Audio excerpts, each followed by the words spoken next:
I got two hands, I got my mouth, I know how to earn money. Some world news stuff, of course, had to do with Trump, and I'm just so amazed. One of the biggest pompous asses outside of YouTube. It's amazing. I don't understand how he's in office and how people voted for him.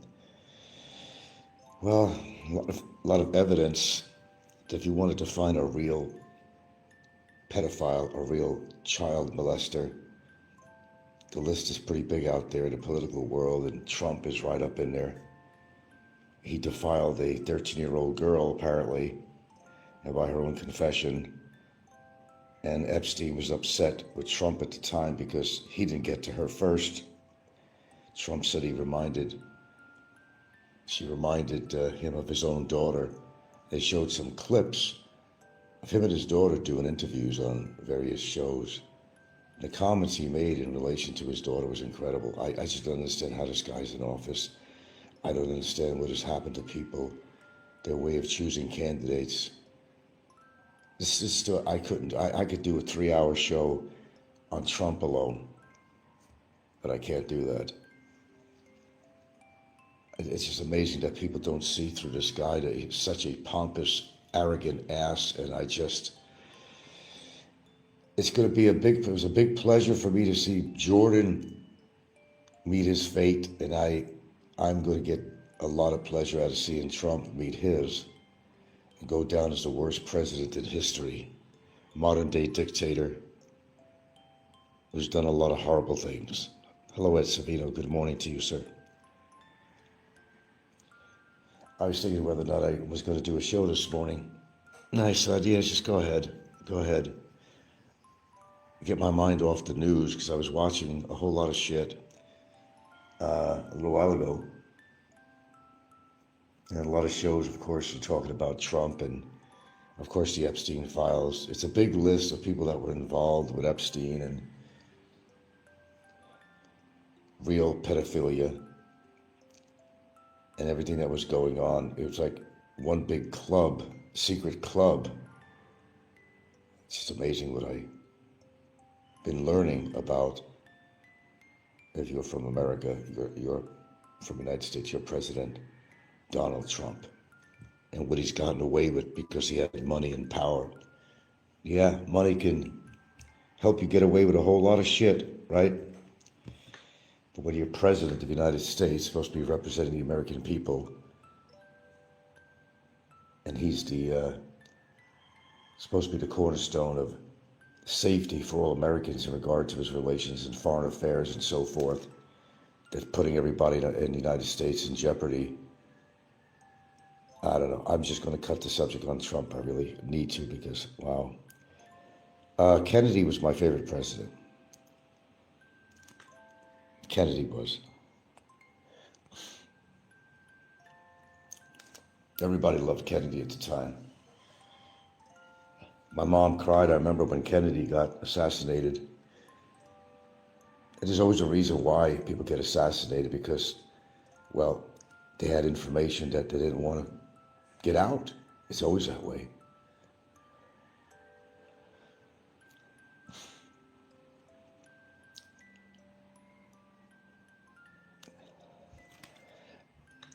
Sometimes I even dumbfound myself when I say that what I've witnessed actually the past decade or so since I've been on YouTube, and I've heard every character out there that's known in the Philippines genre. And the only conclusion I've been able to come up with on here is they're lacking something, if not just brain cells. But they need the attention. It's very important to get attention, no matter how they get it. Either in a positive way or a very negative way, usually very negative. Or they use all the tricks of clickbait and everything else to get their word out on their show. There's nothing they won't do. Now, what's that? Ricky's claiming he's getting off YouTube. Well, I'm doubting it, but he would do everybody a favor. If you had to choose on anybody getting off, it would definitely be him. Ricky's caused a lot of damage to people, and I think he's beginning to realize it. Or maybe he's always known that, but he just couldn't help himself. it's not just jest. I mean, it's not just, humor when Ricky does a show and he's blasting people the way he does. Like I said, everything catches up to you sooner or later. It all comes out in a wash. And that has happened to a lot of people through the years. Peter Van Dever and the list goes on. There's been a lot of people who have voluntarily got off because the fires just got too hot to sit around and they had to get off YouTube. I mean, you can only get away with so much on YouTube. Ask Barry Jordan. Anyway, good morning. No, he's not getting off, no. Yeah, Viking, YouTube is a crazy place, but that's why you listen. You want that craziness. And I'm not jumping on you. I'm telling the truth. Most of you people live for drama and you live to hear this stuff. And the people who put these shows on, they know what people want. Remember, money is the root of all evil. It's the root of why people put shows on. I'm the only one that's not benefiting monetarily from his show. So basically, I could be a lot more believable than anybody else because money is not a denominator on my show. It never has been a denominator on my show. I could post a PayPal on here if I want to make money. I could do what everybody else does. It don't have to be monetized from YouTube itself. I could put Gcash on here. I could put PayPal on here. I don't do that. I think, although I'm somewhat technically challenged, I think I could do that. I had PayPal when I used to sell photographs online. So, I mean, I know how to put it. I just don't do that. Yeah. That's 100% truth that we watch it for drama. But, a very honest question I'd like to ask you, since you made that statement, why is it that you're looking for drama? And I might ask you kindly, what's not happening in your life that you have to go on YouTube to listen to all this bullshit drama when there's so much drama in the world? It's an honest question, and Viking, I'm not jumping on your ass. I'm being very polite about it. What is it about drama that you need in your life that you have to come on YouTube and find drama? And you're not willing to listen to some show that tries to avoid drama and maybe have some fantastic topic matter and something you could even learn from instead of all the drama shit. I mean, look at my point of I would use Amazing Philippines as an example. He talks about the weather, he talks about real estate, talks about rentals. He doesn't go off on any kind of a tangent to get involved in all the hoopla on YouTube. He doesn't do that. And if more people did what he did, it'd be more enjoyable.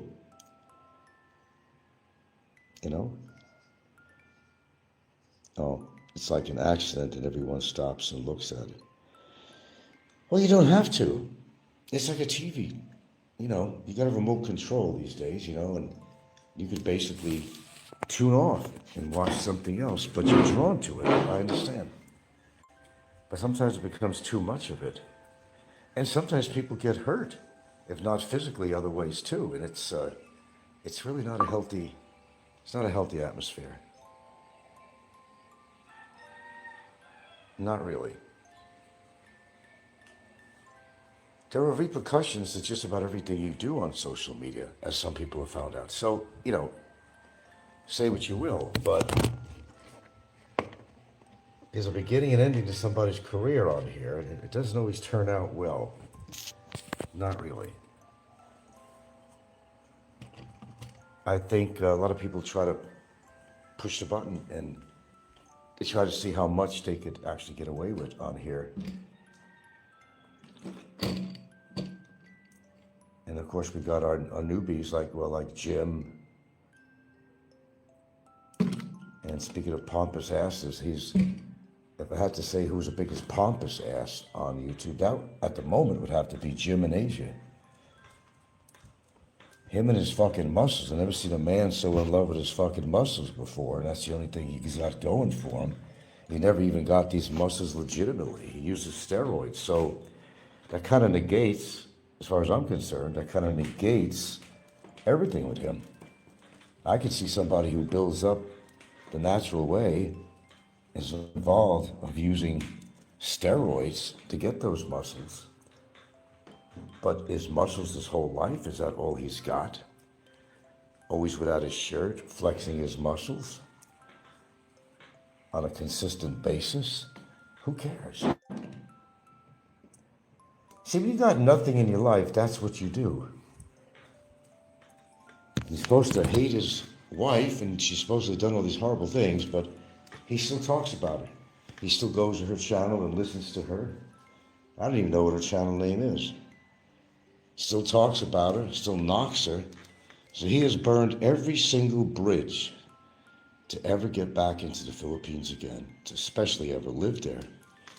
He's burned every single bridge. And eventually he'll get tired of Cambodia.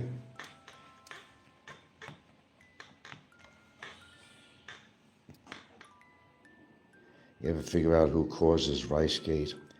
Oh, I have a good idea. Like it says, last night he's putting Gilda down by saying she's a mother of 8. Who did it? Jim? Jim said that?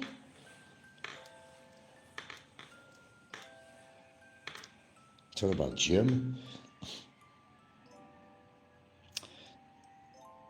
I don't know, Jim even thought I knew I existed. I certainly made a lot of comments on his show, that's for sure. He must know of me. I don't know, what is it with people who have a problem with somebody who has multiple children? I don't understand it. That's pretty damn common here in the Philippines. God, you got girls as young as 13 that have children out here. They start early. What's the difference how many children a Filipina has? That's what I can't figure out. What does it matter? Unless you're paying the bill to raise them or something. I mean, what does it matter to these people? So she does. Yes, she does have 8 children. So what's the big deal? I don't get it. And they're good kids too. They're really good kids, got their shit together. I don't know.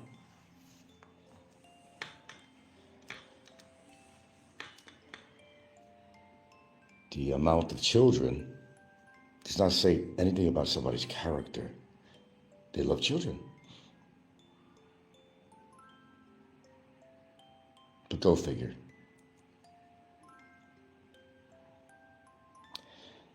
Well, you know, fate, karma, whatever, it's been wonderful. I think it's been wonderful. I think it's been in action. And we've seen a lot of demises of people on here. Eventually get the shit beat out of them, like Scotty Boy, you know, who just indiscriminately just goes around and filming people that don't want to be filmed. And he had a mouthful from some lady boy. And you got to realize, it may look like a woman, act like a woman, but it ain't a woman, it's a man. And they got straight. They may even look pretty. But behind that false exterior lies the DNA of a man, the structure of a man, the strength of a man. And you fuck with a lady boy just because it looks very feminine does not mean you ain't gonna get the shit beat out of you. Keep that in mind. It just seems to me that they have to learn the hard way. That's the only way these people wake up on YouTube. Whether they wind up in jail or whatever happens to them, they have to wait and kind of take things the hard way. They have to wait and learn till something really radical happens to them. We've seen them come and go. We've seen them pass away too. And it's kind of ironic, maybe it's ironic, but some of the biggest trolls on here did pass away. Fazio, go down the list. Go down the list.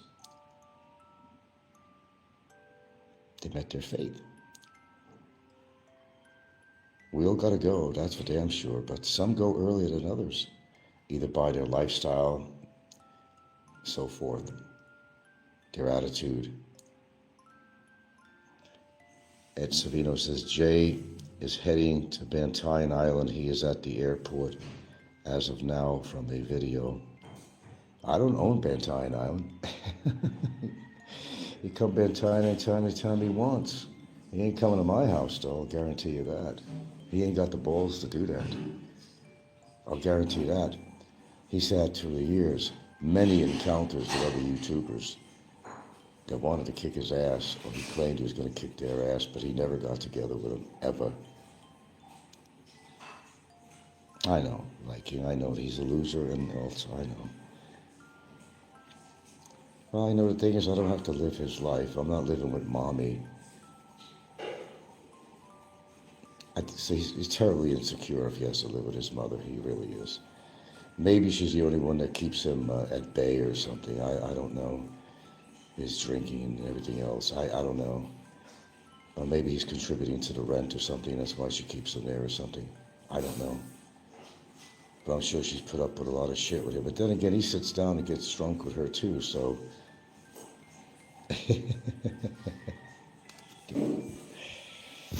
Oh, look at the sun coming in here this morning. My goodness.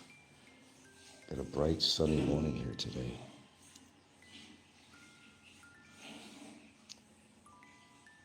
God, we go through cleaning rags around here, just wiping my glass table down. It's always filthy with something. Jeez. Not many people clean up after themselves around here. I wind up, well, my girlfriend does, and nobody cleans up. Mostly around here. No, Ricky ain't gonna get off. But I think Ricky's aware. You might not think he's aware of anything, but I think he's aware of the damage he's caused a lot of people. And you don't understand that people have memories. And one day he's going to walk somewhere and a big surprise might happen to him. You never know. He's walking on eggshells. And when you do shows like what Ricky does, he's walking on eggshells all the time. Even people like Scotty Boy, God. He even talks in third party. That guy is an accident waiting to happen. I can't help thinking he looks like a cartoon character. Like, I don't know. His hair shifts to one side. It's kind of poofy. It goes to one side. There's something about his face that's almost like you look at it as some kind of animation or something, some kind of a loony cartoon character. Seriously. You see close-ups of him. I don't think he's normal. I just don't think he's normal. Then who is normal on here? I question my own sanity for going on YouTube. Who is normal on here? I don't know who's normal. Scotty is not normal. He's like 40-ish, but has the, I don't know, as far as intellect and emotion, he's like a fucking, I don't know, he's maybe like a 12-year-old, a 13-year-old, or a boy just going into puberty or something. That's the best one. That's how I describe him. Entering puberty. Morning expat. Yeah, Scotty really does have issues. He really does. They all have issues on here. Nothing new with that. But we could just point them out now and then. There's no, it's not a vice or anything that, to talk about. It's not against the law to point out maybe what you've heard on YouTube. And as I said, again, what you've heard, that's the key word, to what you've seen, which makes it factual. It's not just hearsay. It's factual because you've seen it, you heard it, and everybody else does. Bueno Cano is back. Ricky was pretty nervous after the woman,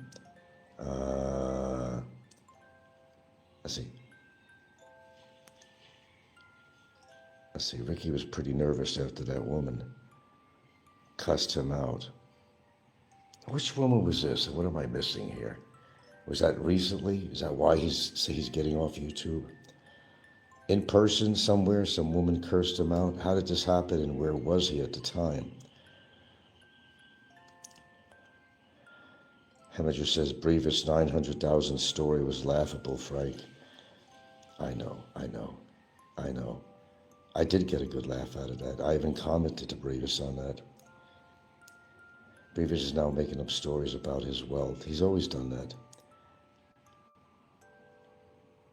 Hemi, are you still cutting hair at the salon?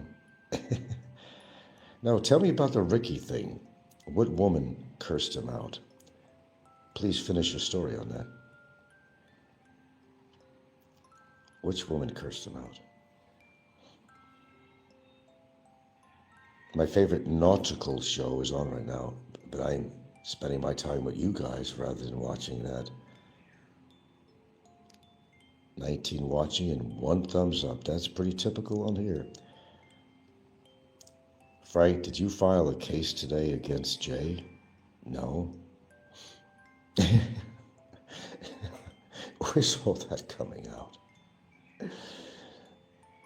I have a lot of evidence on Jay, but no, I didn't file any cases on him. Why? Why'd you ask that? Oh. It says you should. Look, this is not my endeavor to file cases on everybody, okay? If the need comes up, I absolutely do it, and I always got the evidence for it just in case. But I'm not going through my life filing cases on people unless it's entirely necessary. You should have the docket sent ASAP. Miss Him's LOL, but Jay deserves it. Jay's not very well, okay? His horrible attitude about women, too, is terrible. Kind of like Nico, the way he looked down on women as just hoes and good for one thing. What a horrible way of going through life thinking that. Bueno Cano says 2 or 3 live streams ago, some Kenyan woman called him a creep, and he ended the stream after that. What, just because a woman called him a creep?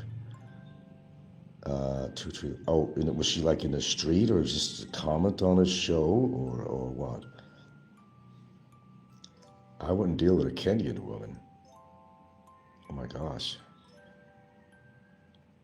Was this, was she on camera when he was out in the street or something, or what? You're not really explaining.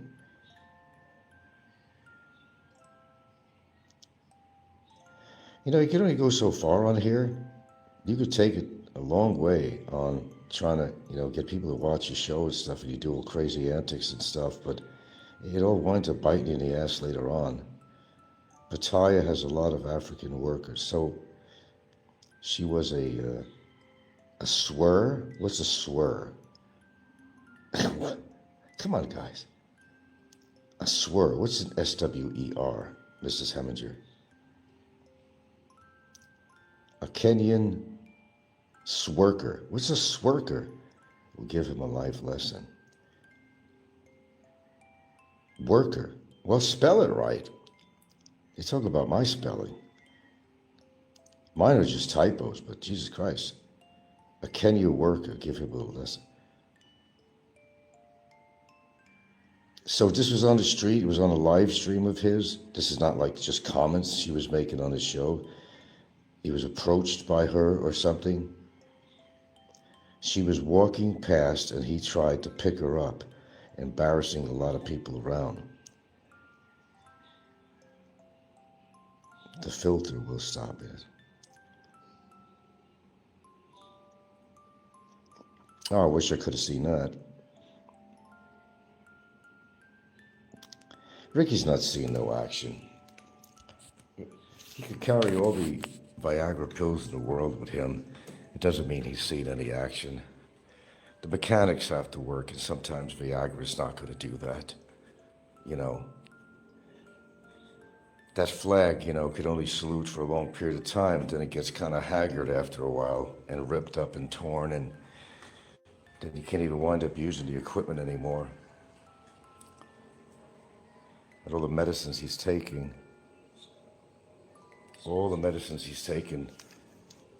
says something. Oh, they're all studs, they're all studs. in their dreams and their own delusional mind. They're all studs. Good morning, sweet cakes. Good morning, good morning.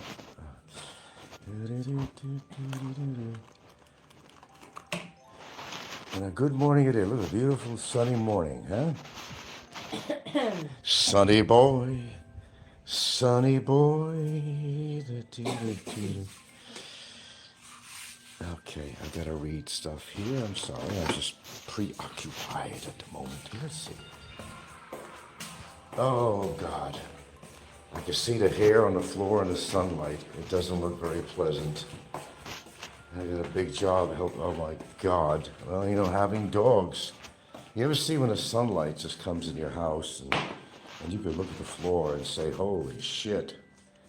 I can see all the damn dog hairs from them scratching and stuff. Scratching, scratching, scratching. Okay, I didn't read some comments here.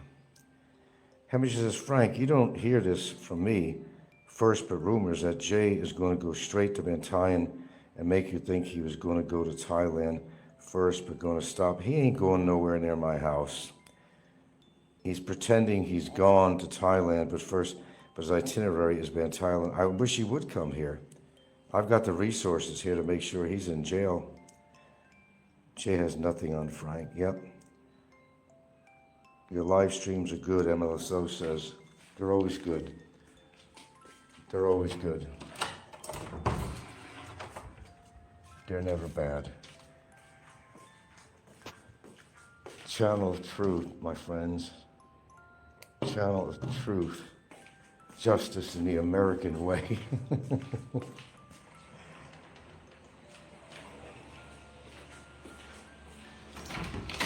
You know the funny thing? Here's a funny thing. I don't have a big channel. I don't have like millions of subscribers and all that shit like people do. But you know the weird thing about this? My channel seems to have more strength, more topic matter, and, less bullshit than most of these big time channels that are making big ass money and have big time subscribers. It's really amazing how this works. I'm small potatoes, but yet I'm a powerhouse at the same time. Heminger says Brevis is pushing Jay to go to Bantayan first. Brevis is the master. It's actually not Ricky. Ricky has actually told Jay to lay off you, believe it or not. Really? Never heard that. Never heard that one. Ricky is a distraction, Frank. Brevis is the one cozying up to Jay and pushing him to attack you. Look, people have learned a lesson on here, especially what happened to Barry. Nobody's going to attack anybody on here. They're certainly not going to come to my island, which is my hometown, with my connections and my support in this town, and put them in a position where they're going to wind up getting hurt or go to jail. I don't think that's their endeavor. And Melissa says, you are real, the others are fake. And Savino says, that's what I heard on Discord.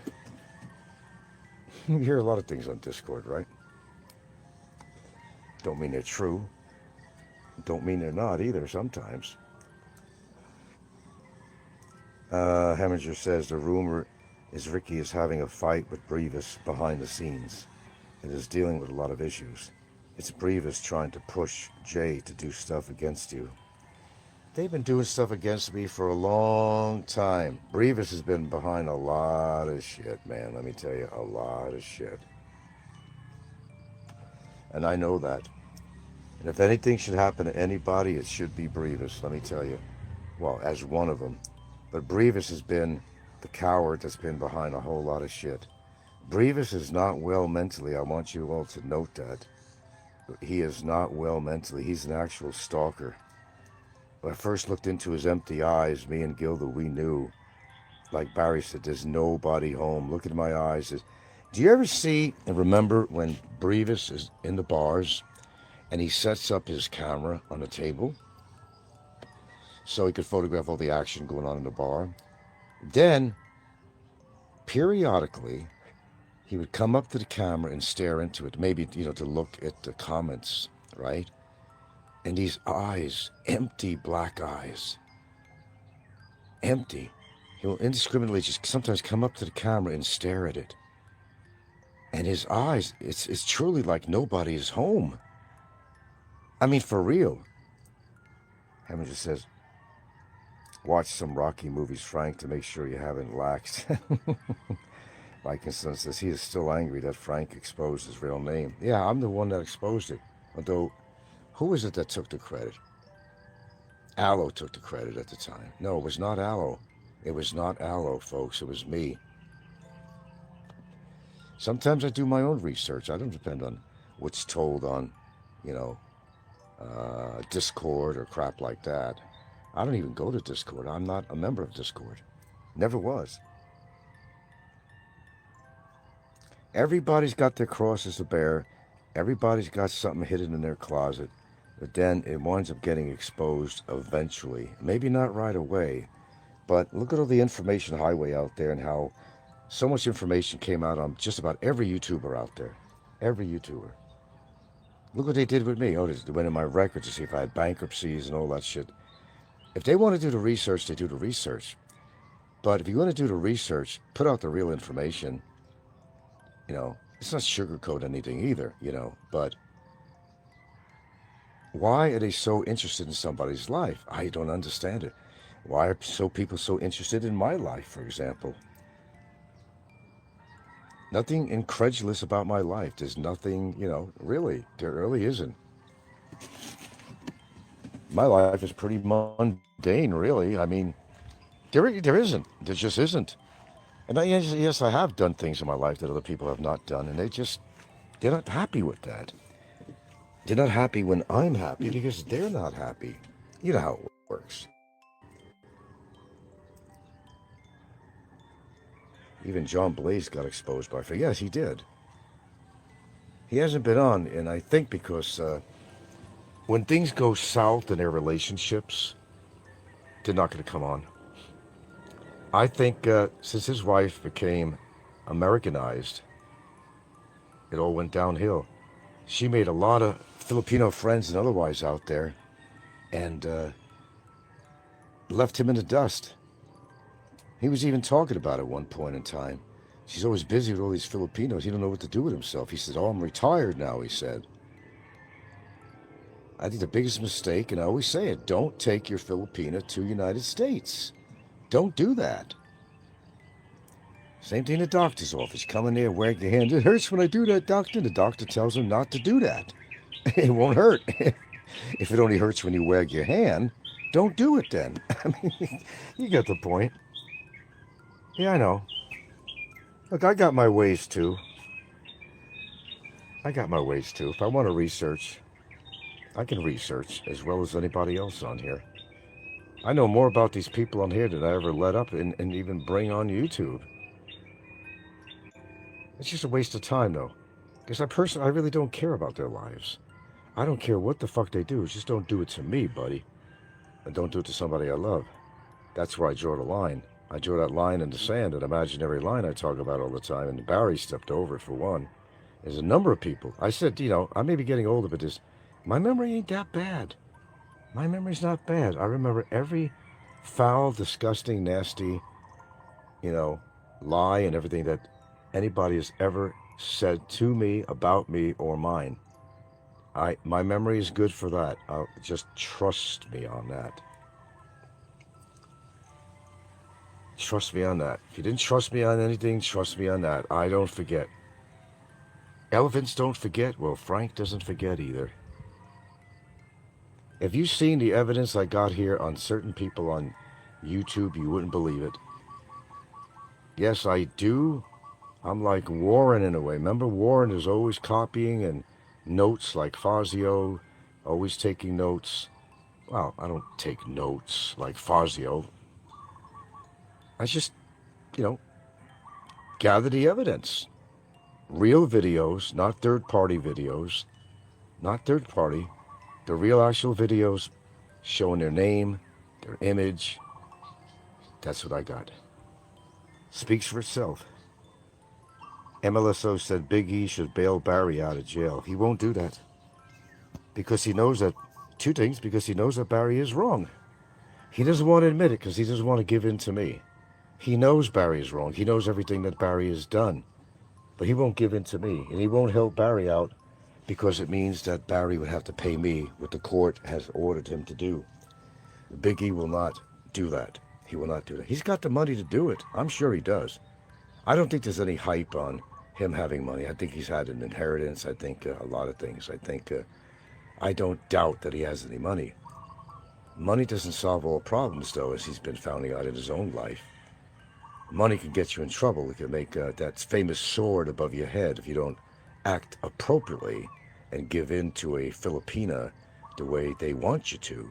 They'll hold that sword over your head until you give in and smooth everything over. Isn't that the way it works? The high roaders dumped Barry like a bad habit, Bueno Cano says. Viking says Barry's bail money paid for Apple's new phone. Yeah, it did. Well, that's, for Barry, for believing people. That's his own, fault for believing people. Barry was just a tool for entertainment to people. They wanted him to act stupid on camera. They wanted him to get drunk on camera. They wanted him to say all these things on camera because they were just watching a man destroying himself. And they just got a lot of joy. I got joy out of Barry destroying himself. I'm not going to lie to you. I got a lot of joy. And then when he finally pleaded guilty, that was it. Done deal. Anything beyond that point is Barry's gig.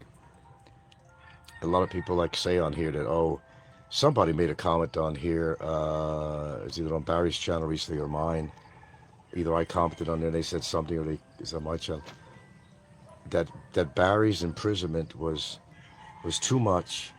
I mean, it's not like he committed murder or something.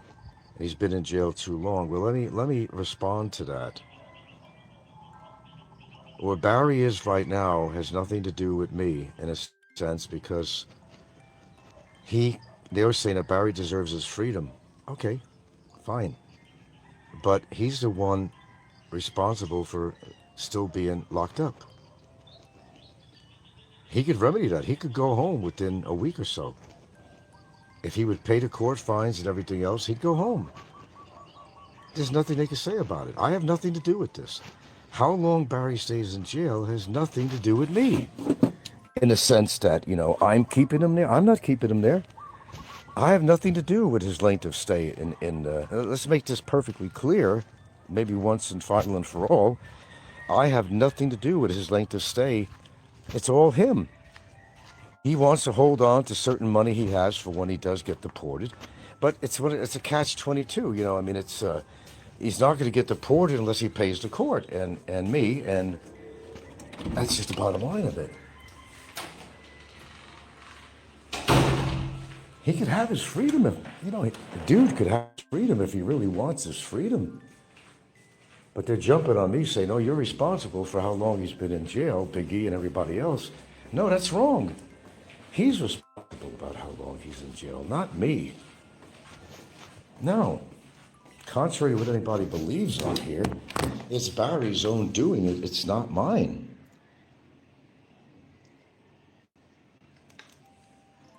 How long he stays in jail is really up to him.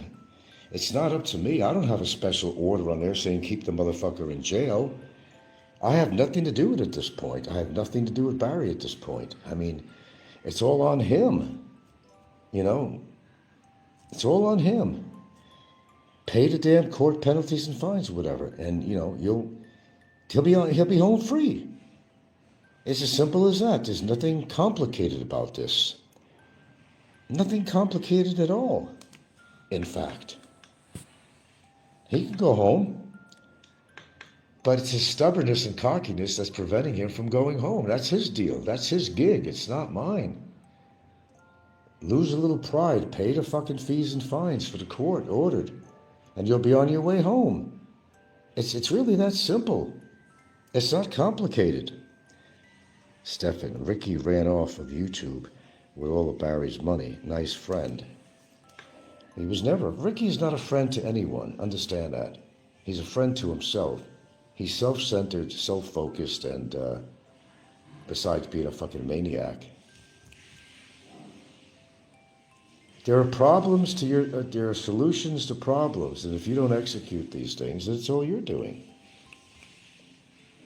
I can't take any blame of how long Barry's in jail. Freedom bell rings for him anytime. Anytime. But even his so-called supporters that claimed it, the high roaders, even they will not give in. The Free Barry J campaign and all this shit, where did that go? Everybody knows Barry did wrong. They just don't want to admit it because it would make them look like, well, they're supporting me. That's the only reason they don't admit it. Big E, Mick Fisher, all these people out there.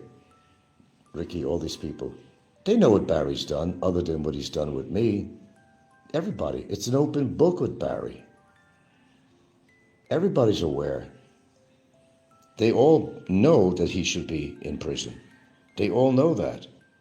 They all know that I did everybody a favor by initially getting him with a case and charged and all that. And, him even admitting fault,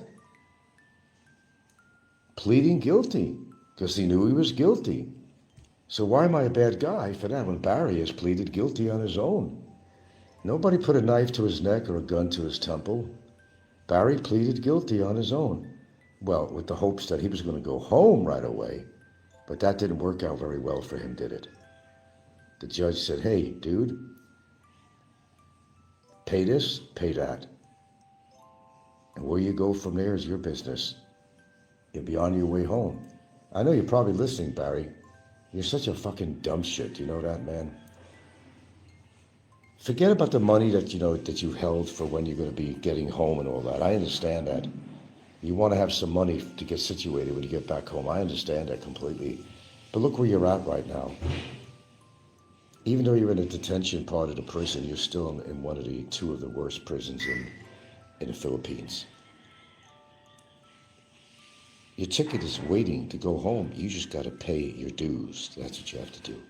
To the court-ordered dues that, in your case, was put forward, and that's your ticket to freedom. Hemmer says, it sounds like you're not scared of jail. Why should I be? I just don't care, right? Gators rock. Yeah, he still is in prison. Hemmer says, oh, Barry was not moved out of real jail? Question mark. No, he's in some kind of a detention part there. But the problem is he's with a bunch of Chinese. He's all the leftovers from the pogo shit, the pogo workers, whatever. And you don't mess with these Chinese, man. They got balls of steel. You don't mess with the Chinese in there. And I can only imagine how many incidents probably has happened in that institution with Barry with his big mouth. I can't even imagine. He probably got his ass whipped a number of times already since he's been in there.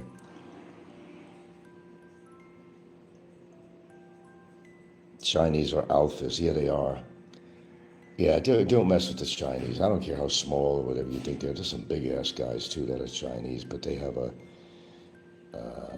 a constitution of a bull moose. I mean, they are not to be fucked with, period.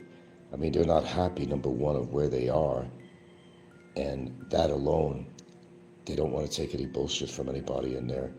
And because they're in numbers compared to Barry, compared to white guys, from America, there's more Chinese in there than anything. And they group together, just like in any prison. You have Puerto Ricans in American prisons that hang together. You got blacks that hang together. They all group together. And the Chinese all group together. All grouped together. Frank, you need to buy a punching bag. No, just bring Barry over here. Be my punching bag.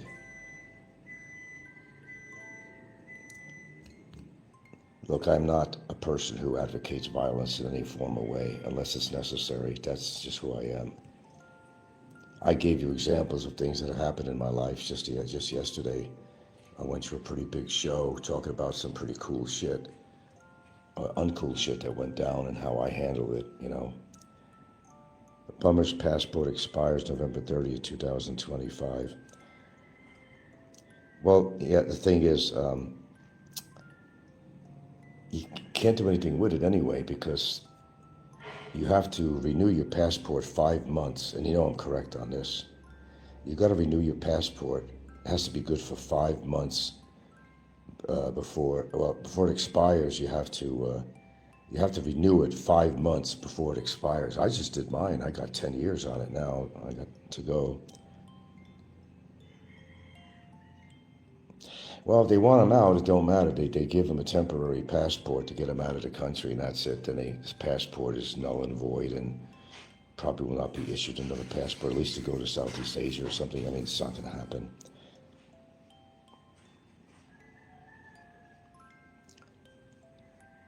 Yeah, he hasn't did anything with his. I don't think he's even. I don't think he's even paid anything to immigration. 7 years. Now, the question is that just kind of move on? Does the time accumulate on this even though he's in jail? In other words, if he hasn't paid anything on his visas for the 7 years that he was not paying, and then you consider how many years he's been incarcerated, does that also add up monetarily? That maybe you could straighten me out on that. Does that also gather up too? Do they put that into the equation? How does that work? I don't see how he's paid anything on his visas all this time because he's never had money to do it. So that's interesting alone. How? So on top of everything else, of owing the court and owing me, then he owes 7+ years of visa and all this time, he's serving right now. Wow, man, if that's true. Well, the thing is, you got to start somewhere, right? You got to start somewhere. You got to start paying that down. Or else he's never going to have a chance to get out. I understand how bitter he is because of his situation, but like I said, again, he's the causative factor of his own demise, I mean. The Philippines should deport Frank. And I thought MLSO was a nice poster on here. Apparently not. Bye. You just never know, do you? You just never know.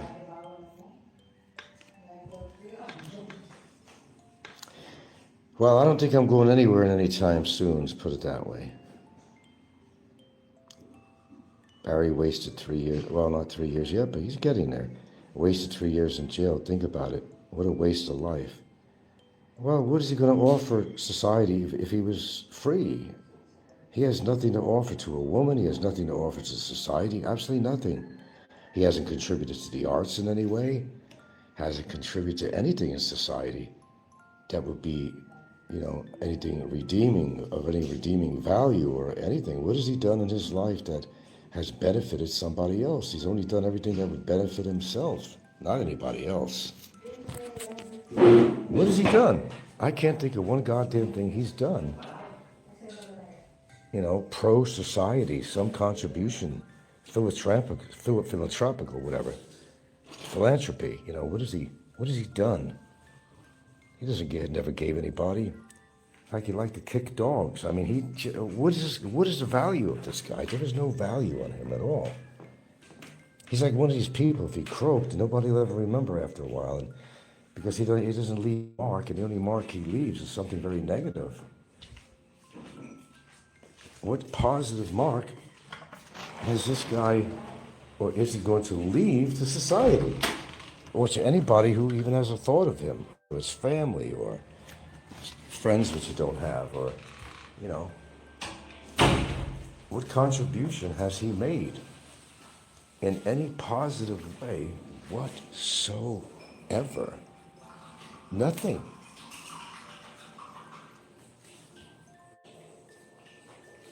Absolutely nothing. Well, I see a lot of hair everywhere in the sunlight. Oh my God. I'm gonna have to do some, get the vacuum out later. But meanwhile, I could just do a little tiny sweep or something here. My goodness.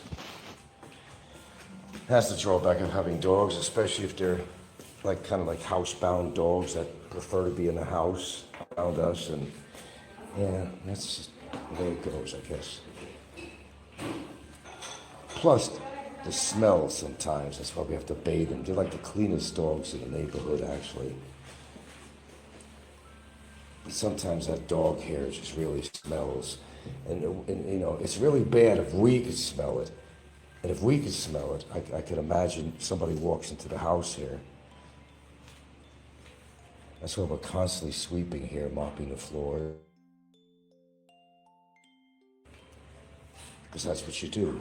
Some people just let their place go and they don't clean up. Just really nasty shit. Okay.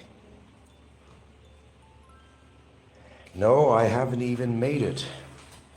Too busy talking to you wonderful people. I've been distracted here.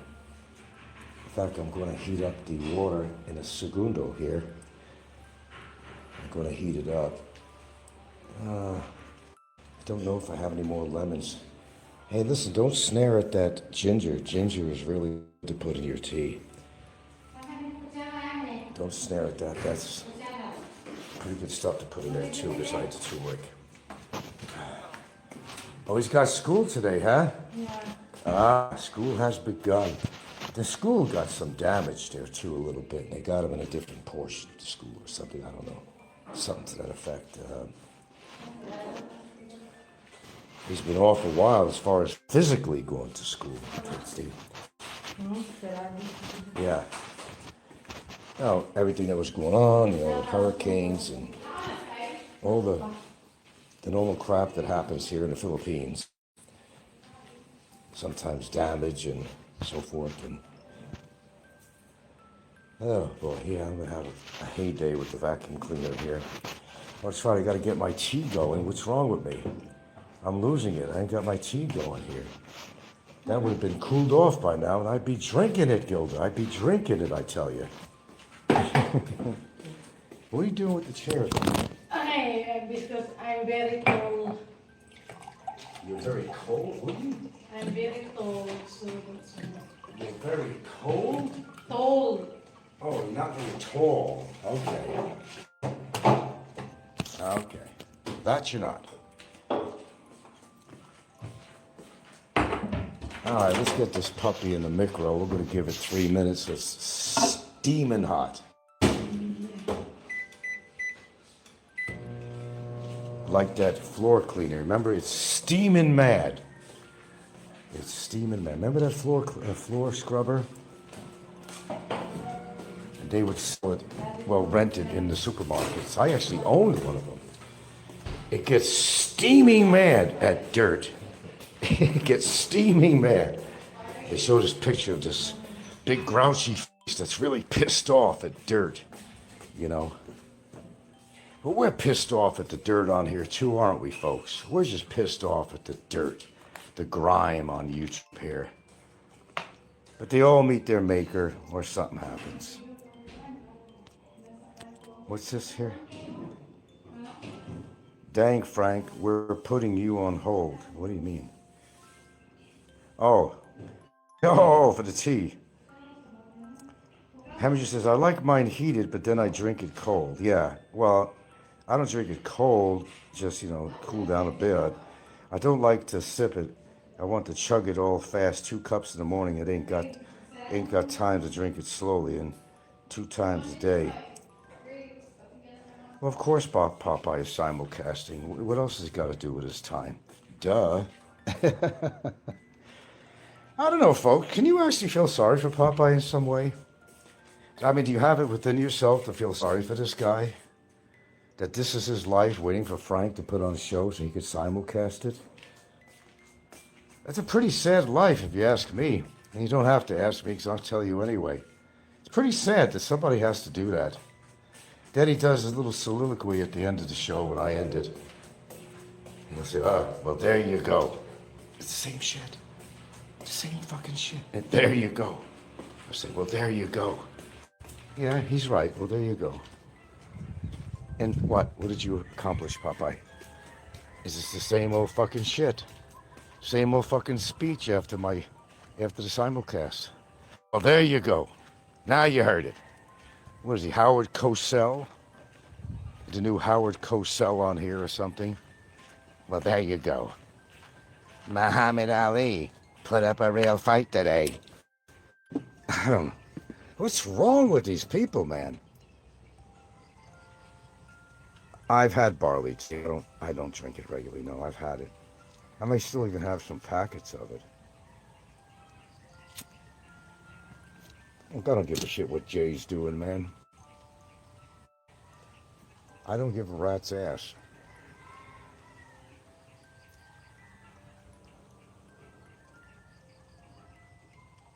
Jermaine. Popeye probably said, there you go, after smacking his poor ex-wife. Everybody's got skeletons in their closet, and boy, Popeye's got a lot of skeletons in his closet. How could you live in the past? I mean, we live in the present. His heyday was in Subic Bay. That's all he ever talks about. He hasn't been in the Philippines for like 40 years or something. But he acts like he's so part of the genre. He's so part of the community here. His ass hasn't been in the Philippines in 4 decades or something. And he still comes on this genre and talks about his day. That's probably the only exciting part of his life he ever had, is when he was in the Navy. That was it. You know, he talks about it as a round table where they were getting blowjobs. I think he married the woman that gave him the blowjob, in fact. Although she's a changed woman now. She met a real guy. They got a little store business together now, and she's very happy, I understand.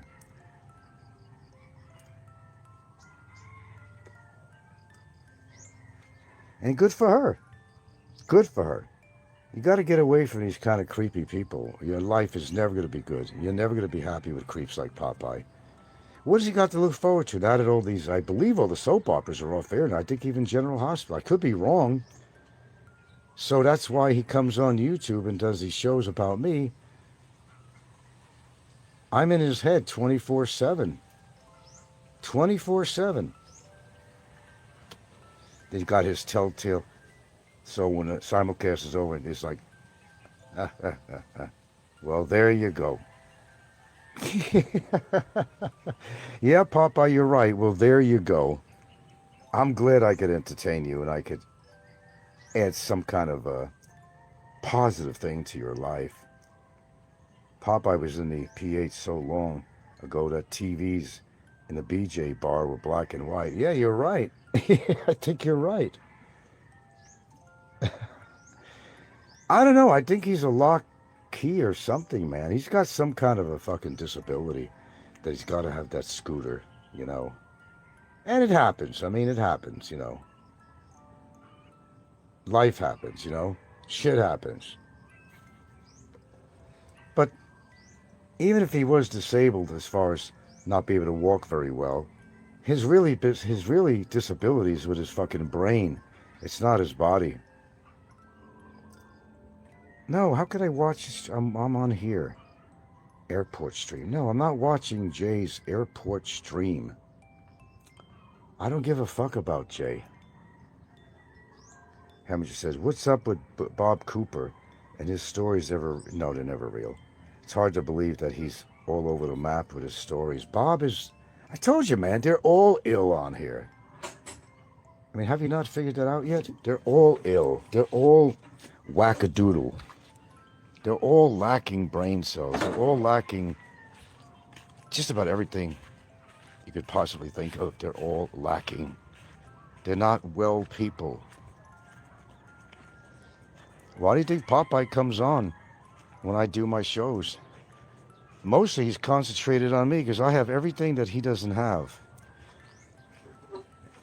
Some form of life. I bought this house in cash. He got that house on a quit claim deed from his mother.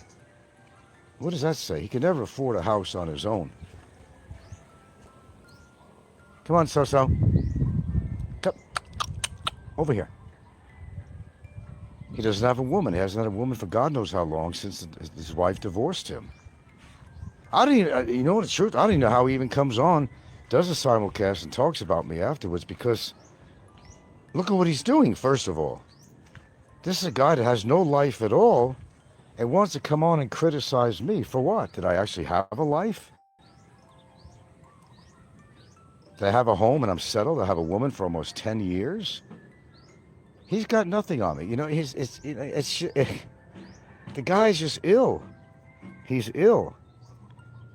Bob Cooper is worse, though. If there's such thing as being worse, Bob Cooper is, that says a lot, too. Bob Cooper is really wacky doodle. You can't believe one damn thing Bob Cooper says at all. It's not even worth listening to unless you're that bored for entertainment of some sort, some warped entertainment. Bob is a wasted human, a totally wasted human, as well as a few others on here. Wasted life. I mean, here's the thing. You got one life, man. One fucking life, unless, you are of some religious belief that there's reincarnation or there's some life beyond death or something. This is it. Like on a cartoon.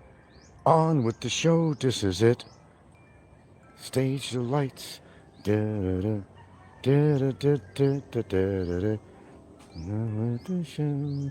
On with the show, this is it. Well, this is it, folks.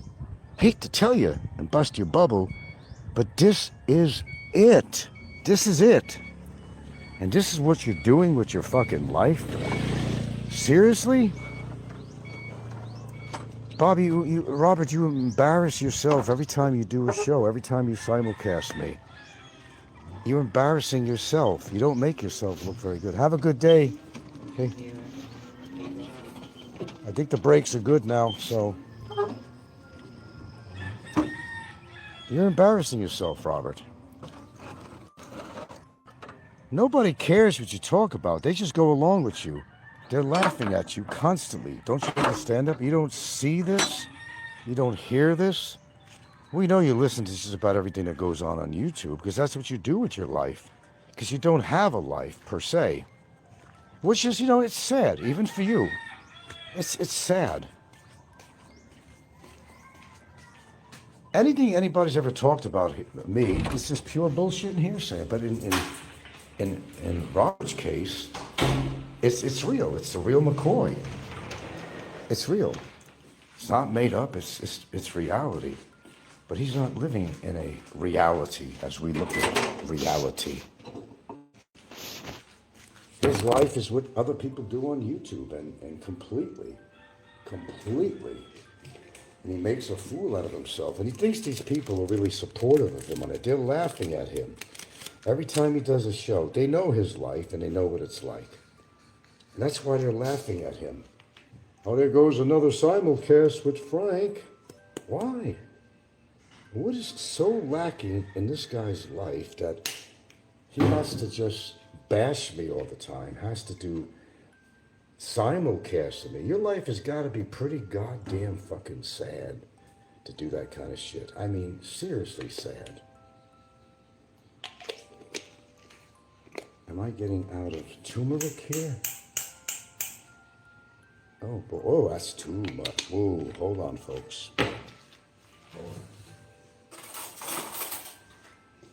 I don't mind a little turmeric in here, but that was overkill. Speaking of my tea, I'm making it right now. I don't know if I have any more lemons here. Oh, shit. Okay, hold on.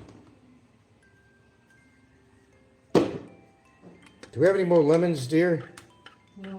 We're all out of lemons. Okay, we're out of lemons, so that ain't gonna work. Okay, I got pretty much what I need. Pretty much what I need in my tea. Now I gotta wait it to cool off.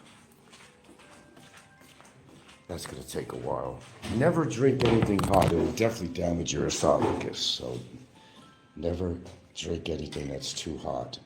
The tissues in your esophagus are very, very sensitive, and you could definitely cause damage.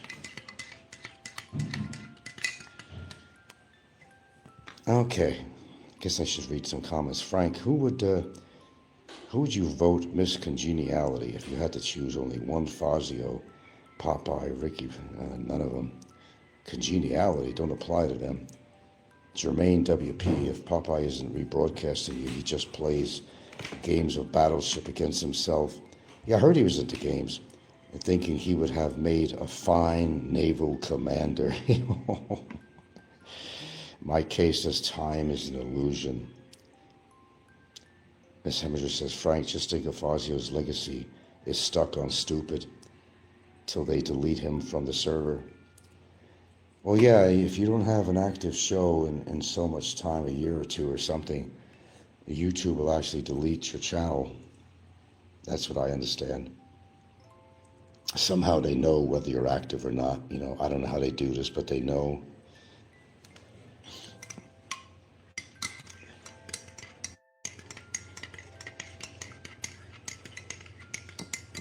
Yeah, that's hot stuff. Oh shit, okay, I'm gonna have to hook up. I'll only be on for another 10 minutes, but while my tea is cooling off, let me turn this thing on the charger. I didn't realize, because I didn't charge it overnight. 2% power. So let me throw this on the charger for a little bit here. It'll give me a little more borrowed time. On with the show, this is it. Stage the lights. Dun, dun, dun. Okay, we're hooked. We are hooked up. We are energized. There's not one person who's pretty well known on YouTube that don't have issues. Look at, you got Philippine Antics. You got Philly in the Philippines. You got Jim's Asian Adventures. You got Philippines through the eyes of an expat, Steven. You got fucking Scotty. God, he almost got beat up by a ladyboy. Man, I would love to see that happen to Ricky, man. Big size and all. I'd love to see some ladyboy beat the shit out of Ricky. And Ricky was proud when he had his last show he just had on. He was talking about like going through his YouTube career like there's some points to be scored. He even talked about and admitted again that he made out with a ladyboy in a bar. It's almost like he was proud of it. That was like part of his portfolio, his dossier or something, That he was proud of the fact that all the adventures he's been through on here and everything he's done. He was actually praising, what he did with a ladyboy. If that doesn't show the sickness in that guy, I don't know what will. Hemminger says, we better back up Fazio. It would be a tragic to have him forgotten right away. Mike K says, we all have our issues with very few exceptions. Everybody has issues and tissues, man. I got them, you got them, we all do. It's just the difference is how many issues you have. And these people have a lot of issues. The only real YouTuber that, and you don't know this guy, he's doing he's basically sailing around the world pretty much. Now he's just entered Papua New Guinea after being on the Solomon Islands. It's really interesting because this guy shows you what supplies he picks up, everything. You learn about all that nautical stuff, on a sailing boat, and when he comes to port and what's involved, that he's got to have his passport checked and get a visa, and they'll come out with him with a boat taxi to come to him if he can't come inshore. Even anchoring, people think that's an easy thing to anchor your boat on a sailboat. It's really not, and it took them several hours to finally get that anchor, where it was actually, truly anchored and not going to allow the boat to drift. And what was going on with that? It's a beautiful boat, too. It's him and his wife, and he's 40 and she's 33. And that's the most realistic show I've ever watched on here that's not full of shit. And it's really educational. It's you could actually live your life vicariously through this guy. It would be okay because not many people get to do that. And he tells you, how they store food, the equipment they got on the boat, what they eat. They have a dog and a cat on there, small dog. Um, it was really interesting because when he entered Papua New Guinea, some kids on a little canoe came up there to greet him and all that. He gave him some treats, and it's really interesting. It's real YouTube. It's real. It's reality. It's educational. It's entertaining. Everything you want from a YouTube show, which you just don't find on here, man. Yeah, Boat Life YouTube show. I don't know. He's the only one I ever followed. He might be even on now.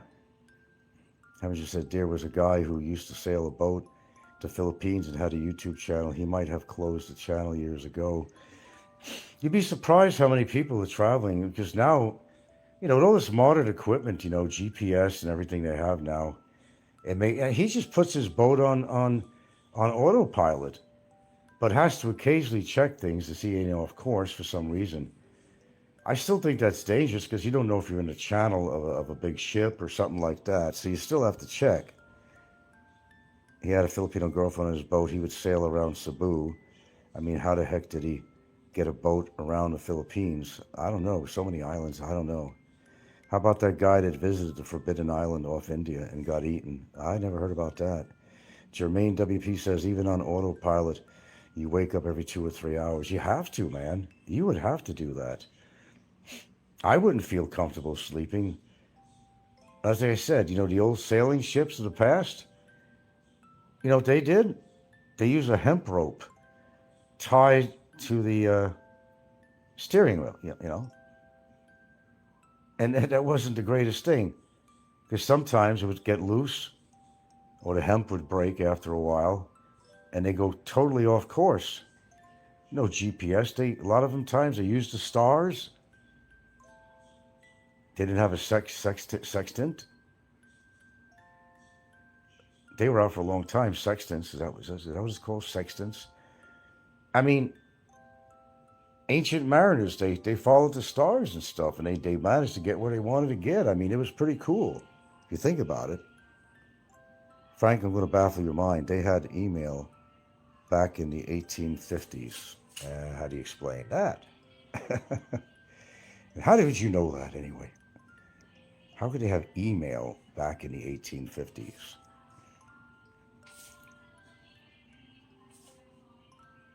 Listen carefully, Popeye. You might actually learn something on my show. They used to send messages on electronic telegraph. Well, when did the telegraph come in? I don't recall when the introduction of the telegraph was, but no, it wasn't Edison. Who was it that really came up with the telegraph? I think that's amazing in itself. I do. Even for that time, I think it was awfully amazing.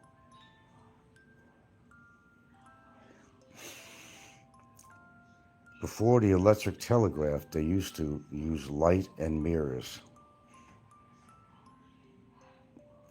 Did you know that, and this is something that might, a little bit of information even Popeye could learn about, but he wouldn't know this even though he was a so-called sailor.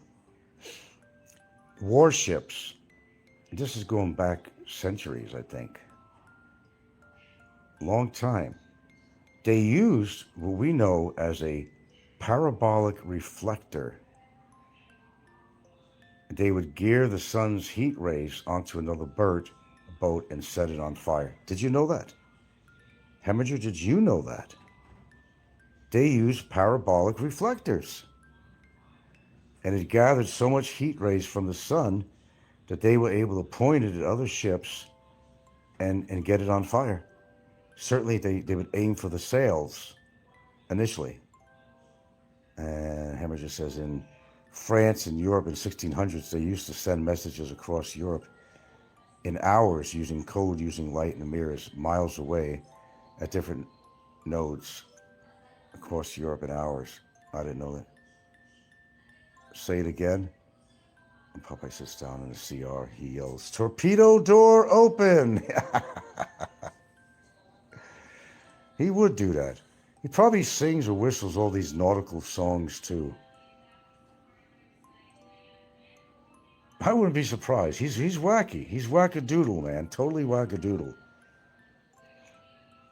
No, what I was saying, Hemorrhage, is that sailing ships ages ago used to actually deploy parabolic reflectors. Okay? And they would use the sun to concentrate heat toward another boat. And they would start, of course, the easiest thing was to go toward their sails and set it on fire. Yeah.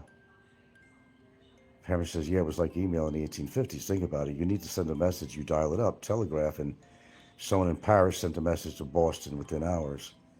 Yeah, I'm sure it was all amazing for the time. I'm sure they could never see the future that something like this is going on. The fact that we're on this phone right now, communicating each other from thousands of miles away in many cases, according to who's listening on here. It's all amazing. I still think it's amazing. People are so used to it. New generations are growing up with these electronic devices that would be nothing less than a miracle, 100 years ago.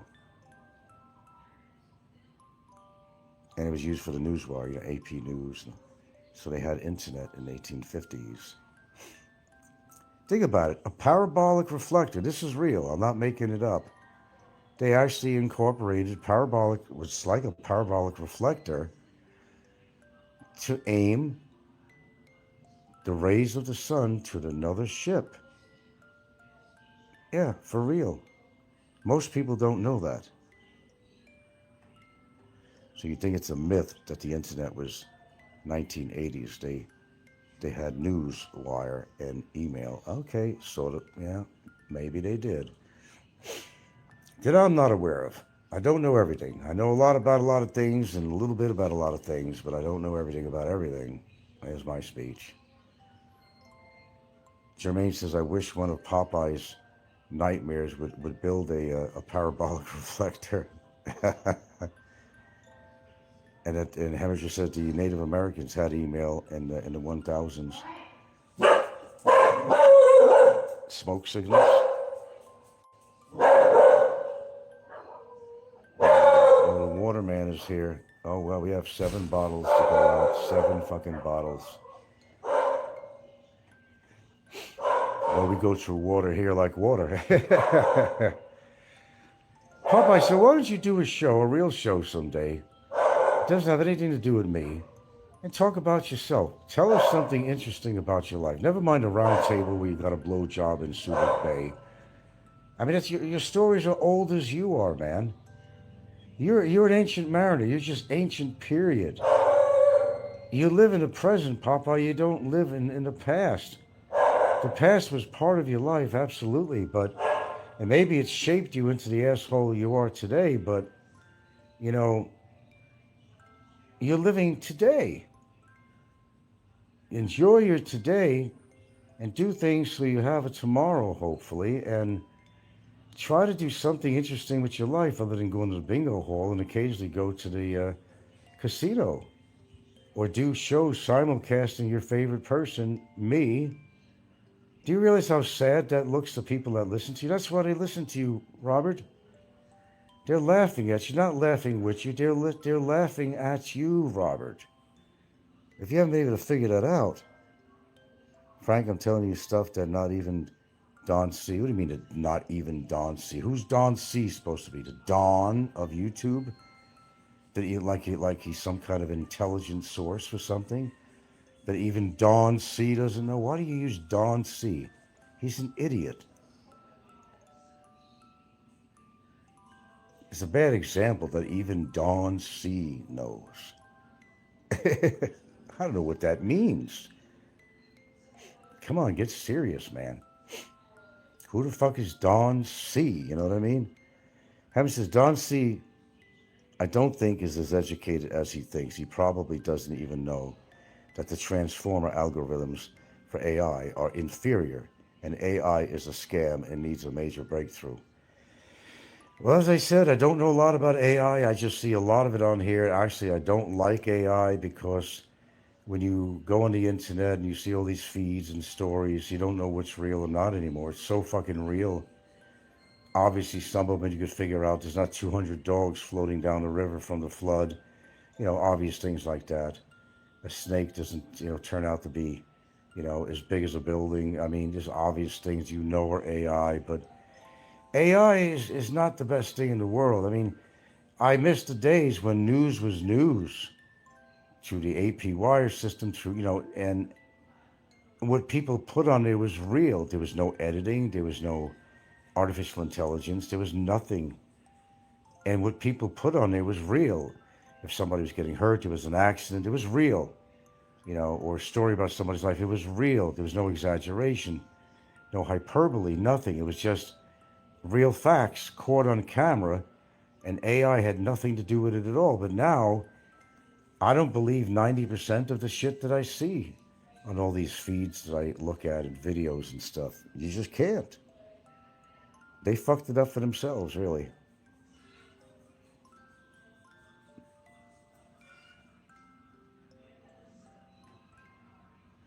He did a thesis in college on AI. You've done a lot of things, you say, haven't you? I don't know what to believe with you anymore.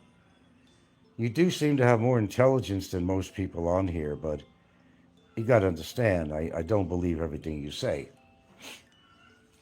But you have proved to me that, compared to these other jamolis, as Popeye likes to call them, to have a little more intellect than most people on here, including myself, you're pretty sharp on some things. I could tell that you're educated, one way or another. And you'll know the dumb shits on here like Popeye, where it was a badge of honor to be a fucking security guard at a base in Subic or something, using his so-called power because he carried perhaps a gun or a badge. They were kicking drunks around and shit like that. I know how that works. That was the biggest power he could have in his life. He felt very important. Look at him now. Trust me, I'm quite educated. Okay, if you say so. I have a photographic memory. I could talk about many crazy things. Well, I don't have a photographic memory. I took photography, but I don't have a photographic memory, that's for sure. But I tell you what, I do have a photographic memory for certain people on here and things they said about me and mine. I don't know. Funny how that works. All right, one more comment, Heminger. I bet you didn't know rock climbers use maps to map the terrain, including the slope elevation, landmarks, lake trees, and most efficient way to go up a mountain. Well, I would think that if mountain climbers had half a brain, that they would do such, plot their course like a ship would, and know which is the safest way to ascend a mountainside. Now, the people I think are the stupidest people in the world, the biggest chance takers in the whole entire world, are free climbers. Free climbers they're not tethered to anything. They fall, they're gone. And I'm thinking to myself, what are they trying to prove?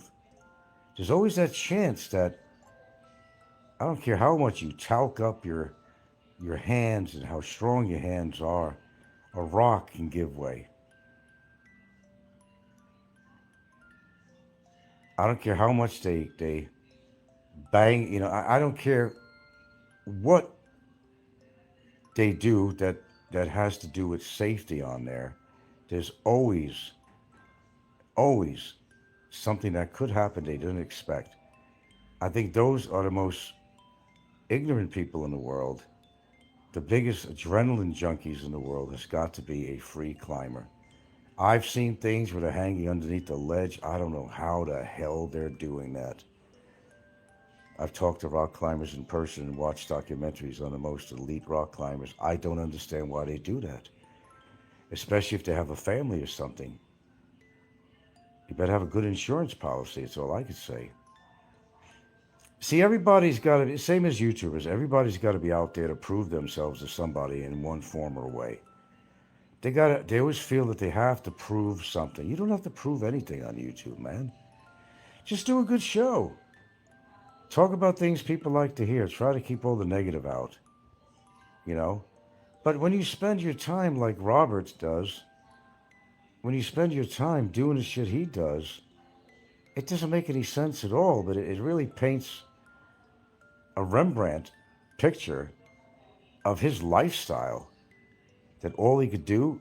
And he has some editing talents. Why does he use it for something positive? He might be able to make some extra coins. If you got a talent, use it for the good. And people, you'll be able to get a lot of viewers. Even make a couple of extra coins in the bank to help if your mobility scooter breaks down or something.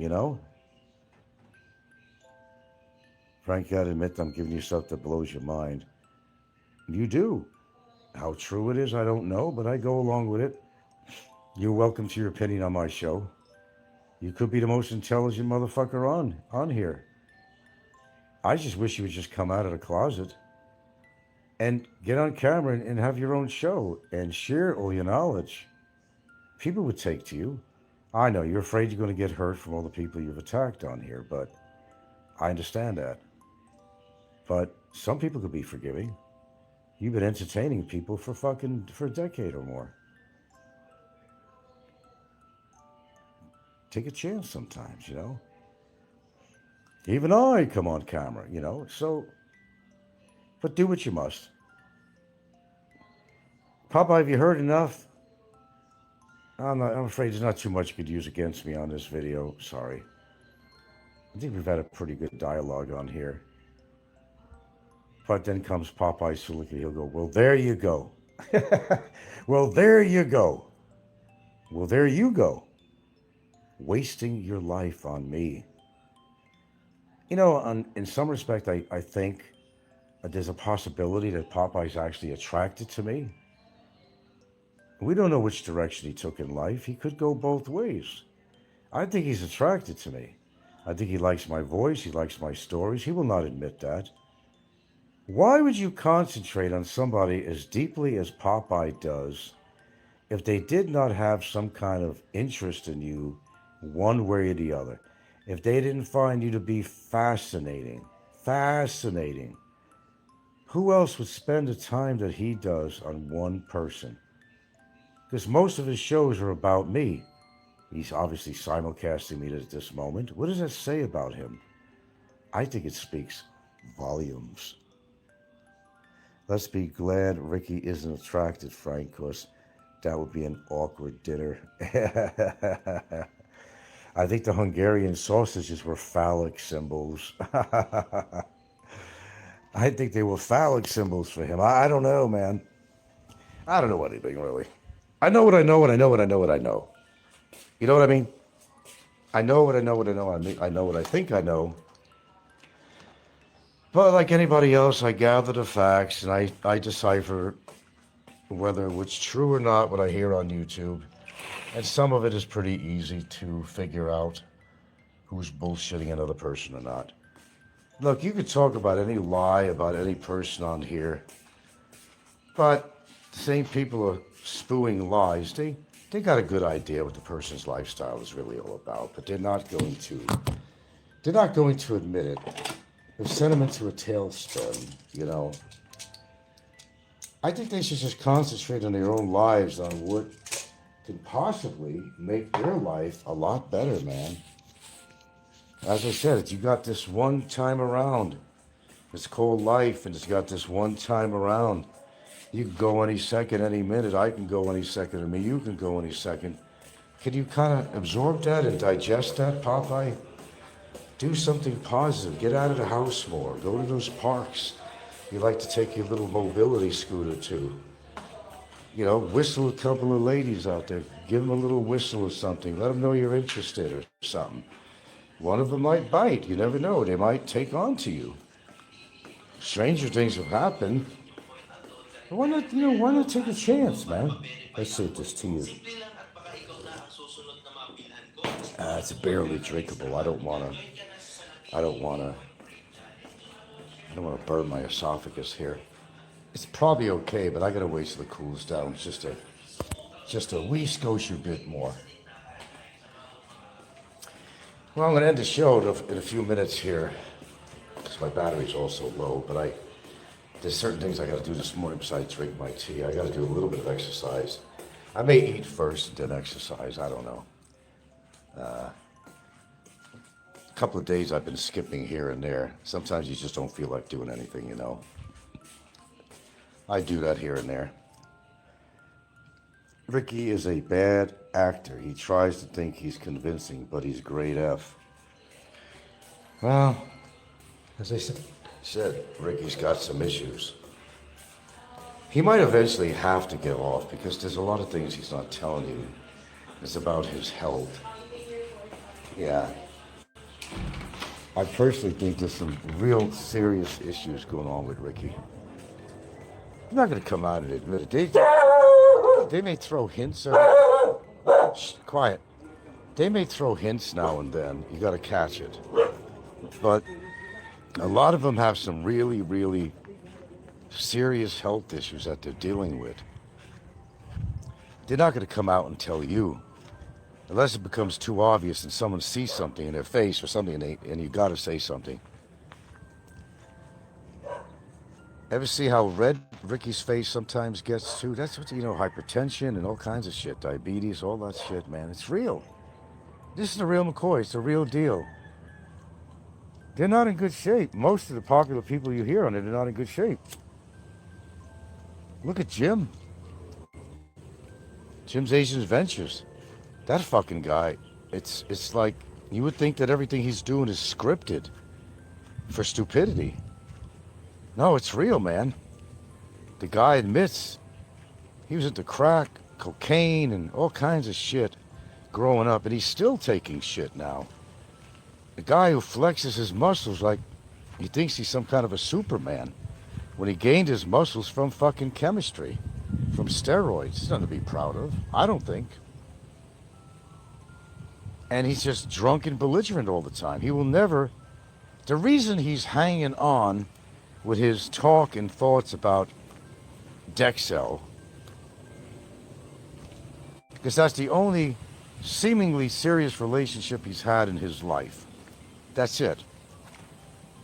He's talking a lot of hate talk about her and all that shit because he didn't like to be dumped. Never married. I think he said he has children or something. I don't know. Maybe he didn't have children. No. But yeah, he's a prime example of what could go wrong mentally and physically. Jim is not in good shape. He is not in good shape. He's not very well, mentally and physically. And for a guy, and you can say this about me, yeah, I'm health conscious to a point, but hey, I admit I got one vice. Absolutely, I never said I didn't. I never said that it wasn't bad. But like I said, you got to do something good to yourself, and these people just let themselves go. Jim chews tobacco. That's even worse than smoking cigarettes, man. That's like an immediate invitation to mouth cancer, throat cancer, right there.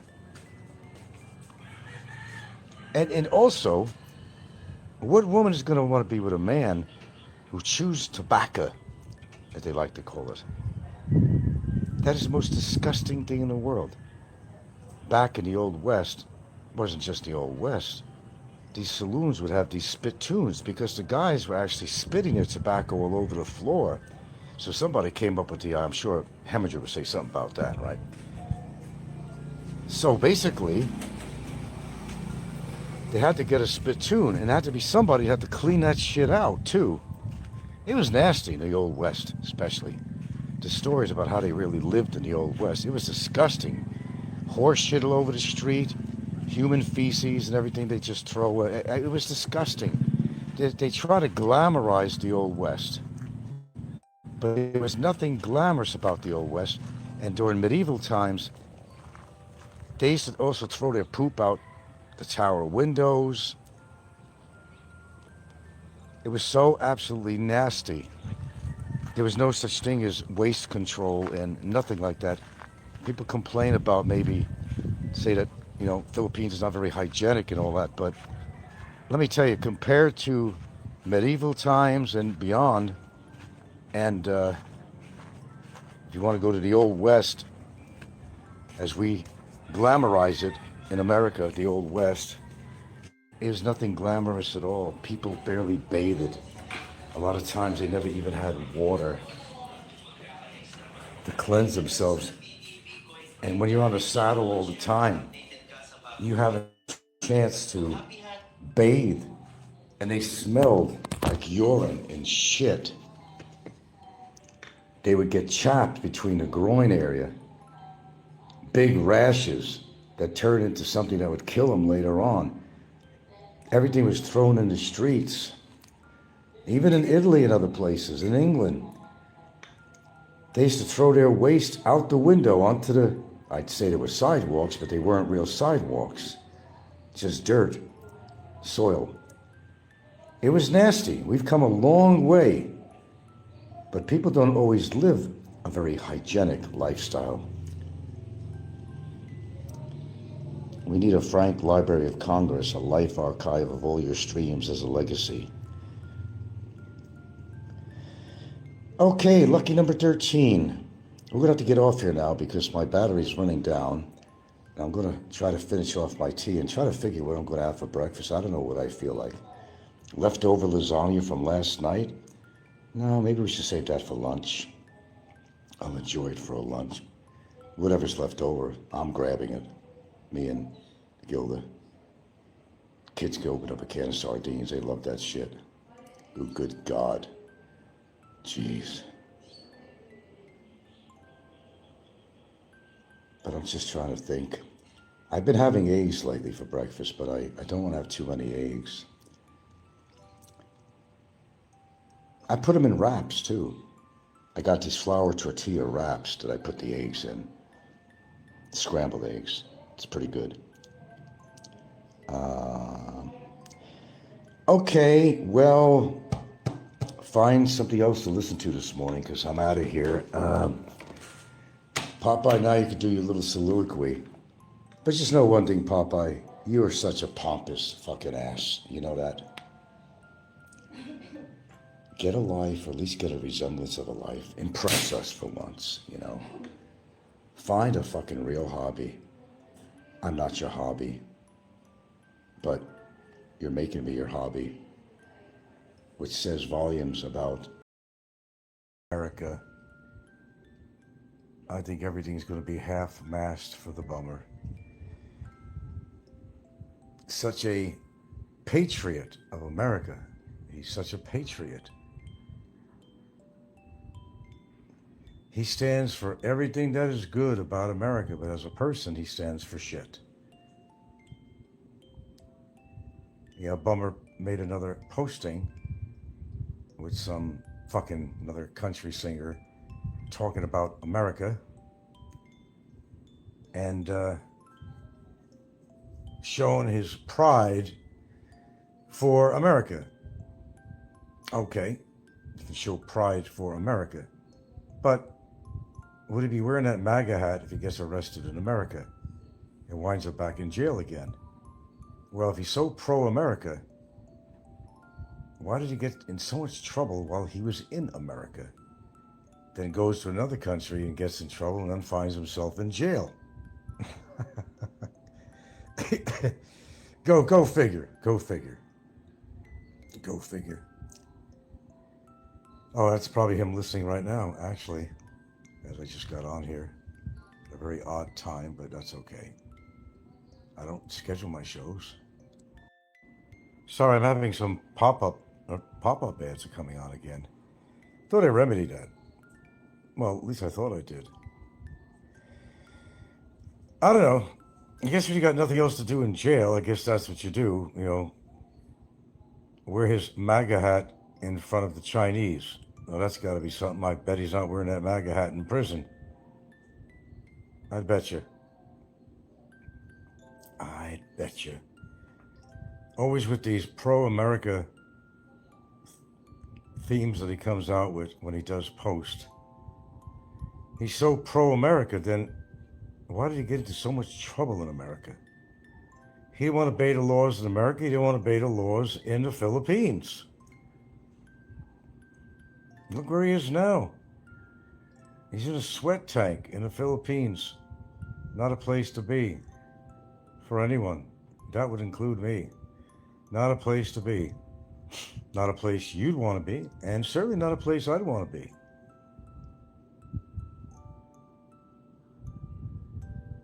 I guess he's been instructed not to do videos on YouTube, or else he would out there spreading his hate again toward me and doing the same thing he did over and over again and got him in trouble in the first place. How many times have I said that? How many times has he done that? I can't even count. Anyway, I just today is a very kickback day for me. Here we go. I just been laying around, just kind of, sort of napping, really. Not really asleep, but just kind of catching up on a little bit of rest. Right, I don't sleep long nights, so sometimes I look at some things. I don't even watch TV. I don't own my living room anymore. But out of respect, you know, Gilda's daughter does do some work online, and I can still go in there and turn the TV on low. It's not a problem. But I kind of give her privacy with her work on the computer, and she appreciates that. Pardon me again. You're gonna probably get a couple more yawns out of me. Oh, Barry, you know, what are you trying to say? Why do you post all this shit, which is a bunch of nonsense? Your hero is going down, and he's very upset about it. He's very upset about his hero, Trump. You know, it takes somebody like Barry to like Trump, because Trump is a chump. He's a dictator. He's an asshole. He's a narcissist. I mean, the list is just vast. I can see Barry relating to Trump in so many ways. Although most of Trump's supporters have money, and Barry generally doesn't have 2 pesos to rub together, although he does. But he loves America so much he doesn't want to go back, apparently.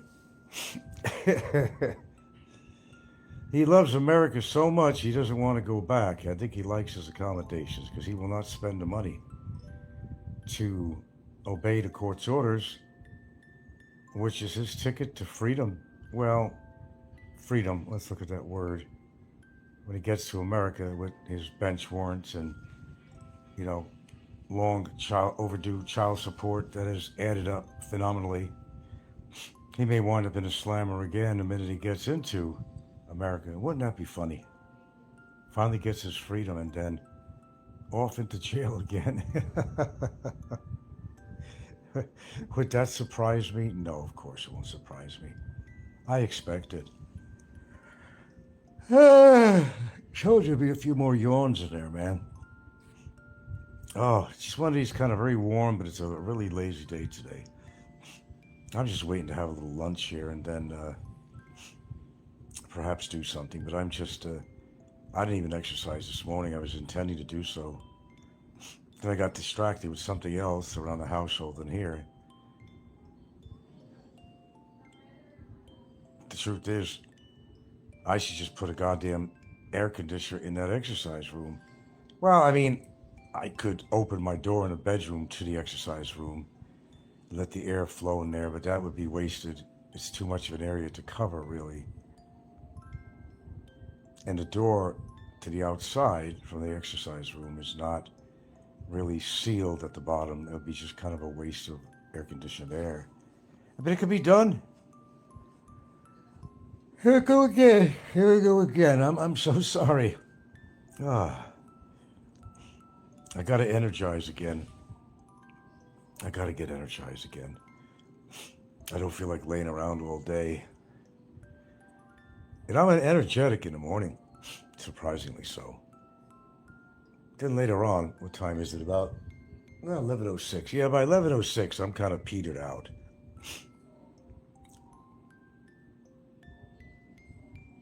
Okay, maybe after I eat or something, I get more energy back, and then I feel like doing something, you know. Yeah, no, it's retirees are just having a ball out here. We're attending very big RSVP events, and we are just partying our asses off out here. Gypsy walk.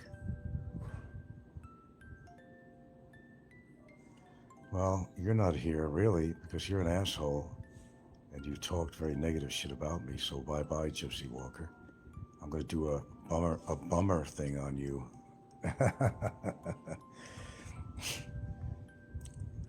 Hey, that's a good name for the show. God damn it, I changed it again, but it should be Curb Your Enthusiasm. Actually, I came up with the wrong name of the show. Thank you for using that word. Yeah, enthusiasm. That actually was a good name for the show. Curb Your Enthusiasm.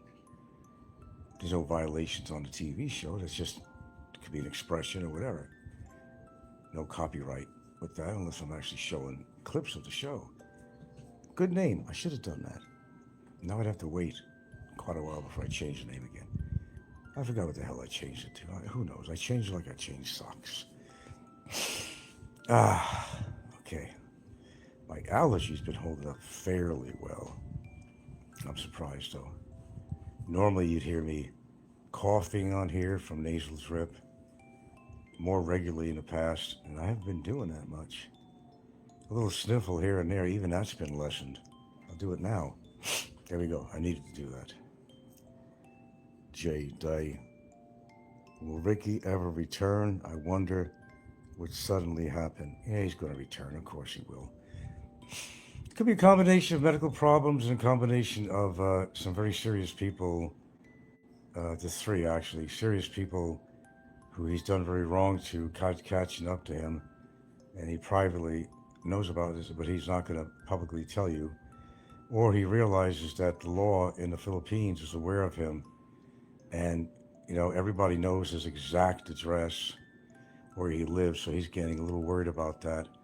The worst thing that Ricky could have ever done in his situation was to let people know where he lived.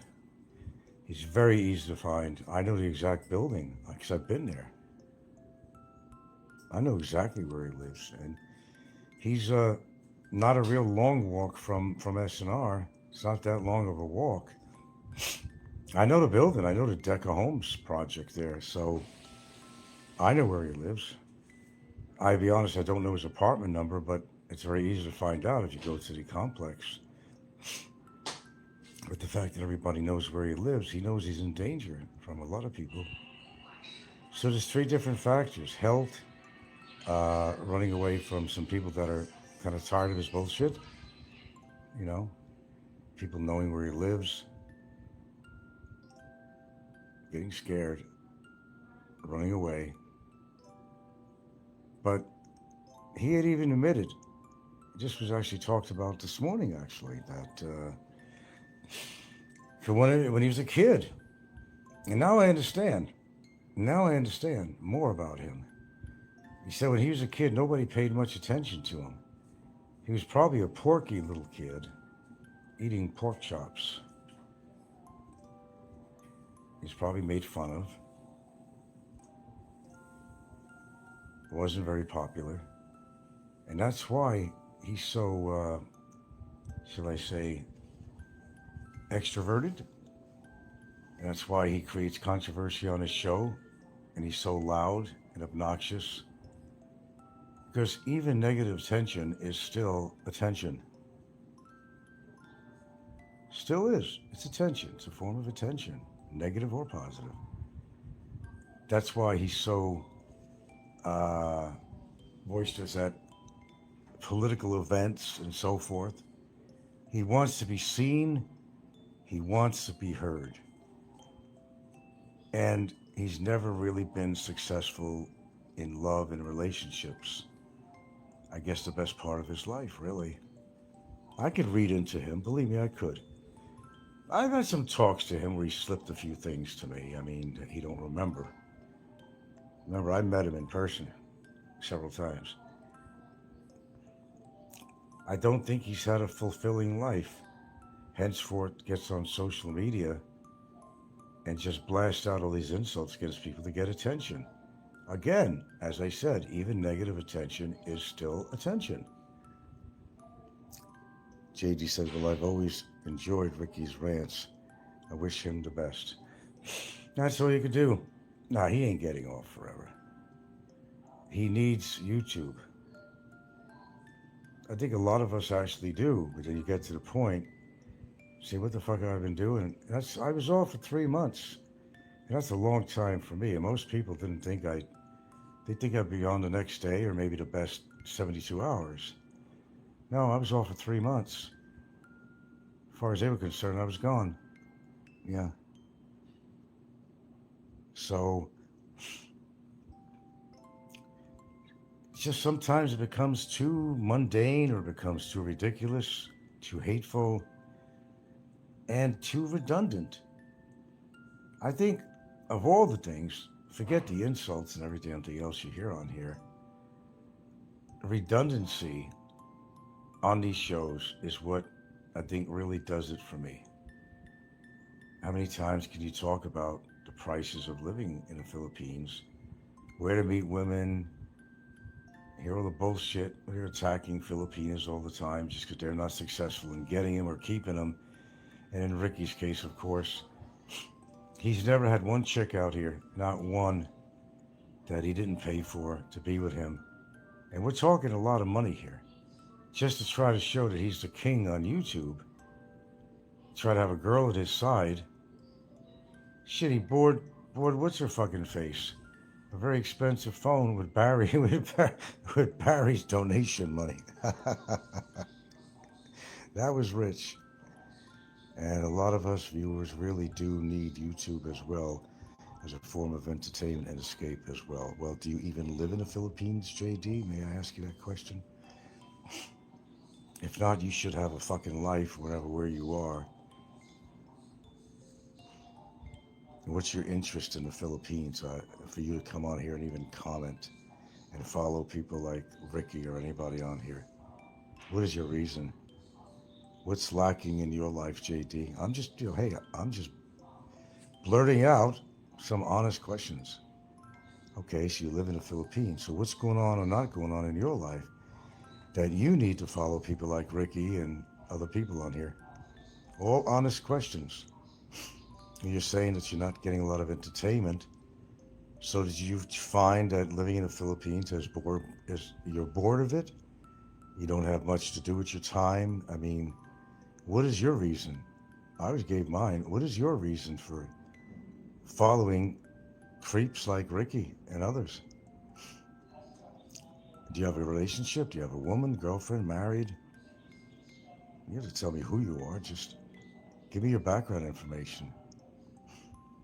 Is your wife not good enough for you to spend time with? I only come on here when she's occupied, like with her kids or something's going on or whatever. It's WWE style slapstick entertainment for me. And yes, I get bored here. Well, thanks for admitting that, JD. I appreciate that because you're telling the truth. You get bored here. Philippines is a boring place. It's absolutely mind-boggling boring, but you or me or anybody made the decision to come out here based on either economy or a woman or both. Those are the two main factors you move out here for. And you said, yes, many years you lived with my girlfriend. I'm glad you are. I'm happy in mine too. Oh, they don't like that idea though. They will not like if you're happy in your relationship. They just want to see you be miserable. Why? Because their life is miserable and out of control, like Ricky and people like that.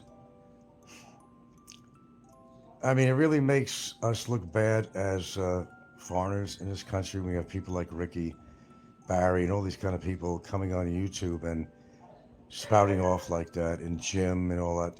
It's just, it really gives us a really bad image.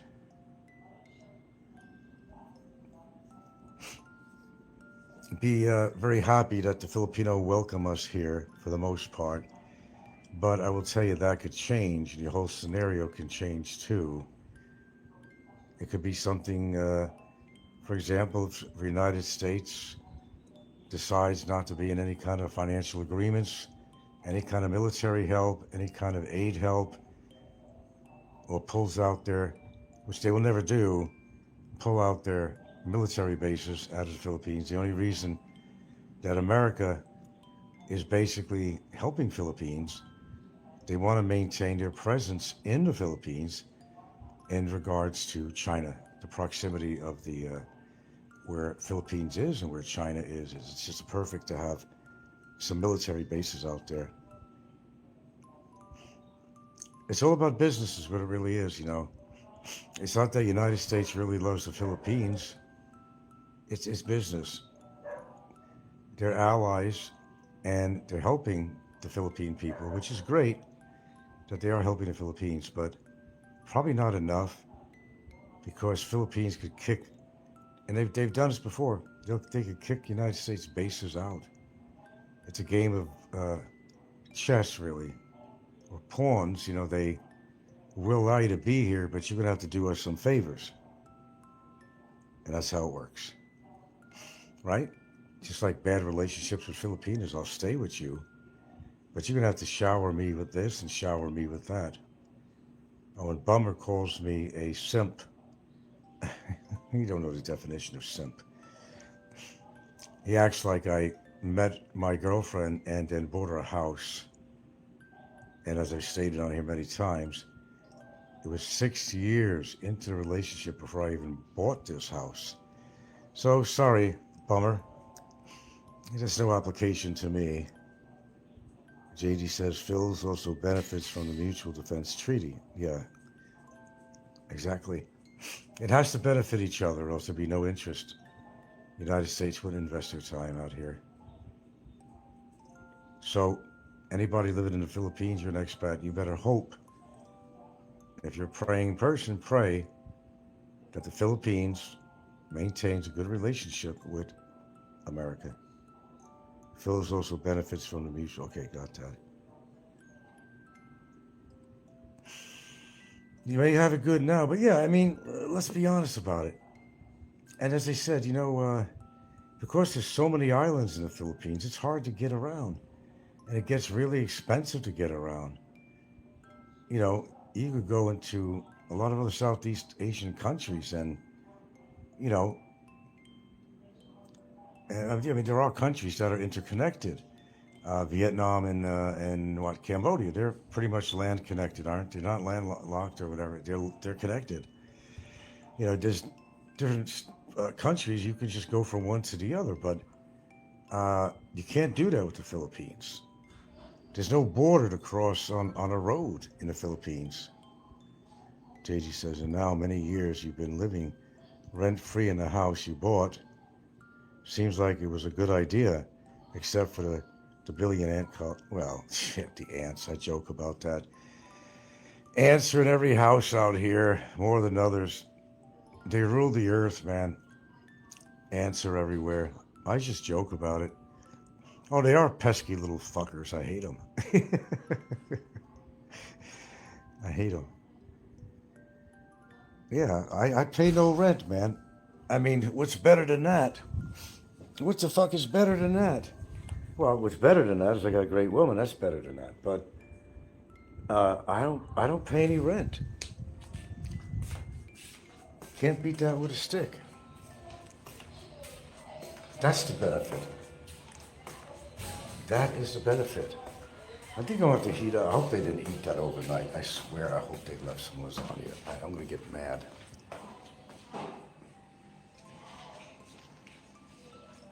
Gilda, baby. Oh, where'd she go? Gilda. Do we have any lasagna left? Okay, I want to eat some for lunch. I thought maybe they ate that overnight. I'm also living rent-free in some people's heads, too. You forgot that one. Yeah. But this one was a little different. This was made, no, that's the original one. She made one with white sauce, too. I've got a lot more left in this pan. Damn. Damn, double damn.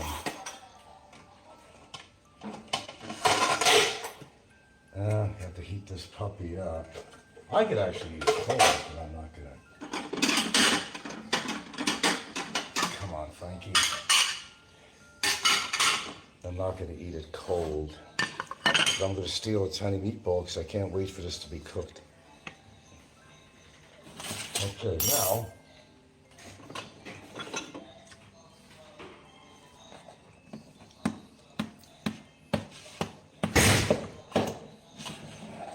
Here we go.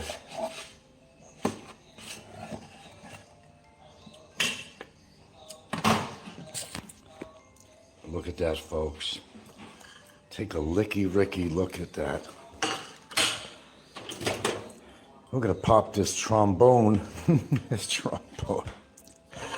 in the microwave for 2 minutes. Want me to heat you up a piece? You want to eat lunch? Huh? I don't know. You don't know if you want to eat? I don't know what I want to eat. Well, I mean, it's something that's ready made, and all it requires is heating up. Why don't you just eat it? Well, you are picky too, like the dogs, man. When food is available, man, you eat it. The dogs do that stuff. Especially Sal. She is so picky, my dog, that even when I put this gravy mix in the thing, she'll eat a little bit and she'll eat the rest. I go, okay. It's there for you to eat. I put it away and I put it in the refrigerator. JD says, Frank, as expats in fields, we also listen to YouTubers. That's our connection to the other English speakers from the West, as we are surrounded by Tagalog and Visaya speakers. Yeah, that's... I don't want to give it too much time. Okay, let me see. I don't want to be too hot because I want to eat it now. Yeah, but that's exactly my story.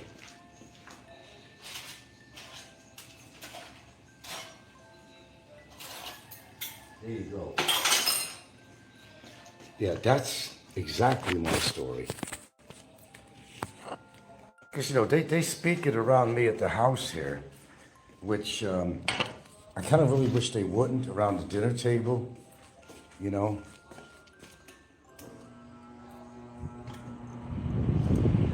Turn this trombone on here.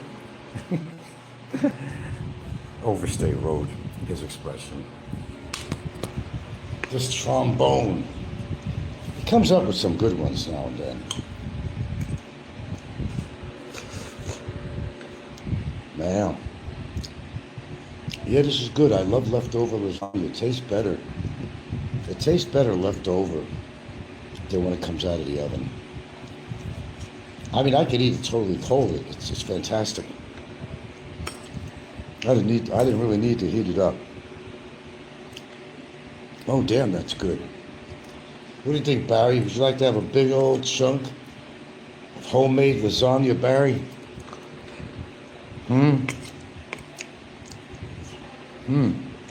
I bet you would. That soggy rice is getting pretty old, isn't it? I would imagine so.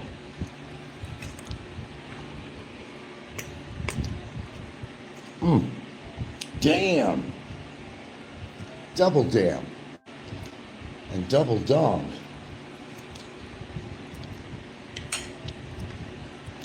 Damn and double dong. Yeah, you wish, Flying Circus. You would love that.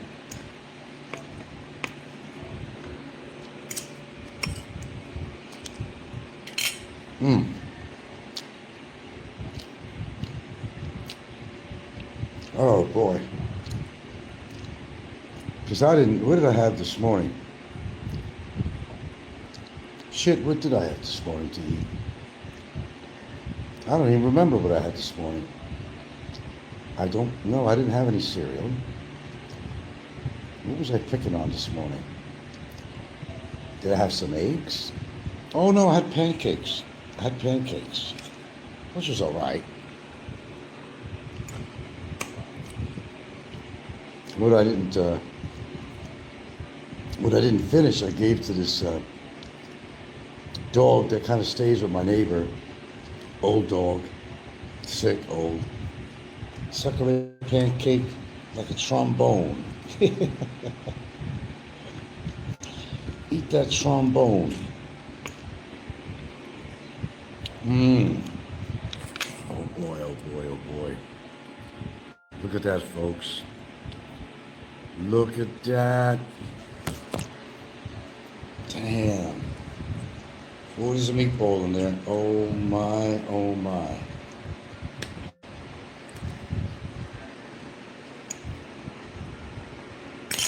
Oh.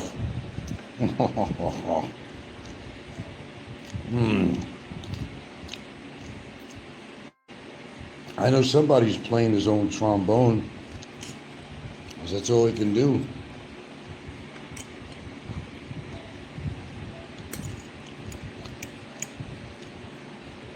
He's gonna whack that thing to oblivion.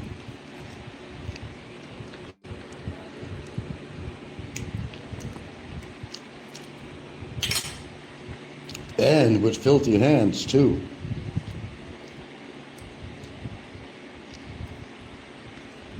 Gee, doll. Yeah. No problems here at the typhoon. First typhoon that came out, we had a couple of strong winds, and that was it. Not much of any rain at all. Second typhoon, no rain at all. Nothing. Nothing.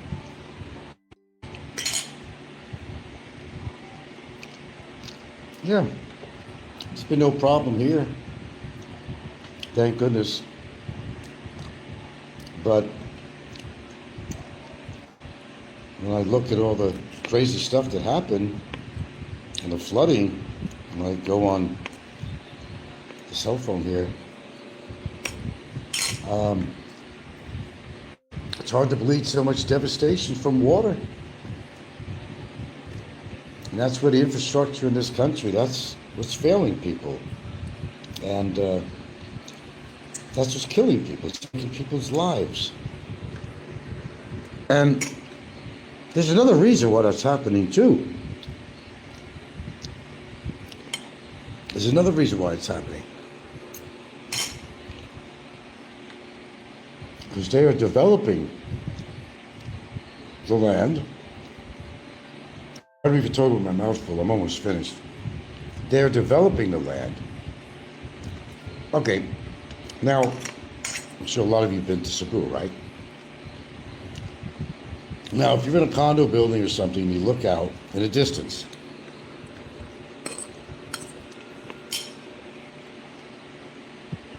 What you're going to see, some mountains, right? Starting like, La Hood, you go up to Sorao Mountains and so forth.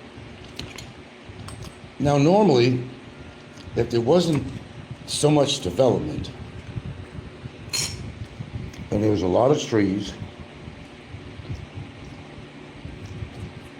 the flooding wouldn't be so bad in Cebu. But when you deforest a place and you take away the trees, plants and everything that absorb the moisture, you're going to get flooding.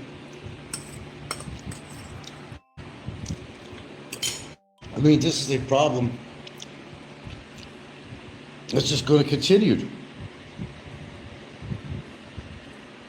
It's just going to continue. And flooding is going to get worse and worse. And more people are going to die. And they're not going to do shit about it. Politicians have their hands out too much. It's just not going to happen at the expense of people's lives.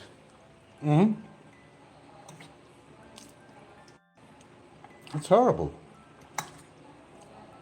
But, more fun in the Philippines.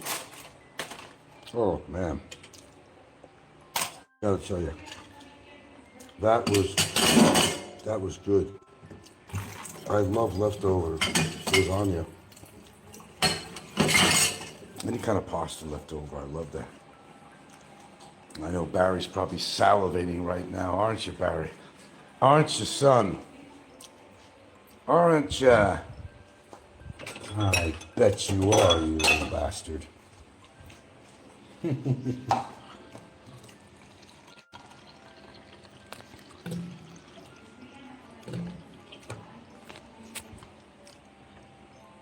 Scooby.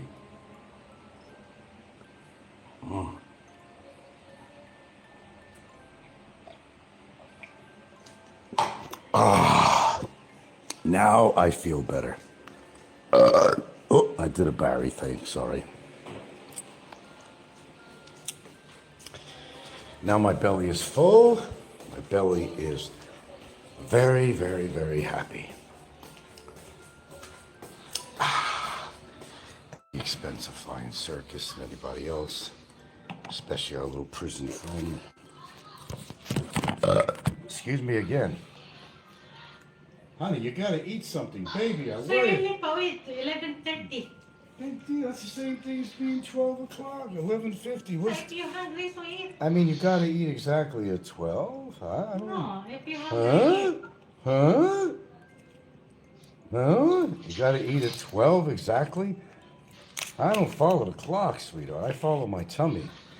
When my body says I'm hungry, that's what I'm gonna eat. yeah, if you're hungry, I'm not hungry. Yeah. Why you're not hungry? I eat You bread, want a little I bit eat of a pancake. you want a little bit of Italian sausage? Later, baby. Later. Who are you talking to on it? Okay. Don't worry, the old air conditioner, I'll put it back in the box and stuff. This was our old air conditioner, and it's Samsung. And by the way, if you want to buy a split air conditioner, don't buy a Samsung. You know, dirty day. There's something about the copper coils in here or something. I don't want to throw it out if it's worth even fixing. Yeah, I could clean it up, and I could probably get the right coils, whatever condenser coil, whatever it is. Don't start if you don't finish. Don't start what you don't finish. Well, I'm not gonna buy a new one. No, I'll put it back in a box. Maybe somebody needs something like this. Sell it to them for cheap, you know? Just taking up space around here, you know? But yeah, don't get the Samsung particularly if you don't have to. They're better brands. Even LG's better than Samsung. The other one we got, what was the name of this one? The newest one was a, let's see. What was our newest one we had? We got a 1.5 horse and we got a 1 horse. Of course, they all have, DC inverters. But I would say stay away from Samsung. They might make some good products, but their air conditioners, they don't seem to last. I've heard this from a guy. What water? There's no water getting in my house. The only leaks I have is actually out the gutter. It's not a big deal. Some of the gutters around the house have to be sealed. And I remember when we were working on the house, and they replaced a piece of gutter. They didn't do a good job in sealing it. It was 2 sides, the entryway here. That's why it's leaking. It's not a big deal. It's a matter of, not me, but I'm not going on a roof no more. My days of going on roofs are over. Not when I was in Hawaii. I go to roof, but not all the time. I mean, I wasn't up there every day, but I'd be up there to pressure wash and clean off the panel, the hot water panel we have on there, solar, and the ridge cap. That's where the screws were getting rusted, so I used to replace the screws on the ridge cap. I didn't mind being on the roof at all. And the angle wasn't that bad. I mean, as far as slipping off, unless it was wet, according to what kind of shoes you wear too. I've almost slipped a couple of times, but I didn't allow it. And the fall would not have been a big fall to the ground. But it don't matter. It doesn't matter how high you are, because even if your roof to ground is really not that much, you still could get hurt or break your neck or back or something. Don't matter. Just like you could die in 3 inches of water. No. No, what's the damage? No, okay, as far as the earthquake, we had some little light fissure cracks, in the bathroom in my room, the CR. Nothing to write mom home about, nothing like that. Not really.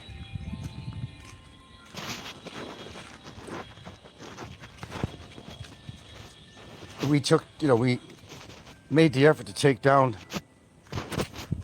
Look at this tree, how bare it looks. We took a lot of big branches off here. Take a look at that. That was really a full tree. Because the wires are rolling back of it near the road. And we didn't have any choice about it. And I was glad to do so, because that's the home of a lot of weaver ants. I always thought they were fire ants, but I guess they're weaver ants. They're pretty close to the same. One bites and one stings. That's the difference between them. Still a lot of them there. They make nests. They're very creative at leaves. But now they're kind of exposed. And I noticed they come out at night, because I see them on the wall at night. In the light, I can see them come out at night to forage around. Yeah. As you can see, it's a nice sunny day. It's blue sky and some puffy clouds, and only about supposed to be a 35% chance of thunderstorms. But I don't really see that happening right now. One thing I could do is clean these. Oh wow, it's shady out. I don't know. Clean these windows we got here. Because what happens if you don't clean your windows after a while, the soil and stuff, it kind of stains your windows, and you can't get that stain out, so it's not really clear. So we got these huge ass windows to the exercise room. And by the way, before we ever used it as an exercise room, whoever lived here, this was their living room basically, because they had all the setup there for TV and everything, And right up in here, now you see all the mold under here? That's another thing we got to attack. And you're not going to help that. I had the same problem in Hawaii. Same problem. Oh yeah, the air conditioner we have in the living room, which is great, is made by Matrix. If you want to buy one, get something made by Matrix. It's far better than LG or Samsung. Get a Matrix. You can see my satellite receiver there. We have them both, though. And we can switch off anytime we want if you want to pay. So we're not removing that. I got PLDT, it works okay. Satellite is great for a lot of reasons, but it's just too damn expensive. Even 8 miles from home is complaining. Same thing. He used to pay what we paid, $2,800 a month for it, and it went up a whole 1,000 pesos to 3,800. But, he's got the fucking money. Big time money. He's got the big bucks and sponsors and everything. Bells and whistles. The family show. The babies to bring in viewers. The young girl. The British accents. All that shit. He knows how to do it. I'll give him credit for that. He knows how to do it. I'm not knocking him. I'm giving him credit. He has the perfect formula for a successful YouTube channel. Perfect. He probably brings in about $6,000 a month. That would not surprise me one bit. About a baby, probably bring maybe more. It's according to his algorithms. He has some healthy algorithms. It's kind of like whether you have healthy cholesterol levels or not. He's got healthy algorithms. Tell us about the earthquake. Oh, yeah, we felt that. My whole bed was shaking. I was sleeping. She woke me up, Frank, earthquake. As she woke me up, the bed was... It was moving and grooving, let me tell you. The earthquake, it was felt. Oh, it was felt. We did feel that here. We had some aftershocks, but nothing incredible. Oh, fuck this. I decided to turn the air conditioning on in my bedroom here. Speaking of air conditioning, all we need is 27 for this room instead of a 27. Or if you want, get adventurous, put it down. Some people put it down to 18, but you see, which is one of the lowest ratings I think they have on air conditioners. But you don't want to do that because you're going to kind of freeze the elements or something in there. You might actually cause damage. I mean, they give you the option of going down that low to 18 centigrade, but it's probably not a healthy thing to do for your air conditioner, my understanding. So don't do that. But no, I wouldn't be able to survive out here without air conditioning. Yeah, that's why I can imagine Barry in jail. I don't know how he's alive. I don't even know how he's even alive in there, to tell you the truth. And I'll do my best to make sure I don't wind up anywhere like that, bro. I'll tell you that right now. Hook, crook, or whatever, man. I will not put myself in a situation like that.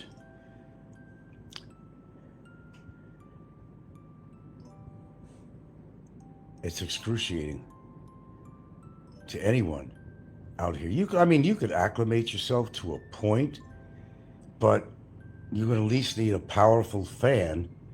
And if that breaks down, are they going to replace your fan in there? And chances are, all you're going to find is probably a little table fan, and that doesn't do shit. It just blows the hot air on you. But if you have a powerful fan, I got a beautiful Westinghouse in my dining room, and plus I'm wall mounted. The dining room is where I do want to put an air conditioner, actually, because we wouldn't use it much, just when we eat. But the fan is fine, so we don't have to. It's really a choice.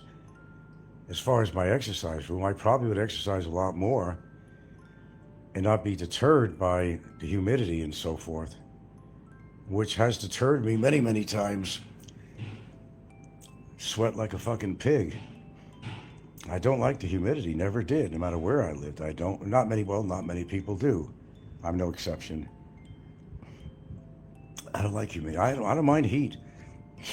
Shit, man, I've been, excuse me.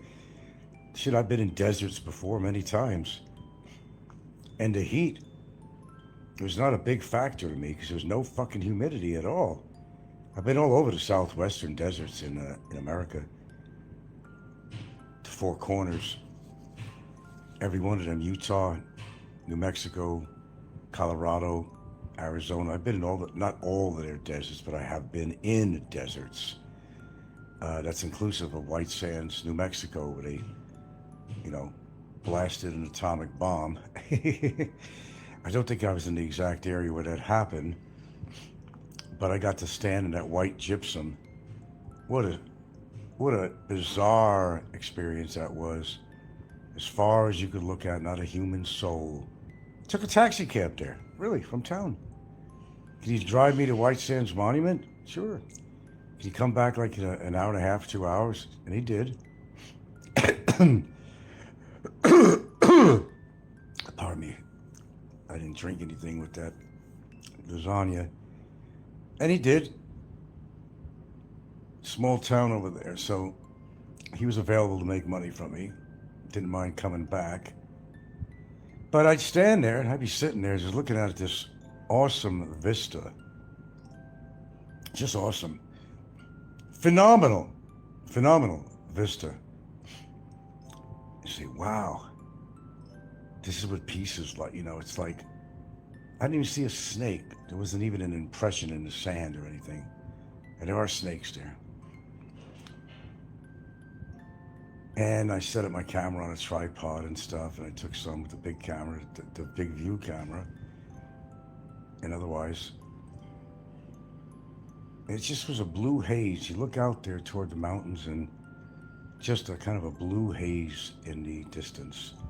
And all you see was hills. Some of it was rippled by the wind, of course. A lot of it, actually. Nobody there but me. Nobody. Nobody here but us chickens. Nobody was there. Wow, what a moment. I have actually been in places like that where there's nobody around for miles. But I really enjoyed the South. I wouldn't live there though. No, I wouldn't live in Southwestern America. I wouldn't be fond of living in the desert. Visiting is one thing, but living out there, that would be another one. I remember the first time I ever went to Arizona was actually when I went to visit my aunt and my cousin who moved from the Bronx. You know, they moved to Kingman, Arizona, and Kingman wasn't really terribly developed. Now I heard that Kingman is like a big sprawling city. Kingman, Arizona. I always remember that. Tucson, Arizona. Do, do, do, do, do, do. And it's like you see on the movies, man. I was waiting at this bus station, you know, and let's see, what was the name of that band? Their tour bus passed by. Oh, who was the name of that kind of country rock band? Let me think about it for a minute. But also, there was these chicks, you know. Of course, they're driving a pickup truck. That's what they do there, you know. Maybe having a little fun. They saw me standing there near the, you know, my backpack and everything at a bus station. And they kept on going around the block, beeping their horns and all that stuff. And that was kind of interesting. What do small town girls do, you know? Is that feud with China impacting your life there on that island? Where do you live, Jay? No, it's not impacting me at all. Why would China impact my living here on the island? Not at all. I mean, we get supplies from China here and all the shit stores they have. Everything they sell here is plastic and comes from China. But they would probably go out of business if it wasn't from China. Let's look at it at that perspective. I mean, that's where all the products are made. There's hardly many things made in Philippines. Philippines does not have the biggest export on products. I'm not sure what they sell to people, actually. I'm not sure what they export from Philippines. To be honest with you, I've been living here a long time, but I don't have a clue what they export. Maybe I should look it up. It ain't much. It ain't much.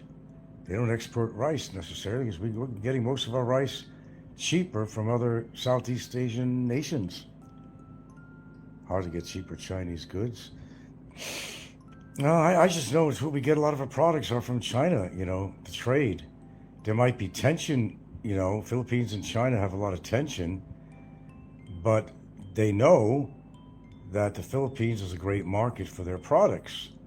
They don't want to interrupt that, you know, and other countries depend on China goods too.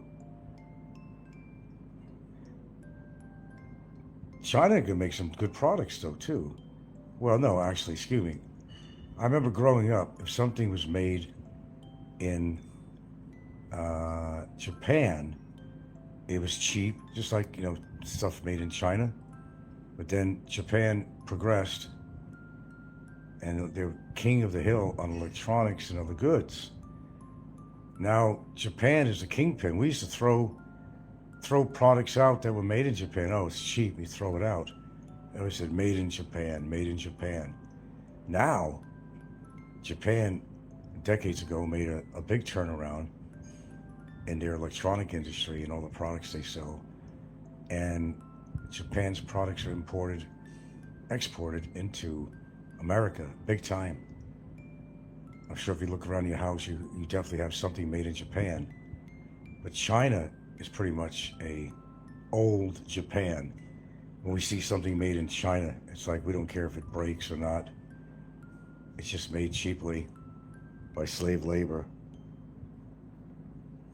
You saw the videos of the Chinese warships smashing the Philippines Navy ships.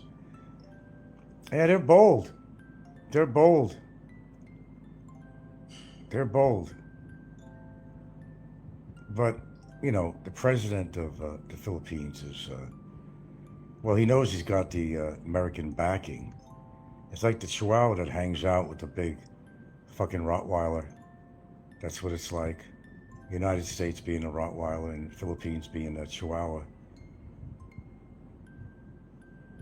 If it didn't have the United States as a backing, believe me, the Philippines would not stand a chance, unfortunately, with China.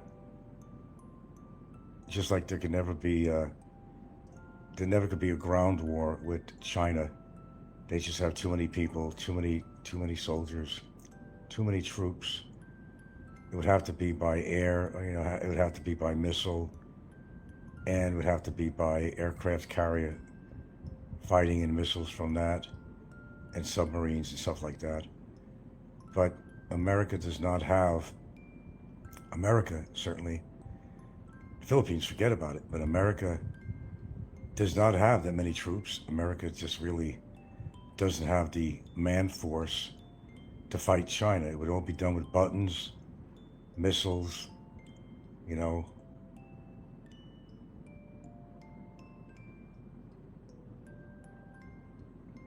There's just too many Chinese soldiers. And a lot of them joined the force in China because, well, a lot of them are poor. But that's also is for America also. Well, United States. A lot of people join the military because they got nothing, they don't have any talents, they don't have no other job skills or whatever.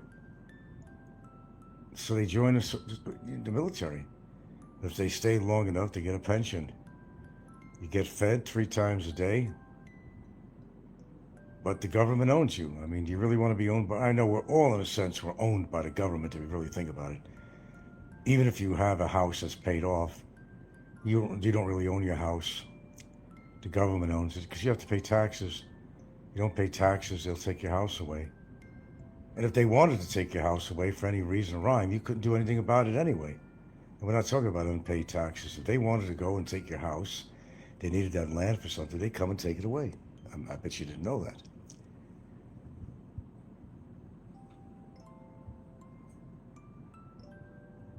Oh God, I got a kick out of Popeye trying to talk about my topic matter of these parabolic reflectors, They did use that.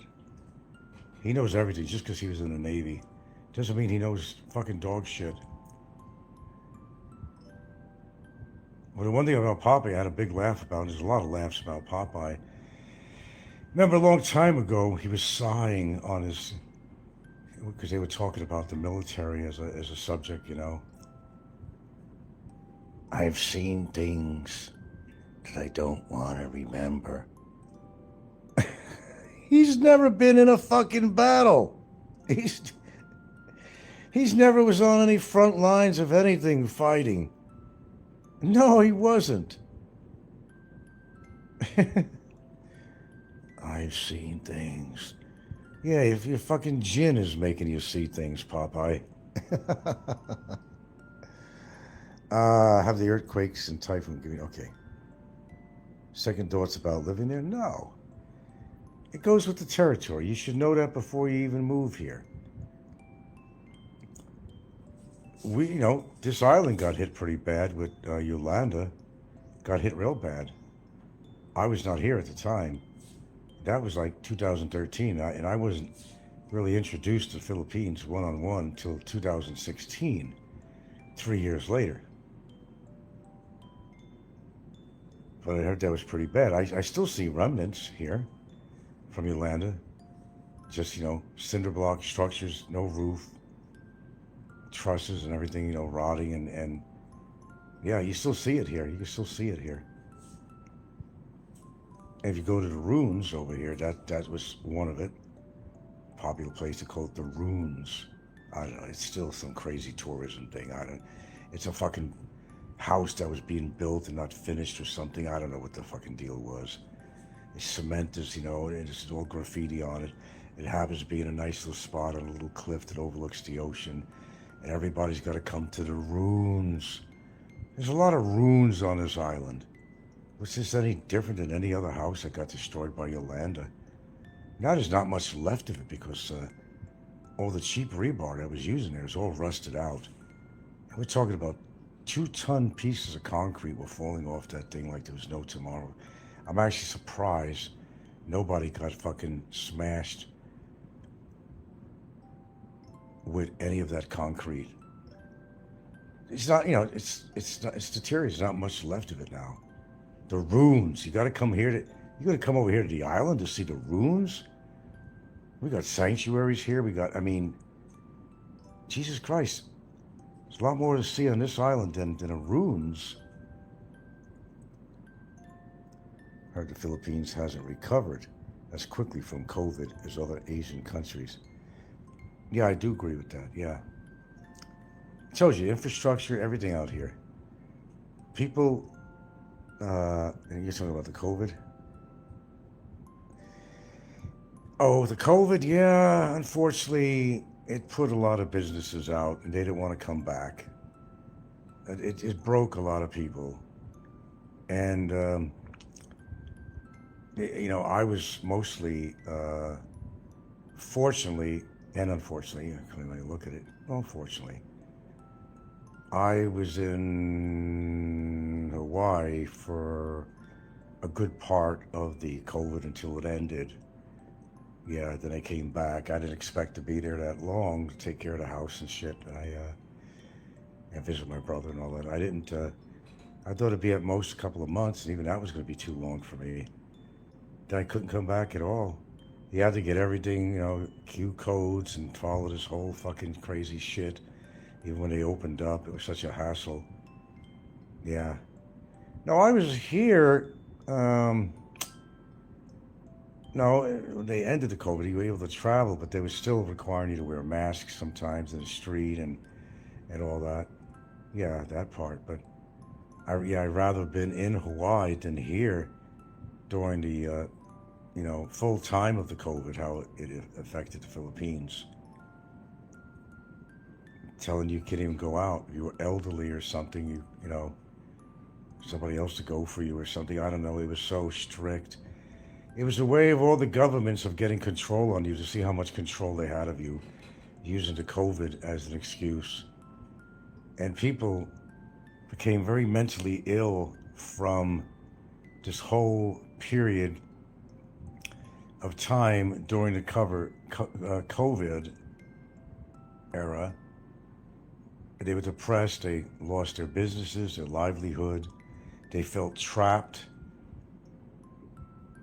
couldn't just freely travel anywhere to visit their relatives, even to other cities in the Philippines. I mean, business was down on everything, man. It's like a great depression. Like the Great Depression. And we've had a depression in the United States. It wasn't that terribly long ago, but the president wanted to call it a recession rather than a depression because under the administration, they didn't want people to think that the economy was that bad. So if they psychologically kind of make them believe it's just a recession, it's not a depression, that's the way they get to fool you. They don't want to say the word depression because that would affect the stock market so bad. And a lot of billionaires would be losing a lot of money, and God forbid that would happen. God forbid someone lost some money. I kind of envy this guy that's on his sailing boat. He's seen the world in a different way, a different perspective. Only stops at these islands to get supplies or just to get their sea legs off for a little bit, And the dog can dog off the boat, and it's pretty fantastic. No, I couldn't live on the sea, that's for sure. I couldn't. It's also very dangerous, but storms and all that.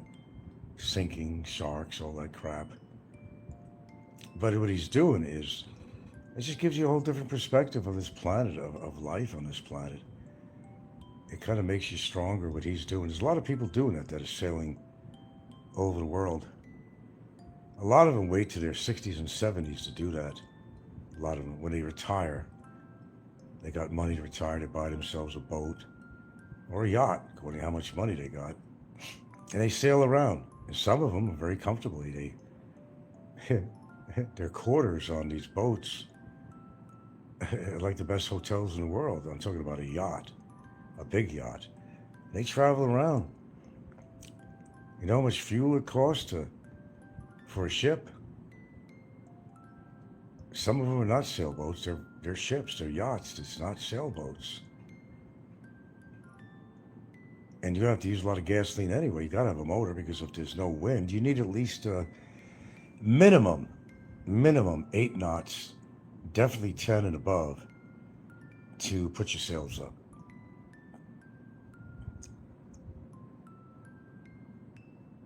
When they go to pave that road, and they ain't going to pave my road.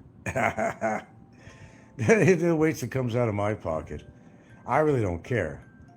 I don't care about the road. It's not like I'm getting flooding. I don't care about the road. I'm not going to put no money out on that shit. I thought about buying that. What do you call that sand? You know, the yellow. What the hell is that?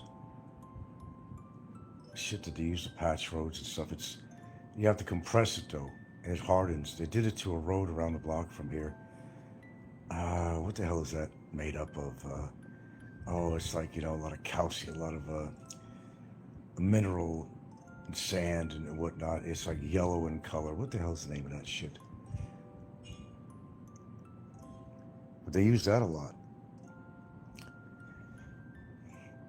I wouldn't mind doing that at some point, but only right in front of my house. But that'll eventually wear out anyway. But of course, my house would be worth more money if the road was nicely paved. Makes a difference. But since we're not selling the house, we don't give a shit. But no, we don't flood where I'm at.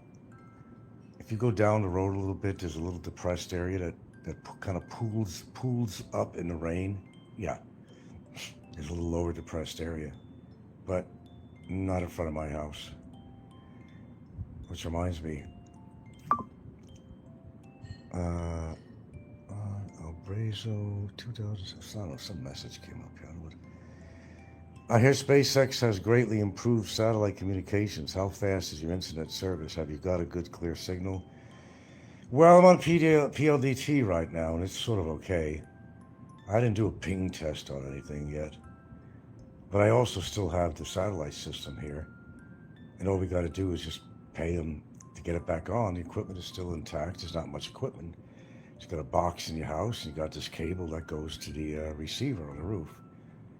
Kind of like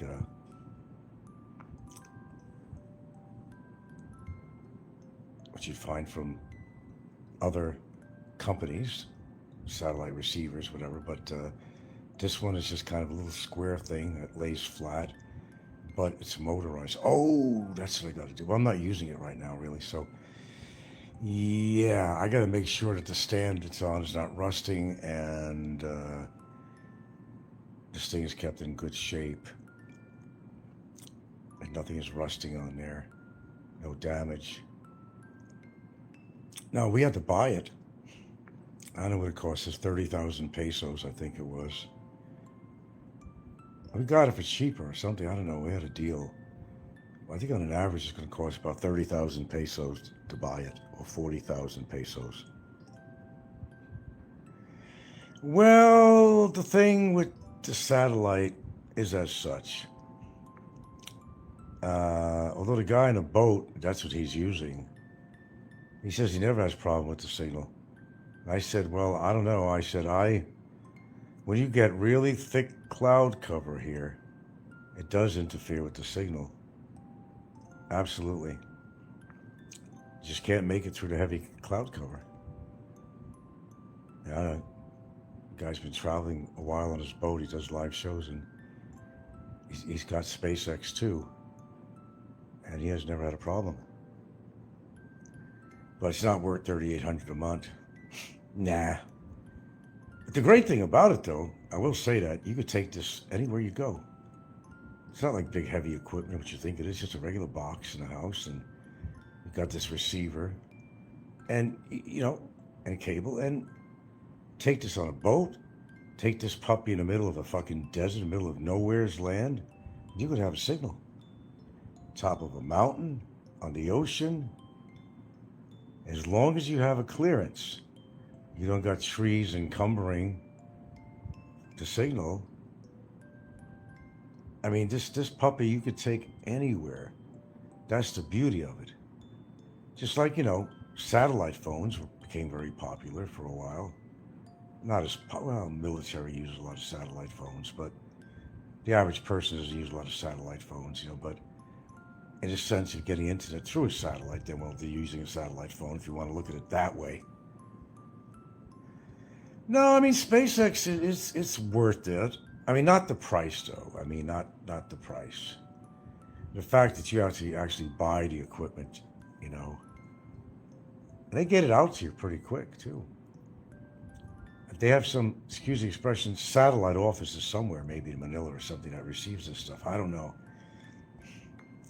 It's worth it for its usage, but not. It's not worth paying 3,800. You could get a lesser system, and that's not satellite. It's either fiber or cable, or whatever. But that'll work just as well. I don't know what I did a ping test or something on that. I don't know what I was getting on the down and upload.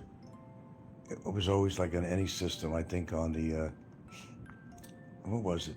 The download was always shittier than the upload. Or was it the opposite? I don't remember. Nothing's ever perfect.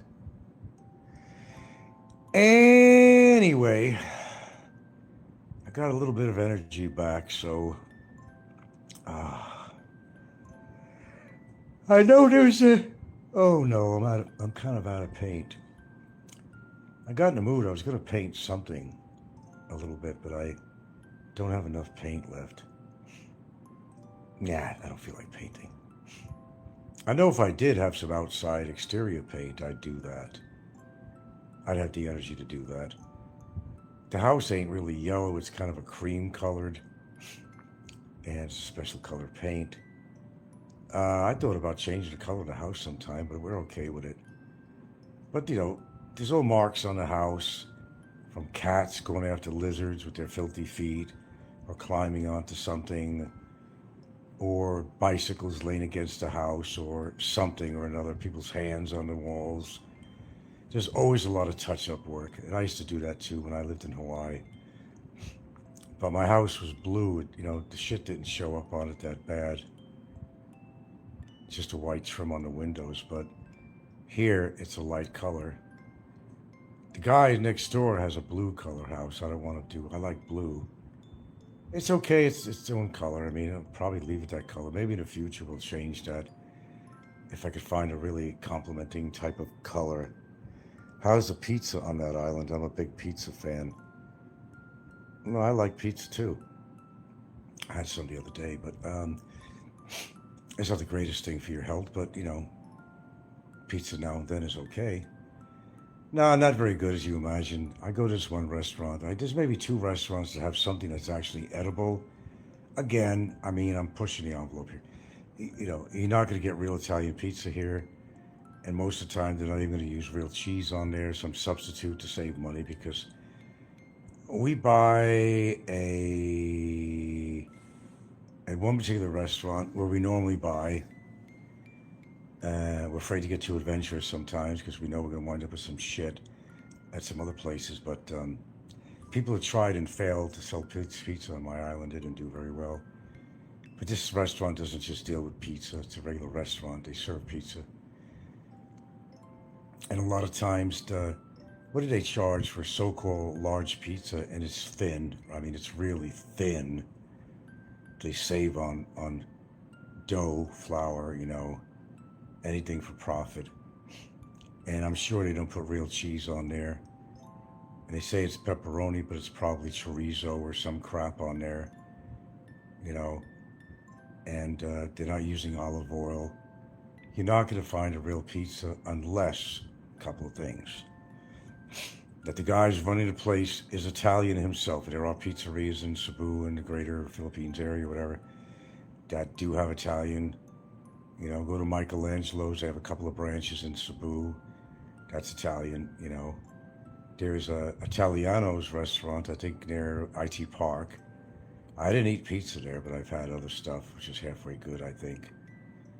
I haven't tasted their pizza. But Michelangelo's I did. It was expensive, but it was good pizza. The guy who ran the place was Italian. He knows his shit. But you're going to deal with Filipinos running a place, They call it pizza. They could call it New York style. They could call it whatever. Now, S&R make what they call a New York style pizza. I could say that it's definitely edible, but I would still add my own ingredients to it. Normally, I have olive oil around here, and I have grated Parmesan cheese in a bottle. And I will add, I just, in fact, had that. What did I have? The other day, I had some pizza, but I always just doctor it up with a little bit of olive oil and grated Parmesan cheese to make it more edible. And I told you, when I lived in Hawaii, and you got all those cheap ass frozen pizzas in the refrigerators there. Oh, yeah, she likes pizza. Yeah. And well, they're expensive too in this restaurant too. I was trying to say before I got into the topic of, pizza in Hawaii. I was going into that. They charge, what is it? What the hell was it? $750 or something for a large pizza, but it's so thin. And for them to profit, to use real cheese and real ingredients, it's going to cost them more money importing, some of these key ingredients. So what they do, Filipinos want maximum profit from their products. Okay? If they had to put all totally real natural ingredients into a pizza, they would have to charge an incredible amount of money. So what they do, and they never be able to sell their pizzas. So they compensate by not using, they use like a fake cheese or a cheese substance, or it's a modified starch or some kind of crap like that is what they use. And as far as calling it pepperoni, it's usually not real pepperoni, mostly. And when they make the sauce, it's just straight out of a fucking can.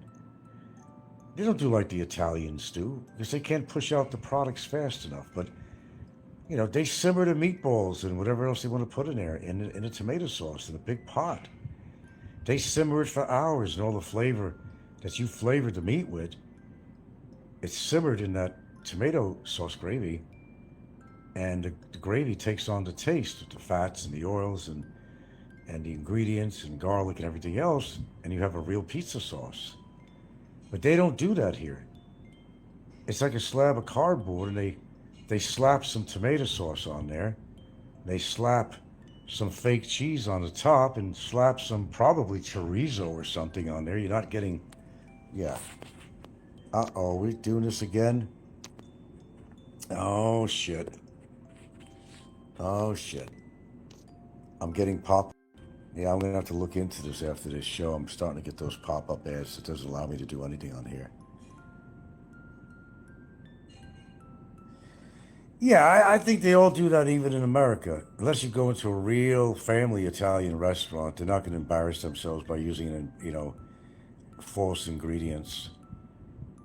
You got the customer base, I think, in America. If you got a good pizza restaurant, Italian restaurant, that sells other things too, that wonderful sandwiches, pastrami, and all kinds of, will make you hungry, huh? All that kind of good stuff. Yeah, you got to go to a family-owned. People grow up at Pizza Hut in Alberta, all these different pizza chains. They grow up with that. They don't know what real pizza is, but I won't have to be redundant with this thing. We've spoken about that before. I think you get the idea. They grow up what they think is real pizza. They don't have any idea what real pizza is. No. It's been a long while since I've had some really excellent pizza. And I'm beginning to wonder what pizza tastes like anymore, because I've been eating these shit pizzas over here. But as I said, you can fix it up. You know what you can do? They still don't sell it out. I don't see it out here. What do you call that product? They sold it in Safeway in Hawaii. It's a ready-made pizza crust. Something boli or something like that. It's thick crust. Comes in different sizes. A big-ass piece of pizza crust. It's all ready. It's all ready for you to put the toppings on it. What was that called again? They sold it a lot in Safeway stores and other supermarkets in America, and certainly in Hawaii. Oh, bobole. Okay, there you go. Well, I never tried. I never bought one of them, but I know that they sell that. But if you want to, it's better if you just learn how to make the dough yourself. You probably get more appreciation out of it. I kind of wish Gilda would get into a good recipe for making the finest bread and make some pizza, from scratch. But as I said, what I used to do was I'd take the cheapest frozen pizza you could find in Safeway in Hawaii. I mean, the cheapest, not Freshetta or DiGiorno. They were running a little bit of money. I mean, the cheapest was a small pizza, a green box. I don't know who made it, but the cheapest pizza, like $1 or $1.50 or whatever it was. And I'd take it home and I would fix it up because I already maybe had the ingredients at home: olive oil, garlic. I put a little black pepper. I put Parmesan cheese on it, more, whatever it needed. Since I already had the ingredients at home, it wasn't costing me no money. I mean, look at this! Look at this charging pizzas now in America for one large pizza. What are you paying? Like $50 or something? I mean, what the fuck is it? I remember it was expensive in Hawaii. We had a Pizza Hut there in Kau, which is a town down from me. Fucking A, man. Gee, could you afford to throw some free breadsticks in there? Breadsticks will cost you extra. Oh my God. Seriously? 35, yeah? Hey, Hemminger's back. They were making fun of you, Hemminger, on Popeye's show today. America has gas lines for cooking and heater, but Philippines doesn't. Maybe 35, huh? Yeah. I don't know. And Hawaii was, a lot of Asians living in Hawaii. And you would think that you'd find, well, maybe in, of course, Oahu, in Honolulu, Waikiki area, you'd be able to find some genuine pizza and good food. But on my island, on the big island in Hawaii, forget about it. No, not really. Oh, I was actually talking about Asian food. I'm sorry, I'm kind of getting ahead of myself here. I couldn't even find good Asian food in Hawaii. Again, if I would have went to a place like Oahu, yeah, I'm sure I could find. They have their own Chinatown there and shit, But on the Big Island, no, there was nothing there. There was nothing there. They have these small restaurants, They'll call it Asian food or whatever. There's one place that wasn't too bad. It was down the highway. Me and my brother used to go there occasionally. It was the same shit, though. They would have, the usual suspect type of food, It's according to what kind of noodles they used, to make this, made the difference. It was hard to find good chow mein, chicken chow mein, that had any taste in it at all. One place was okay, but I mean, with all the, well, there's more Japanese living in Hawaii than Chinese. So they did have a good Japanese restaurant in Hilo Bay area. I ate at one time. But yeah, I like Chinese food. But then I get scared. I don't know what the hell I'm eating. All these places and now I hear in China there, and where was this place? Was it China? Well, it is China, but there's another place that was doing it too. They're closing down. Someone burnt down a dog shop, was Vietnam, or was it? They burnt it to the ground. And more and more people, even the local people in these countries, are getting upset with that. Man, they were taking dogs off the street or whatever. even burn him alive. I mean, it was terrible. I didn't even want to talk about it. I don't even want to talk about it. Pontiff, don't you have anything better to do to the Pontiff? Hello, Pontiff. You're gracing my channel. Hemi's still trolling people after a decade. Don't you have anything better to do?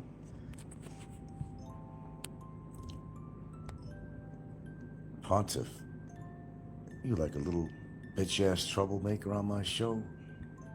Are you? Or you're gone now?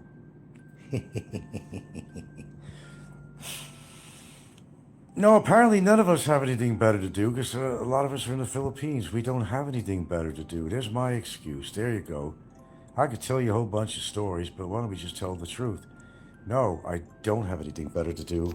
I don't. I... Oh, yeah, I'm getting that stupid ad things that are coming back again. I gotta find that section where I could these are things I never installed, by the way. You have to go to where it says uninstall on these programs, and I gotta find that again. And uninstall. Which these are things I never installed. Never. But it claims that I did. The only way to get rid of it is to uninstall it, which I never installed it in the first place. The journey to not having anything better to do. Absolutely. Join my world and every other fucking expat out here. Enter my world. It's not that bad, but it could be a little bit more interesting. Let's put it that way. It's according. If I want to go on a bonker boat every day and explore some other islands, I could do that. There's a couple of islands out here that make up the Bantayan Island chain that I haven't fully explored, or have been to already, but didn't explore the other side of the island there, which is a better part of the island. That'd be a more interesting part to see. Oh yeah, there's a few of them out there that we can do. Absolutely. I mean, sheesh, isn't it that everyone's goal to have nothing better to do? That's why people want to retire early. Yeah. They want to retire to have nothing to do. Now, if you're a very wealthy person, there's a lot you can do. But see, a lot of really wealthy people, they'll use Philippines as a home base. And they'll be traveling to other countries. And Philippines, it's just when they get bored, they just take off. They go to another country. That's what they do. But a lot of us don't have that kind of money at a whim to just pack up and go to Europe. Not everybody has a suitcase full of money like Big E and his inheritance money. Not all of us inherited any money. Hamish says people overwork themselves to death to retire early so they have nothing better to do. I couldn't put it better than that. Frank, do you think it makes sense to stay busy, or is early retirement worth it? If you could afford to retire early, by all means do it, but have a game plan. You know? If you got that kind of money to travel or to do different things, and a lot of recreation of some sort, if you're involved, recreation of any sort, if you're an active type of person, then you can make things happen, sure. You got the money, you can buy all kinds of toys. You can buy an ATV and go somewhere and go crazy on an ATV if you want to. Whatever you want to do, you know. You got a lot of money, go see the pyramids in Egypt, whatever. Not everybody has that kind of big time money, and I certainly don't. Not to do that kind of travel. Sometimes I wonder about this, if it should I work extra years or eventually just stop working earlier than expected? Well, what do you do for a living? Ha ha ha. Than expected, even if I have less money. Well, you could work for yourself or you could work for the man. And especially if you work for the man, you know, it's better to work for yourself if you could, but if you can't, you work for the man. And they got all the rules and regulations and smegulations.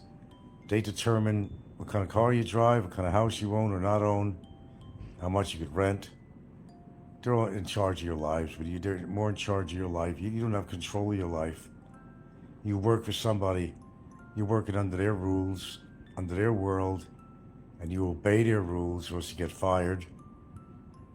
And I envy people that have their own business, don't have to depend on a boss. You just wonder because the boredom would set in and it'd be better off just working longer. Well, what I say to that if you have a job that you really like, there are actually, believe it or not, some people who can't wait to wake up in the morning. They have a job that they like to go to get away from the old bag or something, if they got a real ball and chain type of wife, they look forward to going to work. And if they have a really great crew of employees where they work and they're friendly and it keeps you happy, yeah, that's something to look forward to and make money at the same time. That's what I say. And therefore, you get a bigger retirement when you decide to retire. Don't have to worry about money because you have a pension from the job or a number of jobs you've had. Plus, you have your Social Security and have all that shit, 401ks and all that if you actually planned early. And shit, there's people retiring with some decent money and, not us poor schmucks that are relying on, Social Security and so forth. You work for yourself. Couldn't really enjoy it, but I've been. You don't tell me what you do for a living, though.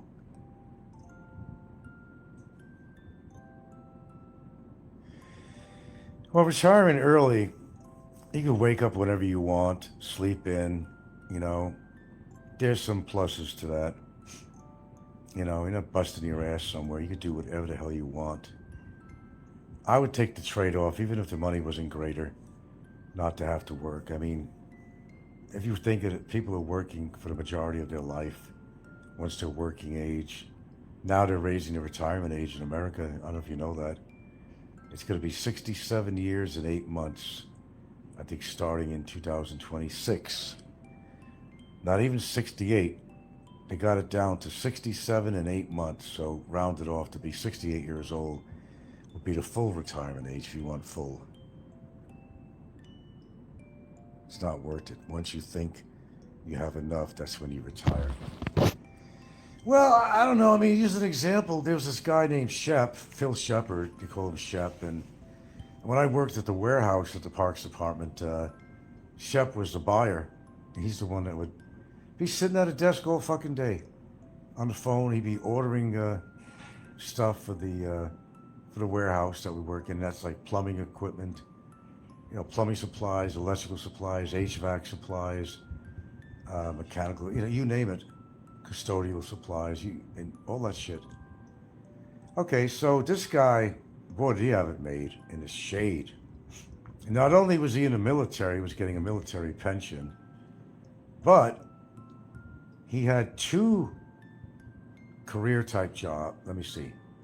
He had two pensions from two jobs he had, civilian jobs, and he had the pension coming in when he retired from the Parks Department. I remember when you'd get a paycheck, you'd see it on the windowsill of his little red truck. He didn't care if anybody even took it. He didn't need it. And his wife is some kind of professional. Well, she made money. So what happened after he retires, remember, he kind of had a little pot belly. He was a big beer drinker. And always sitting down, not exercising. He did smoke a lot. And he drank a bit. So it was a couple of months after he fucking retires, man. The guy drops dead of a fucking heart attack. A couple of months. Now, why did that happen? It was a whole conglomeration of things. Inactivity, smoking, drinking. But, you see, that was his shtick. Going to work, something to do, to look forward to. Other than going to Foxy's bar he said he used to have all his friends go to Foxy's, I think was the name. I even remember that. To have beer with the guys and talk war story, whatever the hell. So what happens is, sometimes, Heminger, when you retire from something, you go down quicker. Because you have a routine that you look forward to every day, then you don't know what to do during the day. Generally, unless you're a major alcoholic, you're not going to be going to bars during the day. You're going to go out at night or on the weekends. Okay? But this guy, I think, used to like to get away from his wife. He'd go to the bars and have beers after work or whatever, or nighttime or the weekends, whatever. But he dropped dead 2 months. All those pensions. Now, he was a little older than me. I'm not even sure his wife is alive, but Do you realize the scenario? Look at this scenario, man. So she collects. Oh my God. Her, say, being retired, his wife, after he died, she's going to get her Social Security and she's going to get a pension from whatever job she was doing, right?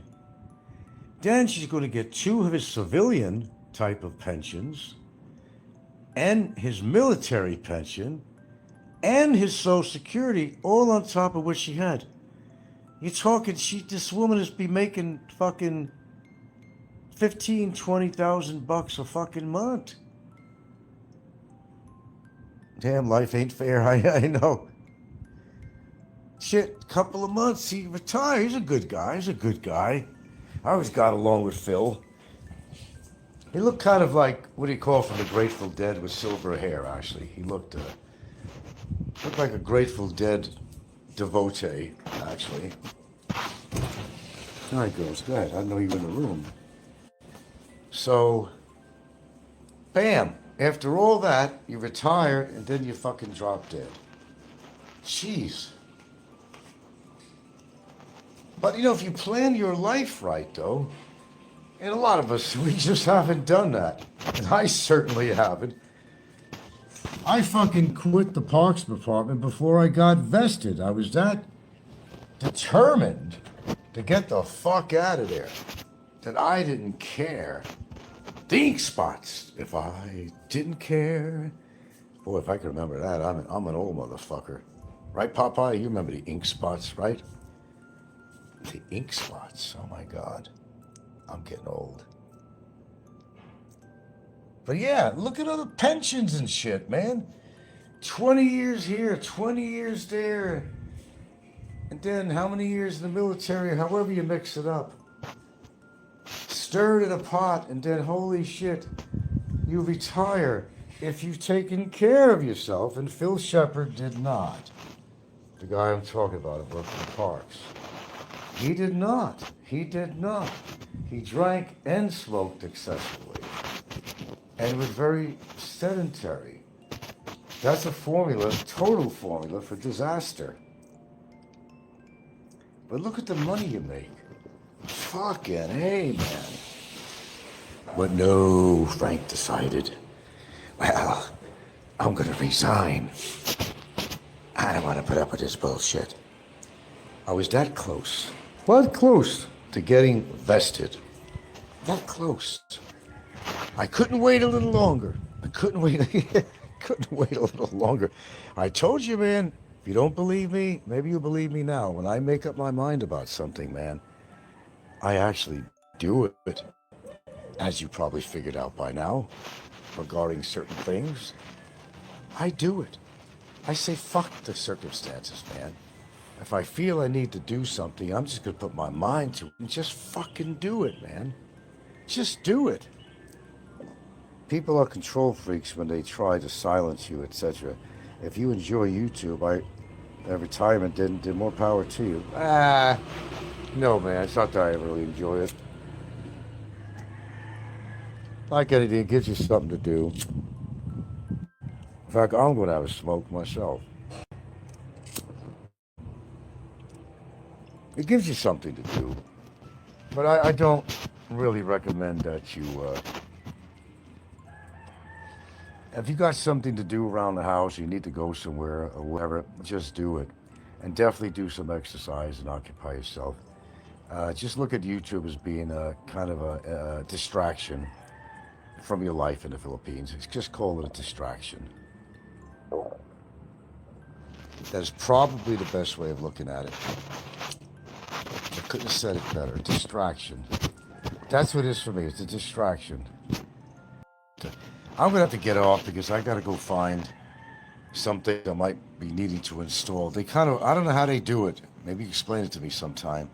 They worm your way into your phone, into your internet. I don't subscribe to any of these, all these pop-up ads that come out. I don't subscribe to any of that shit. I never installed anything on it, no games or nothing. But yet I'll get these pop-up ads on here. And the only reason I got rid of it last time, I got to go find it again. I got to go find where it says uninstall programs, go see what I got on there. It's starting to happen again. And it's really irritating. Jay tried to say you were moving out of your house. It's talking about Jay, right? Jay likes to create controversy. Jay says a lot of things. I'd like to see him say it to my face. He's in the Philippines now or something. I'd like to see him say it to my face. I really would. And say anything about Gilda to her face in front of me. I'd beg him to do that. I'd beg him to do that. He'd be going out in a pine casket, I'll tell you that. Or bamboo. Whatever he could afford. Now, you don't get away with that shit in front of me. No, you don't. And nobody has gotten away with that. Jay.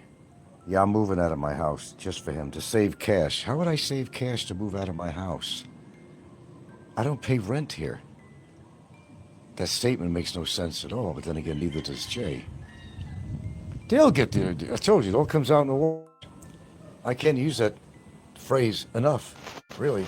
Because it does. Look at everything that's happened to everybody on here. The boys just don't learn. I told him, I said, check your email. He'll know what I mean by that.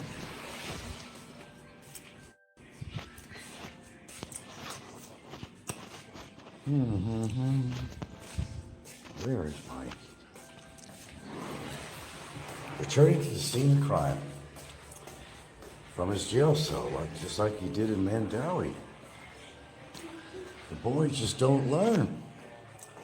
Anyway, you're going to be aware of his political statements and harassment of me from his jail cell.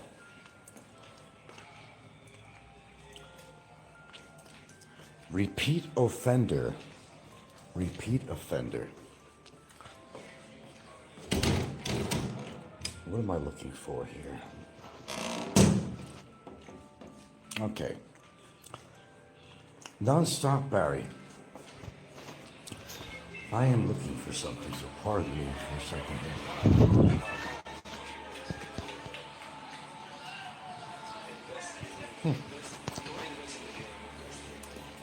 Give me a few.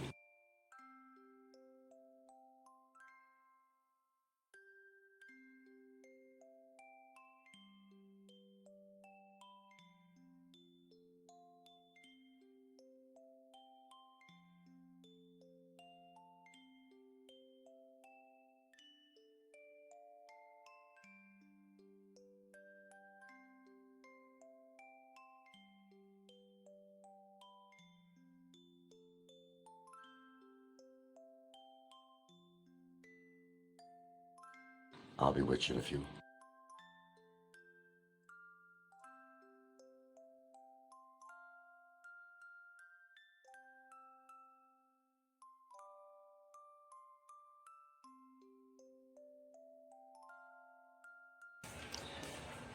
I'm sorry, just some bad timing. I've been looking for something in the house here that I cannot find. Okay, well, where was I before I was rudely interrupted by myself? I fired some warning shots for Barry in the past, and he didn't listen to me, and, well, apparently, he's still not. So I sent a little email to the Department of Justice just today. Forwarded a copy to Barry himself. So check your email, Barry. You can read exactly what I wrote and what I attached on there. Look, I already got a hard copy of that shit, man. It's screenshotted, so it don't matter, You could erase it, whatever. It ain't gonna matter. I don't know, man. It seems like you want to get out of there, but you're not willing to do anything to do that. I don't know. You're actually enjoying the ambiance of the place. Hey, I mean, it's free, you know what I mean? could be worse. I mean, we've seen your living conditions before, so this might actually be a step up for you. It might be. Probably is. Hey, Mr. Bill. Mr. Bill. My goodness. Yeah, Barry's at it again. He's a very pro-America guy about freedom and everything else, but he doesn't do anything to achieve freedom. He doesn't do anything to achieve so-called freedom. He yaps and runs his mouth constantly, and it's just everything pretty much remains stagnant with him because, yeah, what is with his stupid up? I know. A true patriot, huh? Yeah, but wait till he gets back to America. He's gonna face more shit, possibly more imprisonment. Oh, here we are. Probably more imprisonment. Well, that's a guy that doesn't know when to give up. Oh, he's such a patriot. Such a patriot. Such a patriot. Oh, he beat up his wife. Such a patriot. Spent 6 months in prison. Now that's a patriot, I'm gonna tell you that. The guys just can't stay out of fucking trouble is what it is. And he missed the boat to serve his nation. He could have been clearing minefields. Yes, indeedly, Mrs. Beasley. Do-a-do-a-diddy-did-diddy-dum. Sings do-a-diddy-diddy-dum, diddy-dum-dum-dum. Is he dum-dum? Do-a-diddy, is he Barry's a dum-dum? Okay, man. Hello, everybody. A little peanut butter on me. Ah. Mwah, mwah. Okay. Love you all. Love you all. Love you all. Anyway. No, he missed a boat on a lot of things in life. He missed a boat on fucking brains. On brains. Remember, I only publish the truth on my channel. Only the truth. And nothing but the truth. By his own demonstration. I copy all this stuff. Every time he puts on some lame statement. He's like a raw American guy. But he tries to, be a tough guy. And some of the things he posts. Like, kind of things like, you're not going to step on me. You're not going to do this to me. Well, I did it to you, motherfucker. I did it to you because you deserved it, motherfucker. That's right. You're paying the price of your big fucking mouth is what you're doing. Oh, and he goes, the last post. Oh, they're coming for you, Frank. They're going to go around the back of your house and get you away from your CCTV cameras. I said, I got him in the back too. And nobody's coming here to arrest me. I said, don't hold your breath, bummer. Don't hold your breath on that one. And besides, you wouldn't want me in there with you anyway. Trust me, you wouldn't. Just trust me. You wouldn't want me in there with you. You talk like a tough guy now, but if that was ever the case,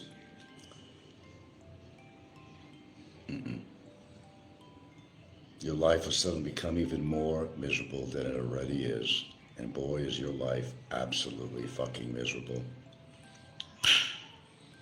All right, so did Ricky come back on again? I don't know. I haven't been checking.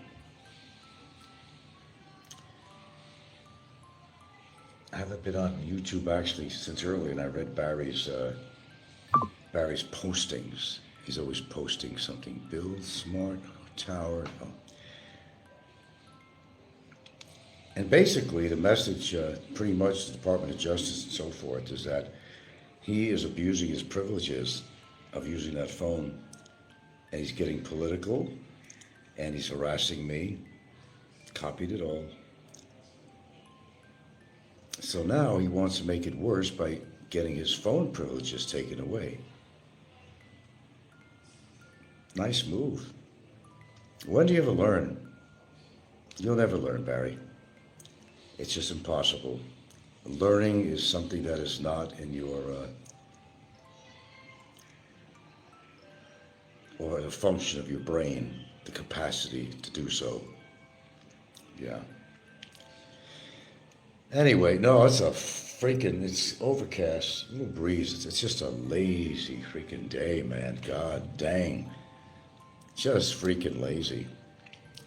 She said I was nodding out on my bed. I was watching something, and I said, really? Bill said, oh, I just looked at Barry's channel. I see the post on his page you are referring to. It's nice of him to let you comment. Well, he's bored.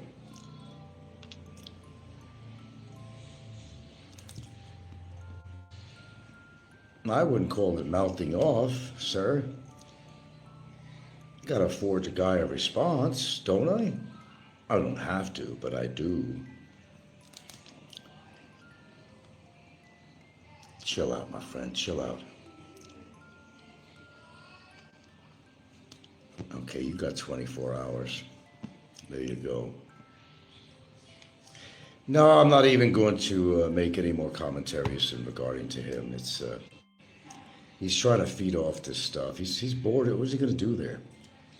You know he's having a horrible time. He called it a fucking hellhole and a toilet bowl and everything else. I don't think he's too happy. He's kind of angry these days. I'm sorry you feel that way, Barry. I feel for you. I feel for you. My heart bleeds for you. Not. So I just got that peanut butter in my mouth here. Oi. Oi! Okay. So anyway, what's going on out there in YouTube land? I haven't been going through the channels much. I just seen Barry's shit because it came up on my said that he did some posting of some sort. And he's been pretty busy with that lately. So he's kind of falling back into his own pattern again. The very same pattern that got him into more trouble. Yeah. I don't know why he does that, but no, of course he could. But how would he like it if he had absolutely no use of his cell phone at all? That's what we're working on right now. Send him a copy. Let him bullshit. Check your email under James Salzer, Barry. He tries to go under another name, James Salzer. This doesn't work, Barry. Anyway, go check your email under your James Salzer account. Go see what I wrote to DOJ. Tell me if you like it, if you approve of it. You don't stop, do you? Well, I don't stop either when it comes to you. And will never. Till I'm satisfied you've served your time. And you remit to me and the court what's due. Mr. Bill says, I see Jay is on a plane. Barry, I don't see anything posted on Jay's channel. He's a hit and run. And Barry is probably hoping for a visit and some rations. Yeah, Jay would probably visit him. I just don't know if they allow visitors that are not actually family. There's something to that. There's something to that. I'm not really sure. Oh yeah, Jay, he'll go there and do it. No, I don't think he could do a show with Barry. I did not allow cameras in there from visitors. I don't think they do that. No. It's not like when he was in detention in Mandawi. Didn't give a shit what he does. He ran the fucking place there. Had every convenience in the world, every appliance and whatnot. You know what I'm saying? Yeah. Yeah, somebody was financing him. Well, I'll tell you what, though. I mean, he's living a better life now than he has, if you think about it, because look at the shitholes that this guy has lived in. Over here, he has free rent and everything. And maybe not the best food in the world, but he's surviving. Even though he's miserable and calls it a hellhole and a shithole and a toilet bowl. Doesn't mean he's too happy in there. Free is good, Barry. Remember, that's your creed. It's your motto. Free is good, right, Barry? Free is good. Free is good. Thank the Lord. Free is good. Isn't that your whole creed in life? Isn't it? You should be happy then. 2 3/4 years. You know how much rent you'd have to pay somewhere for 2 3/4 years? You're getting it free, pal. Son, you're getting free rent and board. Why complain? You just got a couple of Chinese to deal with it. Don't worry about it. Most of them are pogo workers. You could handle that 'cause you're a tough guy. You're a really tough guy. I know you could handle it. You're streetwise, remember? Yeah, yeah. You streetwise. Yeah, man. I'm streetwise, man. I'm a tough guy. Nobody fucks with me, man. I was on the football team in high school. Yeah, remember that one? He was a bouncer, too. You gonna bounce around them Chinese, are you, Barry? Are you gonna really bounce around those Chinese? I'd like to see that. I'd like to see that.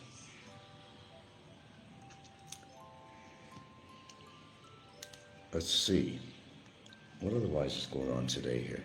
No, nothing much, man. I haven't even gone downtown today. It's just a late. I'm thinking about going out to dinner tonight. I just don't know where, what I feel like eating. No more parmesan. Oh, shit, I don't know, man. That chicken parmesan's just sounding good to me. Why do I always buy that? Some people wonder. Because that's one of the most palatable things in town that I buy. Truthfully speaking, they do a pretty good job of it. I like it. It's a nice big piece. Like I said, I make a sandwich and garlic toast, garlic bread, you know. I love it. Anything wrong with liking chicken parmesan? I likes it. Salad here and there. There's some other things I eat there, but when I don't know what to eat, I just give me the chicken parmesan. I could live with that, you know. Definitely live with that. Do do do do do do do. Strangers in the night, exchanging glasses. Okay, Mr. Bill, I just looked it up, Frank. He can visit him every day but Mondays. Oh, so you could have a little company. I mean, can I go there too? If I was in Manila? I'm not going all the way to Manila. I hate Manila. That means anybody can go and visit him, right? Wouldn't that be something, man? He'd be surprised to see me there. He'd be in hiding or pissing his fucking pants. Not anybody? So what does that mean? I understand I'm supposed to be family or something. I don't know. Maybe I'm wrong.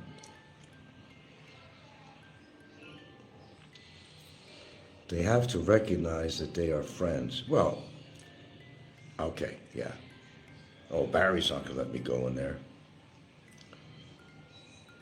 But why would he not let me go in there to visit him? He wants to see me in jail somehow, right? He wants to beat my ass, so why wouldn't he let me come and visit him? Maybe I'll come with a meatball sandwich or some, what's his favorite? Brisket. You can't refuse brisket. There's no way in the fucking world he's gonna refuse brisket. So you couldn't go there, for instance. He's got to know the person and give the approval. Okay, gotcha. Gotcha. Eyes understand. I knows all about this guy. And he's probably got himself in a lot of trouble in there. Because I know how he is. If he can't shut his mouth, I mean, I know 100% without even verifying it that he's gotten into trouble in there. Running his mouth at the guards or running his mouth. I when he got the paddle, the famous paddle. Whoa, man, the paddle, that's pretty cruel shit. Oh, yeah. They got this big-ass fucking wooden paddle, man. And now he keeps on talking about Bicutan. Let's suppose he's back in Bicutan, that he's not in Montalupa, which is known as Billy Bid. He doesn't make up his mind. He goes back and forth. See you in Bicutan, but that's not where he went. He went to Bicutan initially. Then he went to Montalupa, Billy Bid, unless they sent him back to Bicutan, which is no palace of joy. It's no palace of joy there. Ooh. Oh no, you don't mess with the boys there, I'll tell you that.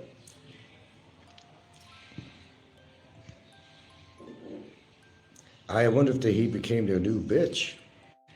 Mr. Bill says, basically, if he says he knows them and wants to see someone, he can, but they are subject to visa checks, etc. And once upon a time, a COVID vax.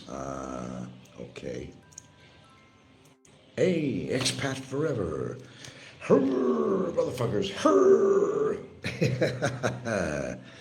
My Jim impression.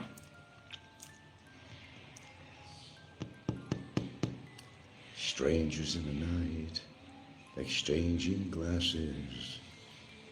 Barry's thinking about the good old days of freedom.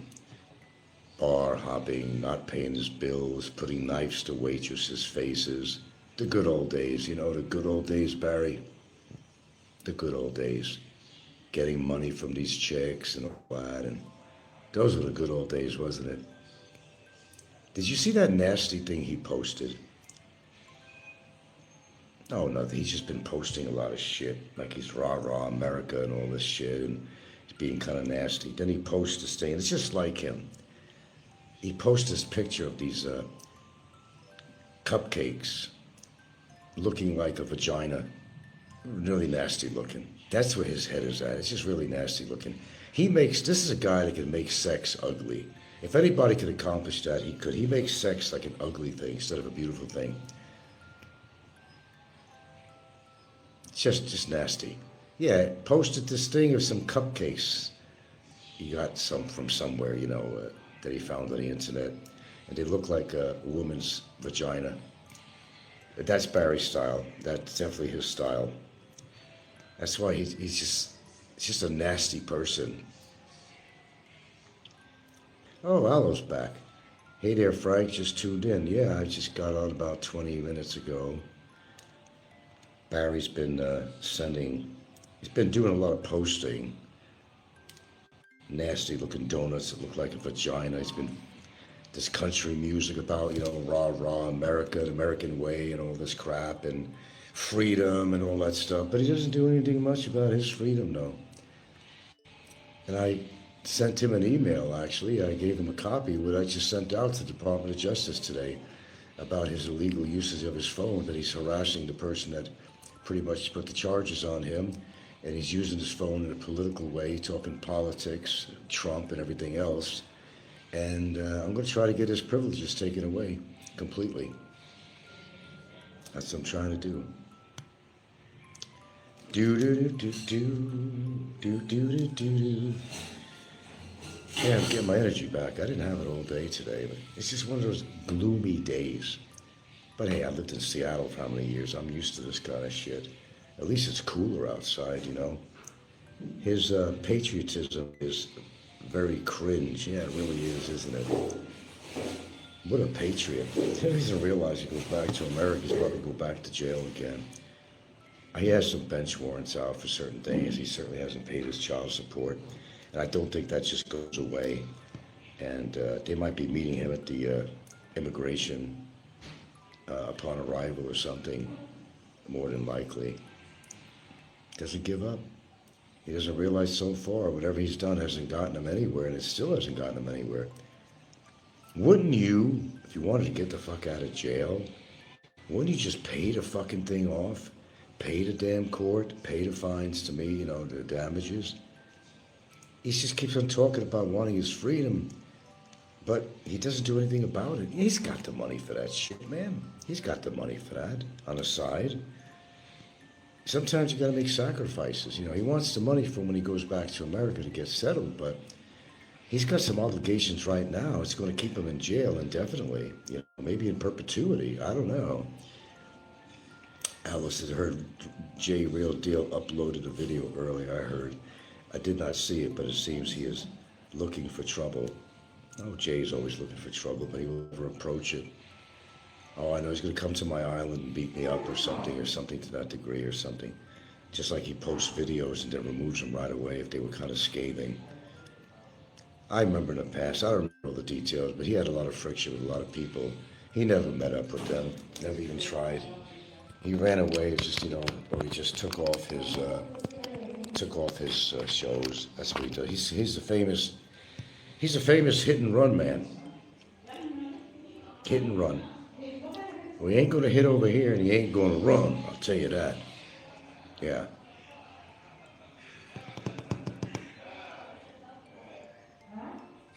Jay don't scare me and Barry don't scare me, I can tell you that.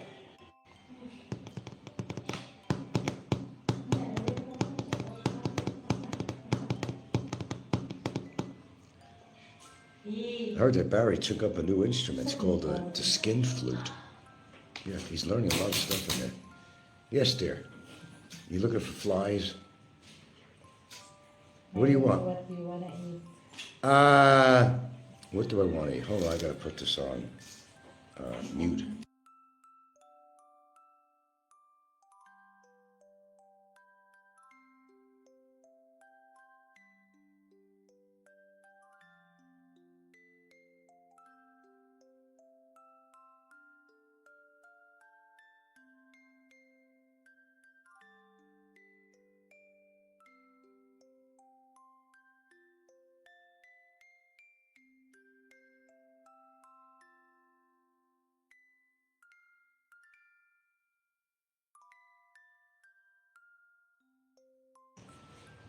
What?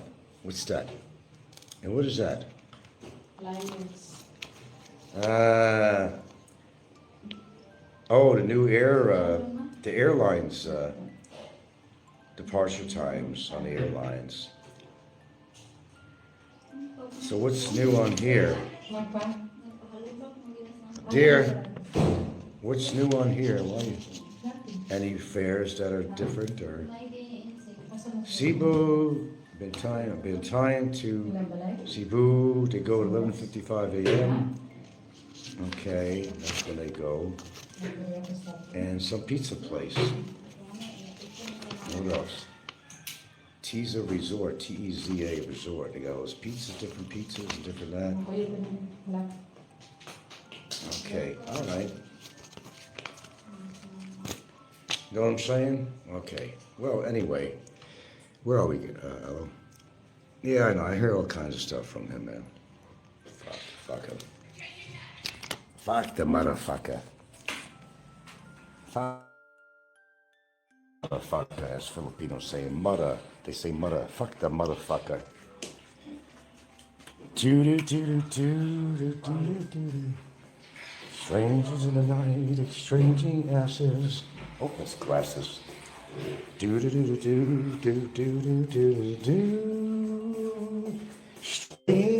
the night, exchanging glances. I told Barry it's the closest thing he's going to get to any fucking pussy. There's a picture of the cupcakes he put on there of the vagina. I go with Diana. You going downtown? Yeah. Oh, I was maybe thinking of hanging around. Nah, you go. No, I think I have. No, I don't. Go in my wallet. Yeah, baby. Go in my wallet. Yes, 50 pesos. Go in there. Do. Exchanging glances. Oh, pardon me, guys. I don't know. What kind of money you want here? What kind of money? What kind of money you want? That's all. Ah, come on. Do. All right, I'll shut up.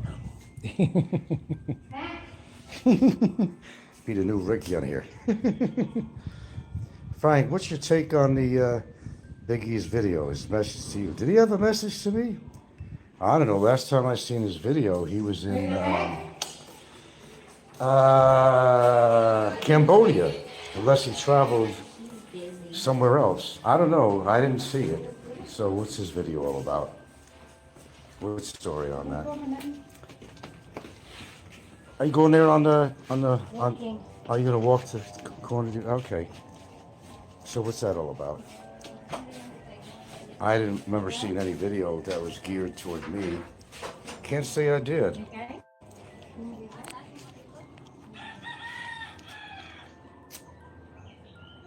Well, clue me in. What do you have to say? Allo, are you going to meet Jay at the airport and share a grab the BGC? Pretty sharp camera, isn't it, though? Pretty sharp. Really sharp.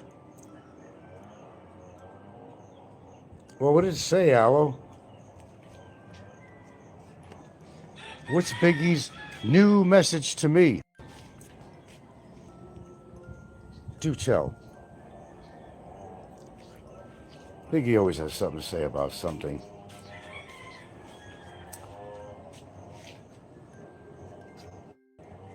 Somebody's using a chainsaw somewhere, that's for sure. Ginger, stop scratching.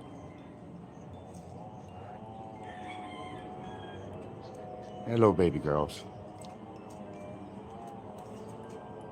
Allo, this is all over, man.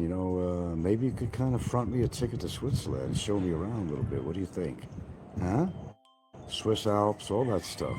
All those blonde hair women, I could look. I can't touch, but I could look. Yeah.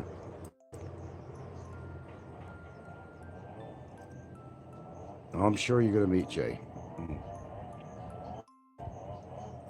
Kick his ass for me while you're at it.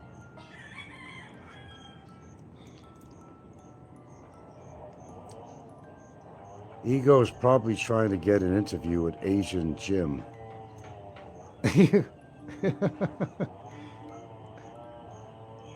That would make sense. They're both kind of large guys, and how about, I don't know if they have a lot in common, really, I can't think. Well, they both have egos, all right, so yeah, they do got that in common. Birds of a feather stick together, Everybody finds somebody who's like them. Asian Jim. He'll be out of Cambodia before you know it.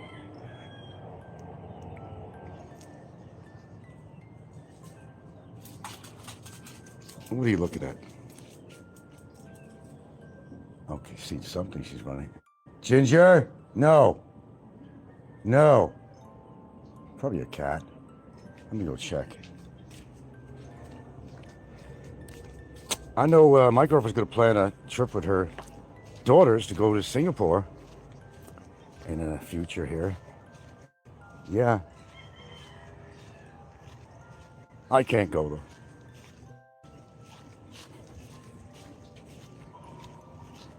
What is she up to? Ginger, what are you doing? Come on, girls. Come on, girls. On, slowpoke. Leave the cats alone. They love chasing cats. Or if the chickens ever got in the yard here, she goes after them too. And if poor cats fell off the roofing or something, they were up there, kittens. They got them. They killed 2 kittens once. Oh, they're aggressive when they want to be. Let me tell you that. They are aggressive when they... Never mind, they're not Dobermans or anything, but they are aggressive when they want to be. They like to protect the house and us in it. We can't hear something, they will hear it. They will hear it. Okay, so back to my perch. I don't know which one it is. Biggie basically said, Barry does not, he's always saying that. Doesn't deserve to be in prison. He has nothing to do with Shaw's case. But he's been saying that the whole fucking time. Lying fucker. Of course he does. Who's the money bags on? Right? Figure it out. His girlfriend couldn't raise that kind of money anywhere. Unless you got something discounted. I don't know.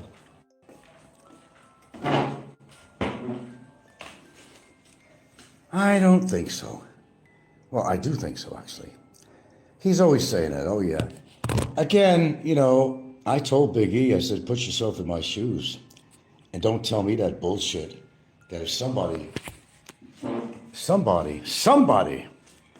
for 4 years was calling him a fucking pedophile, that could ruin his fucking career.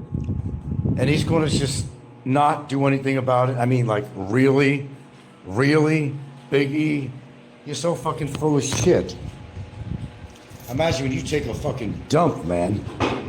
You have to get a 5-gallon fucking bucket just to flush it down. You're so fucking full of shit. I could see ego finding Barry. Funding you meant, funding. Oh yeah. Well, him and Mick Fisher both, they all believe that Barry shouldn't be in there. Hey, who pleaded guilty to 5 fucking charges? I didn't. Barry did. He did it on his own. I said, I have nothing to do. And I'll repeat it again. I have nothing to do with his length of stay in prison. He either pays the court fees and penalties or he doesn't. And he stays there until he could be in perpetuity. I don't know. Until he pays. But these guys are supposed to be so supportive of Barry. I don't think you should be in there. Oh, it's wrong. You're in there too long. Okay. Pay his fucking way. That's pocket lint, I said many times. It's pocket lint to these guys. Why don't they just free Barry J? Free Barry J. Whatever happened to that campaign? Free Barry J. What happened to that? Put your money where your mouth is. He's supposed to have a lot of money. You funded his girlfriend. You want Barry J out of jail, but you don't want to help the guy, all because you don't want to see me getting any piece of the pie. Well, the fact is that either one of these people, they wouldn't go to court. They'd take Barry, and with their big, long, sinuous hands, they would pound him in the ground like a railroad stake. You know they would.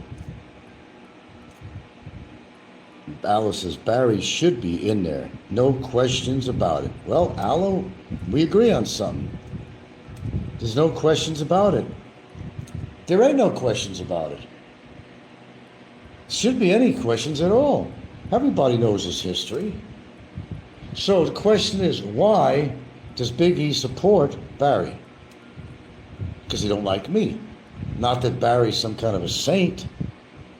It's because he doesn't like me.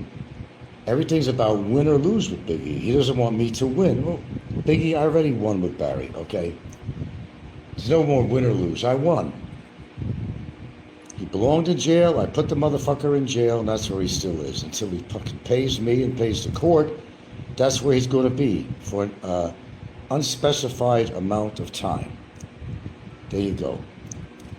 Could be in perpetuity. I don't know. But that's his doings. That is his doings. It's not mine. Stop bitching and whining about Barry shouldn't be in there that long. He put himself in there. Can I be more direct and clear and concise about it? He put himself there. I have nothing to do with the length of stay that he is being imprisoned in wherever he is, Bicutan or Montalupa, Billy Bid. I have nothing to do with that. It's his own doing. He wants his freedom. He knows how to do it. Take the money he's been saving on the side for when he goes back to America. It's a sacrifice, I understand it, but at least it'll get him out of jail. He has a solution to it. He don't need anybody's money.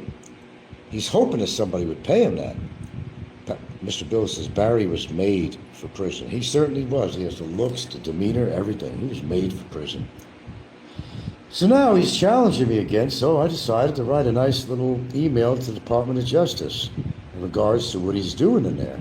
And so maybe to get his phone privileges taken away, he doesn't learn. Howard Winter says, supporting Barry is the telltale sign that they have lost any moral compass. They've never had any moral compass, Aloe. They've never had any. Oh, they try to preach from the soapbox of how moral they are. There's nothing moral about these people at all, my opinion, my observation, my ears. Nothing moral about that behavior. There's nothing moral at all. Morality don't play a part in this. Sorry, it just really doesn't. Morality. Get fucking real, man. Yeah, Big E always has something to say about something. Just concentrate on your fucking wallet. Get Barry out.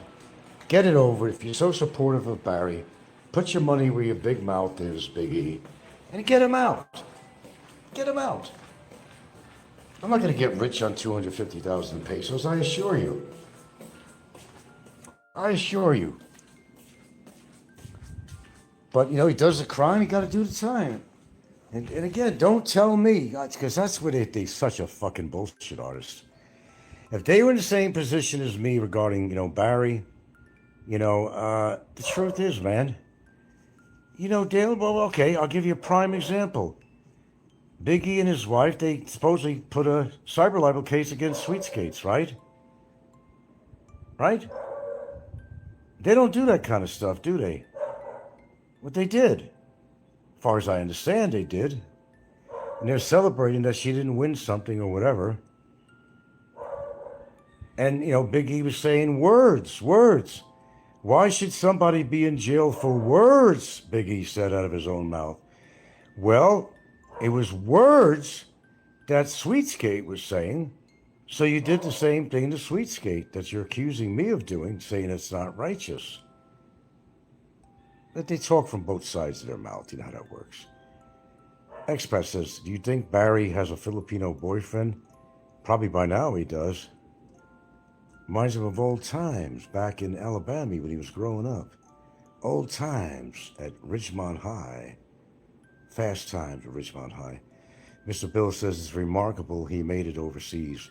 Many like him didn't ever get that far. I know, quite a quest for him to go from all the way to make it to the Philippines. Yeah, he was running away from his child support at the time. That's why he went to the Philippines. And I told you, everybody, Drew, Brevis, all these people, they're running away from something. That's why they came to the Philippines. It wasn't even for, well, he tried to, what he did was he found the first woman, the one that lived in Lake Cebu, whatever, and kind of messed up her life the minute he came there. Well, not the exact minute, but it wasn't long. And that was his go for when he came to the Philippines.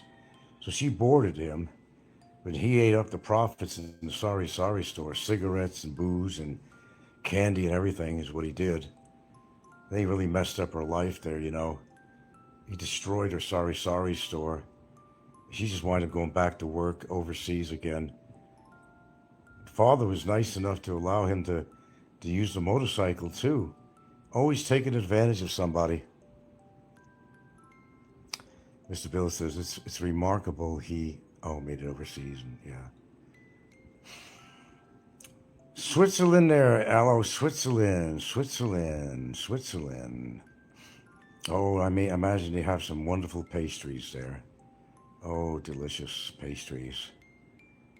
Swiss cheese, real Swiss cheese. I love Swiss cheese. We gotta we gotta meet sometime, Aloe. Pastries are great. Yeah, I can imagine, man. The cheese and oh my gosh, I don't eat like brie or brie, whatever you call that cheese. I don't eat any weird cheeses.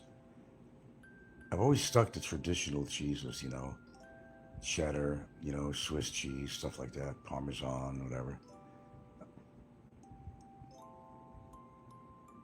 Brie, I don't even like looking at it. I've seen it in the store. I don't think it's something.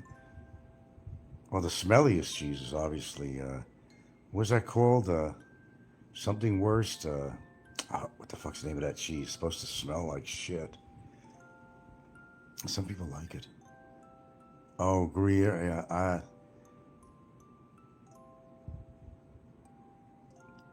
well, I'm willing to try that cheese. I seen it around, but I was always afraid to taste it. I was gonna waste my money.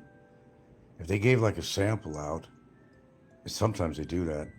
I'd try it, but I'd have to really have a liking to buy it. I'm not a cheese connoisseur, but real Swiss cheese, I love Swiss cheese. Oh, my favorite cheese, though, is provolone.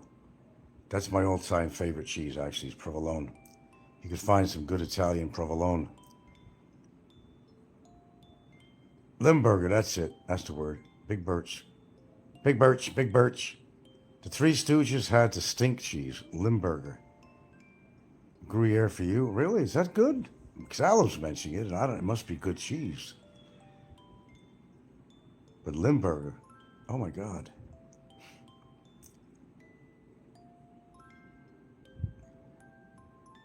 It is, huh? Okay. I'll take your word on it. I'll have to try it if I'm at SNR next time. I'm not sure when I'm going to Cebu. I haven't been there for a while. Well, especially during the flooding, I had no reason to go there. That would be chaos, total chaos. Gruyers is best on in onion soup. Okay. You know what I'm in a mood for? We were just talking about it earlier. Something I haven't had since I've been in Hawaii. Baked potatoes with sour cream and chives. Baked potatoes with sour cream and chives. Yeah. Got to run later. Okay, thanks for stopping by, Mr. DeWinter. Catch you on the later. Big Bird says, Frank, come to Cebu for Thanksgiving. Why? Oh, for good food or something and all that. I don't know. They don't really, we'll celebrate. We don't. It's not a big thing here. Some people celebrate Thanksgiving here, and I've done it numerous times here. It's just for my tradition, but not necessary really. Every day should be Thanksgiving, really. But I can't get the kind of food I want for Thanksgiving, so. And I don't even know. Maybe I could eat sliced turkey or something like a delicatessen type. But I don't know. I think I've outgrown my taste. Maybe because I don't know.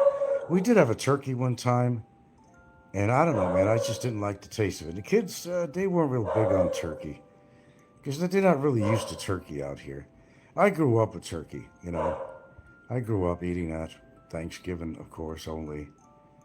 And turkey burgers are pretty good. I used to eat turkey burgers. I could probably eat turkey sausage, turkey bacon, but I don't know. I just might, eat a lot of chicken around here. It's just going out of my mind with all the chicken I eat here. Big Bird says the Texas Roadhouse, Ayala, has a killer baked potato with sour cream and chives. Oh, yeah? Yeah, I've passed by the Texas Roadhouse. I've never been in there before. I just heard they were awfully expensive. Mr. Bill says, Frank, baked potatoes? What you can't get. Oh, I could make them. We just never made them. Mostly eat mashed potatoes or something like that. Taters. No, we talked about it. I said, okay, next time we buy potatoes. I'm just trying to watch the carbs. I eat much too much carbs for my own good, I think, really. Carbs, turn to starches, and sugars and all that shit. Girls got to watch their figure, Yeah. But yeah, baked potatoes, man, you split those puppies open, all that steam comes out. You load some nice, put chives in there, any onion really. Green onion, of course, and then chop it up and, butter, of course. That's the problem. You see, potatoes really suck up the butter. And you don't really get the taste of butter unless you inundate. So baked potatoes kind of become kind of a dangerous meal to eat, really. Oh, damn, okay, my heart skipped a beat for a second. Why? Oh, okay, about the potatoes. Yeah, the one thing, and I used to really load my baked potatoes up with butter because, it would absorb all the butter. And the other thing I noticed, too, there's a big difference between salted and unsalted butter. The last butter I just bought here is unsalted.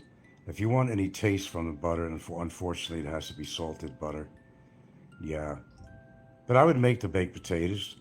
Tiny bit of salt, some black pepper,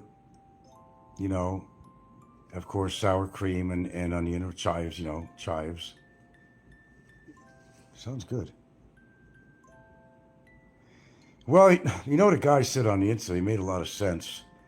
When you get brought to the hospital, you have an accident or something, whatever's going on to you, they put you on IV. And they put you on something like, oh my God, it's a sodium intravenous, and the amount of milligrams is phenomenal. It's the salt that saved a life. And I heard a guy talking on one of these feeds about that. Everybody's about salt, but unless you have extraordinary high blood pressure, then I'd probably say don't take salt. But you need some salt. You need that sodium in your body. You sweat a lot. You sweat a lot of it out too. You don't even have to Ask a doctor. Same with stroke. Yeah, everyone's on a bag of salt. Yeah, and it's a lot of salt. It's concentrated. So there's a lot of misnomers, a lot of misinformation out there about salt, and also about cholesterol too. That's another one. That our brain is made of cholesterol. It needs cholesterol. Our liver needs it. But I suppose if your numbers are really, really off that bad, you know, then maybe that's a problem with the cholesterol. But no, I have butter. But as I said, there's something, a product that they sell in girls, there's a product that they sell in S&R. It looks like margarine, you know, where the margarine and butter section is. It's called Nutriflex, Nutteflex. They have some different varieties of it. One of them, it's a green one. It says olive oil on it. And if you read the label, it's got everything good in it. I mean, there's no saturated fats, there's no cholesterol, nothing like that, you know. And it has a nice taste. So you're willing to put it on a piece of toast, you're willing to put it in your mashed potatoes, even willing to cook with it. So Nutriflex or Nutriflex. Well, not really. You got to read the ingredients out of it. It's not poison flex. And it was tasty too. No, I don't want to inundate myself with butter all the time, you know. No. But I love butter. I mean, my vegetables. I can't have vegetables without butter. Seriously. Especially potatoes. You know, mashed potatoes. Broccoli, Brussels sprouts, I gotta have butter. Yeah, you could put some olive oil on it, but I don't know if that's gonna do the trick, you know? I do use olive oil, but I have run out. They have olive oil locally, but it's some real crap. It's not even quality olive oil. Don't matter if it says extra virgin. It's in a clear container, which is number one, no good. Oxidation or the light kills the olive oil, the effectiveness of the olive oil, and the flavor, all that. Awfully expensive too. But you know what? If you want an all-around good olive oil, you could buy the Kirkland brand. It's actually good. Buy the Kirkland cold-pressed extra virgin olive oil. You know, it's still pricey. Not as pricey as some of the others. Elena d'Oro or something that's expensive. Elena Oro, I think it is. There's a lot of brands. And make sure it was actually made in Italy, not bottled somewhere else or whatever. You got to be a connoisseur of sorts with olive oil, because you're spending a lot of money on it, and you got to know what you're buying. It may not be a very good quality olive oil. Okay, Mr. Bill, catch you later, man. Okay, it's a good time for me to get off anyway here too. I don't know what she's gonna come back with downtown. She went to buy something, so we're gonna eat tonight. I don't know. Hey, I'm happy with a can of kidney beans, man, with butter, of course, or garlic in it, whatever. I love it. I'm not that picky, but you know, when the chips are down, I'm fine with beans. You know, especially kidney beans and garbanzo beans, but kidney beans are my favorite. A lot of protein, a lot of fiber.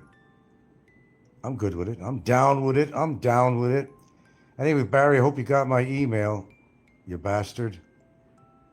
Yeah, you could read what I wrote and to who I wrote it with. Go ahead and do it. I don't know, you seem to like a hard time. You want to spend some hard time in prison, huh?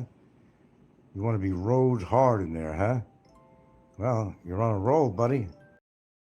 This shit. But you're so easy to buy anything they say. Early in Southeast Asia here.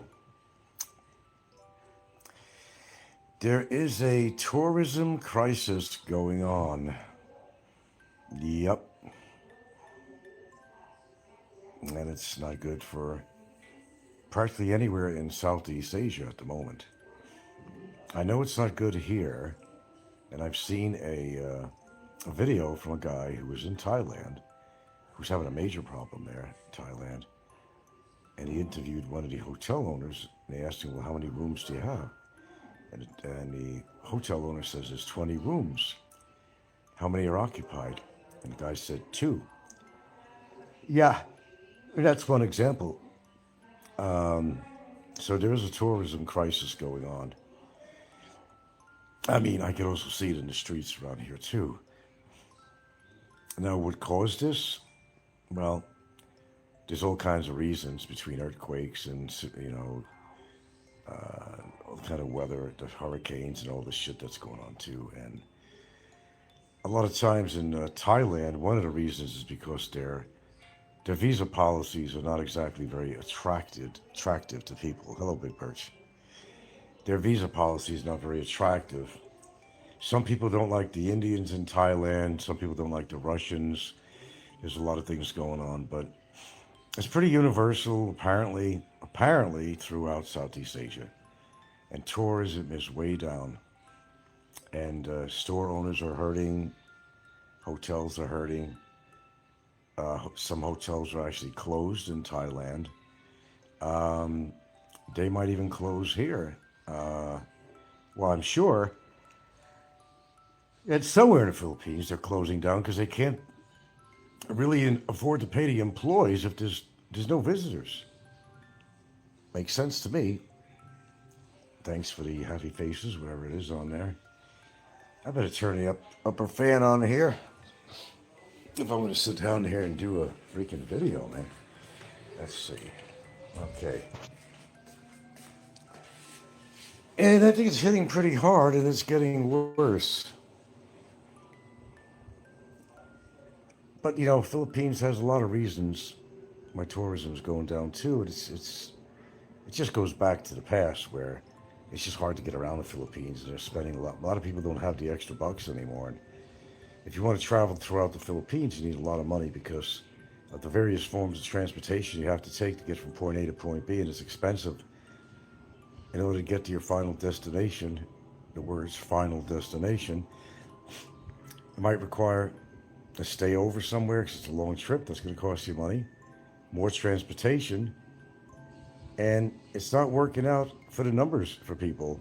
It's just not working out. How about the cost of hotels and resorts in Cebu? Yeah.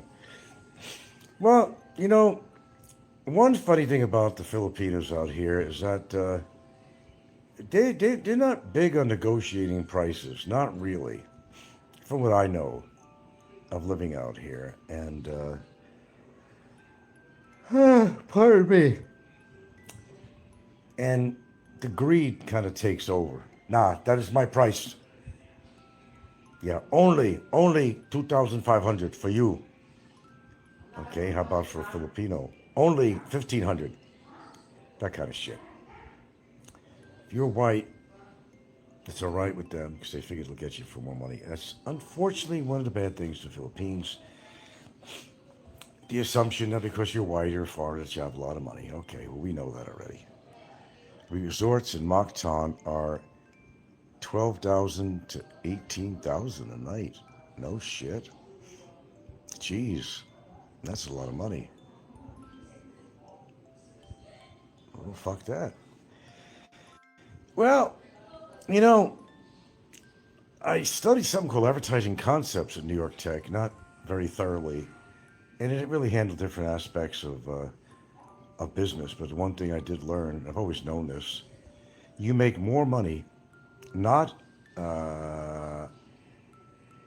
okay, what they're going to charge you, okay, if they're not getting enough customers, you would think of lowering the price, but they don't want to do that. There are more customers over time if there's like quantity versus, how would I put it in this one? It's better, in other words, to sell a product at a lower price and get more customers than to sell a product of any sort for a higher price, not get more customers, and you don't come out real clean at the end because the higher the price, the less customers. So it's better in quantity, just lower the price and you'll get them and you'll make your money in quantity. That's pretty much it. That's pretty much it. Oh, Barry's on a roll here, man. He's upset. He's upset. He's making one post after another with some crazy ass shit. Like he went out of his fucking mind finally. One thing after another with music and with these political messages or personal messages. I think the boy has lost it completely. Anyway, getting off him. And there's so much condos on the market too. They're building too much condos. Now, I don't know if they're holding on to them for future investment. But, you're still going to have to pay all the condo fees and all that stuff every month. So you're losing money by not having people in there.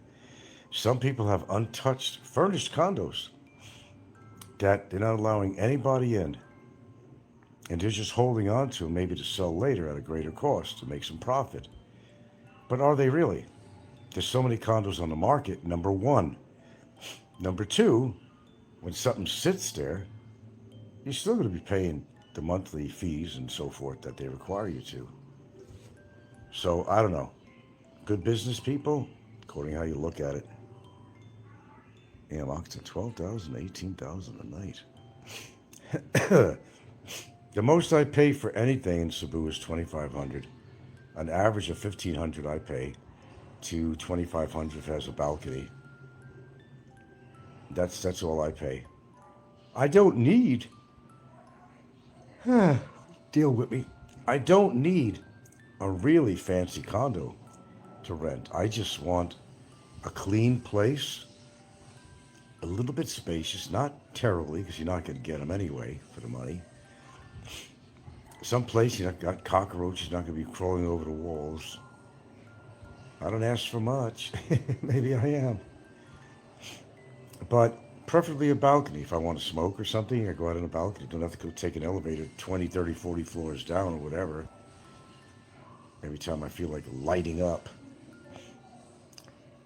But I don't trust condos anyway in an earthquake. I still don't. But they're building so many new buildings. Apparently, people got money. Because a lot of them get sold, and a lot of them also sit there too. If you're going to put a condo together, rent it out. Airbnb, whatever the fuck you're going to do, rent it out. Because you're still going to have to pay certain fees every month. Take that over time, you're going to have a loss. I pay $15 to $25. That's all I pay. What the hell do I need? Well, this was a real special occasion. What the hell do I need a fancy-ass condo? I don't care where I'm at, where I'm going. Why do I need? Well, you could use that money, the extra money, you're going to pay in a fucking hotel. That kind of price. Don't pay that price. Use the savings of buying, of not buying, but when you're on vacation, you're visiting Cebu, whatever, or just renting a modest place that's clean, modern, and serves your purpose. That extra money you could use on eating out, shopping, whatever. It's a waste of money just to try to impress your girlfriend or wife or impress anybody for that fact. Fuck the impressing people. You got a tough economy out there, man. I don't think a lot of people, and it's getting worse, and that's another reason why tourism is down, because, especially if you're coming from the United States, where you're being hit hard on just about everything.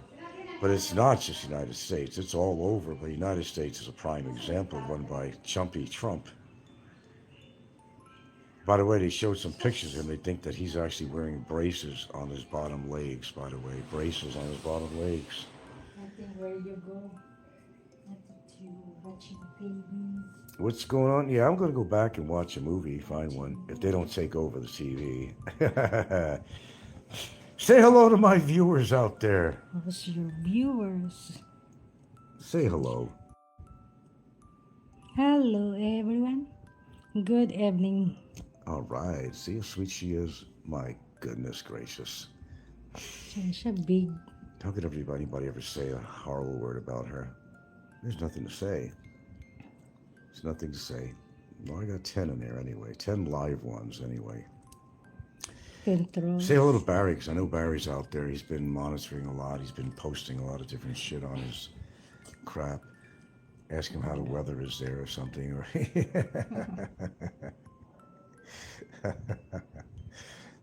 he's suffering. Oh man, he sure is. He deserves it. Okay, so yeah, they were saying in Thailand, well, somebody's show was saying a guy was interviewing hotel owners. A guy has a 20-room complex there, and only 2 rooms are rented out of 20 rooms. Some hotels are closing for a while, and I think that's happening in Cebu and all along the Philippines too. Between the storms we had, the earthquakes, the economy, the peso was kind of tanking on them, and there's a lot of shit going on. And of course, the economy outside of the Philippines is pretty bad. So Yeah, that's why tourists going to other country, the flight is peso seats. yeah, they're going to other countries. I'm on point, Snappy Tom says. Big Bird says, hello, lovely Gilda. All right. Thank you for the shout out to my lovely Gilda. Yes, it's happening, folks. It's happening. It's happening, and I see it. I see it in town on this little provincial island I'm living on here. I see that all the time, every day. There's not many people walking the streets, and poor trike drivers are trying to get at least one customer, just to, I don't know what they could do with 30 pesos, unless it's round trip, and that's 60. They're hurting. They're all hurting. Stores not making as much money because there's not a bunch of tourists running around. And I see it. I see it live, and it's very sad. You know, businesses that might have employees may have to kind of lay them off for a while until the business picks up because they can't afford to do it. It's really tough, to run a business based on tourism.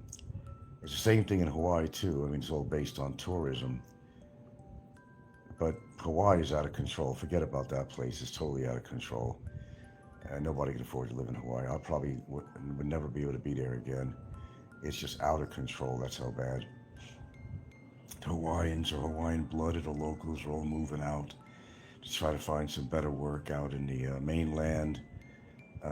Sovereignty is going down the drain. They're never going to reach sovereignty anyway. It's never going to happen in their lifetime.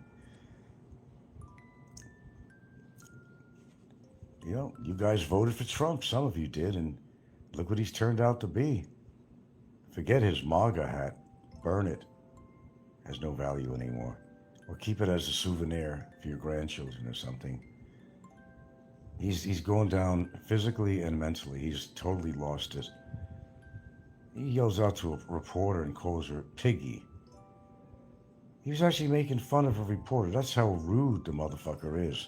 That's who you voted for? Seriously? Okay, how about you, Piggy? What kind of a disrespectful person can you be to call somebody Piggy like that? I mean, a president to someone from a news agency, calling them Piggy and tell them that they're terrible.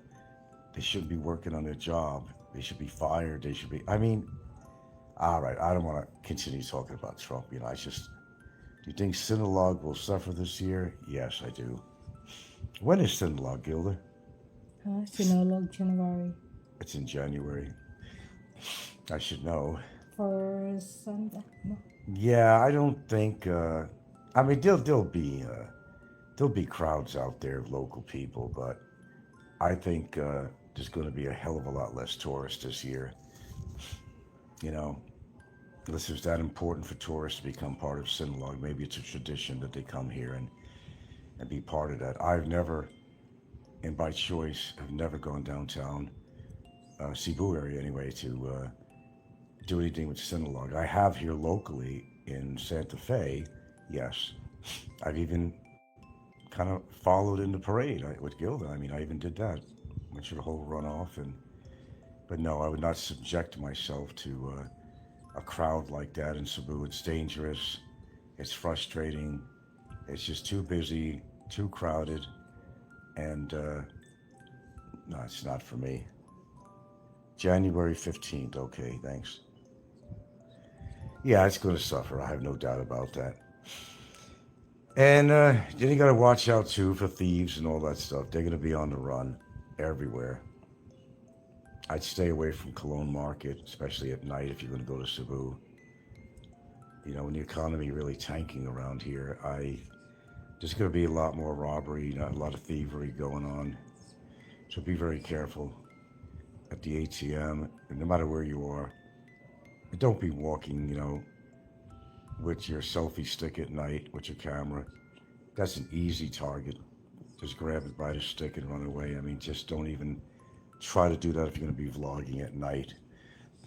And certainly don't walk in the streets in your underwear and a hat on and vlog like Jim was doing. That's totally fucking insane. Yeah, and I heard earlier, Big E saying, oh yeah, Frank, I still think Barry should. I don't know. I told him to shut the fuck up. I did a short show just to tell him to shut the fuck up. We know he's behind a lot of shit. He still denies it. Financing Barry's girlfriend and stuff like that, Who else is going to do it, really? Besides the high roaders. As I said, they won't help him now. Why? Why not? They're not going to go broke helping Barry out. It's just that they don't want to show me that they're helping him. Well, why don't you help him and do it on the sly, and not let anybody know that you helped him? I mean, you talk about him being incarcerated too long. Well, put your money where your mouth is. I said it many shows. Put your money where your mouth is. You want him out, get him out. Nobody has to know. If you really gave a fuck about him. On one hand, Biggie says, yeah, I know. Barry did all that shit. He did all that. I know he did. But yet he's supporting him. Go figure that. He's supporting him. He don't deserve to be in jail. At the same time, he's speaking on the other side of his mouth. It says he should pay for his crimes. So give him a couple of seconds later, and one says he shouldn't be incarcerated that long. Then he says he needs to be in jail. He did all these horrible things. He admits it. So which is it, Biggie? It's one or the other. One or the other. Careful, Frank, at night. I don't go out at night over here. I have no reason to go downtown at night here.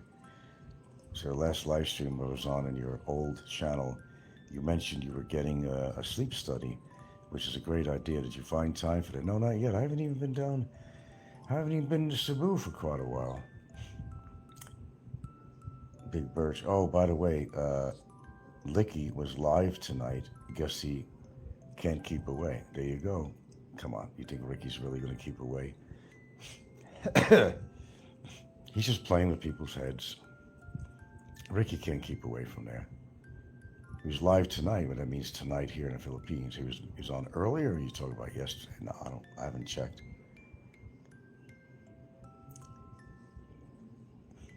Of course he's going to get back on. Well, he's, runs out of money. He's hoping for donations and shit. His lavish lifestyle. Nothing lavish about it at all, considering he's living in a fucking dump. All these people that have all that money, but they don't even have a place of their own. All that money they claim they have, but they don't have a place of their own. They're saddle tramps going from place to place. Ricky's political heckling is a hoot. And that'll definitely catch up with him. I'm surprised it didn't in the past. Maybe that's why I was thinking about that, actually. I didn't give it a lot of thought, but I thought about it. And I think that it was one of the reasons he went to the Philippines initially and doesn't particularly want to live in America, because I think maybe he just pushed it too far with some politics and certain parties out there. He made a menace of himself many times. Yeah. Everybody's got secrets. They got their closets full of skeletons. I thought he was from Vegas, not Indiana. I can't picture him coming from Indiana. I just never heard him mention that. I've heard that before. Somebody said recently, said he was from Indiana. Indiana. I thought he was born in Vegas. He's a California boy. Now you really. He was live an hour ago. Oh, was he? What was he bitching about now? He's a California boy originally. Then you're saying he lived in Indiana. Oh yeah, Barry's been a very busy little boy. Little boy today. He certainly has. He's going out of his fucking mind. He's bored as hell. I understand about the boredom shit, but I think he's just plumb out of his fucking mind. The things he posts on there that are partially political or is kind of really an expression of his own anxiety of being where he is, his own frustrations just comes out when he does these posts.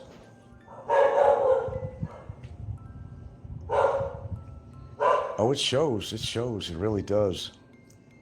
He's frustrated. Jim did some research. Jim thinks he got all this new information that's been out for a long time. For example, on what Ricky did with Fazio. He was announcing on the show as if, look what I found out. Someone sent me this video. That happened years ago. Everybody and their mother's aware of that video when he went to visit Fazio and what he did. But Jim comes out with it like, oh, it's some new news. Hardly new, Jim. Ricky has been a bum all his life, according to Jim. No, I think it's an autobiography by Jim. Jim has proven he's been a bum all his life by his own words. He already said he was growing up in trouble, been in jail. He did all kinds of drugs and cocaine and all that shit. Drinking, lots of DUIs. He's still doing it now in another country. Well, Big E is in Cambodia now, unless he left it already. I saw some of his stuff. And Cambodia don't seem like a bad place. It's probably not up in, it's an up and coming, I would say it is, but I think that's probably the cheapest place to live in Southeast Asia. And if you don't want to live there for all your life, I say if you just want to be there for a while, it's probably an okay place. The river, I don't know about being near a river. I like to be near the ocean. A river, well, yeah. I'd rather be near an ocean than a river. It's a big river. But it's not my gig. And he's been a bum all his life. Well, Ricky also admitted that he never got attention as a kid. Now we understand the way he is now. Again, negative attention is still attention. That's why he does what he does.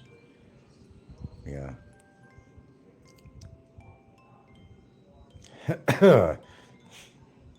It's still kind of warm in here.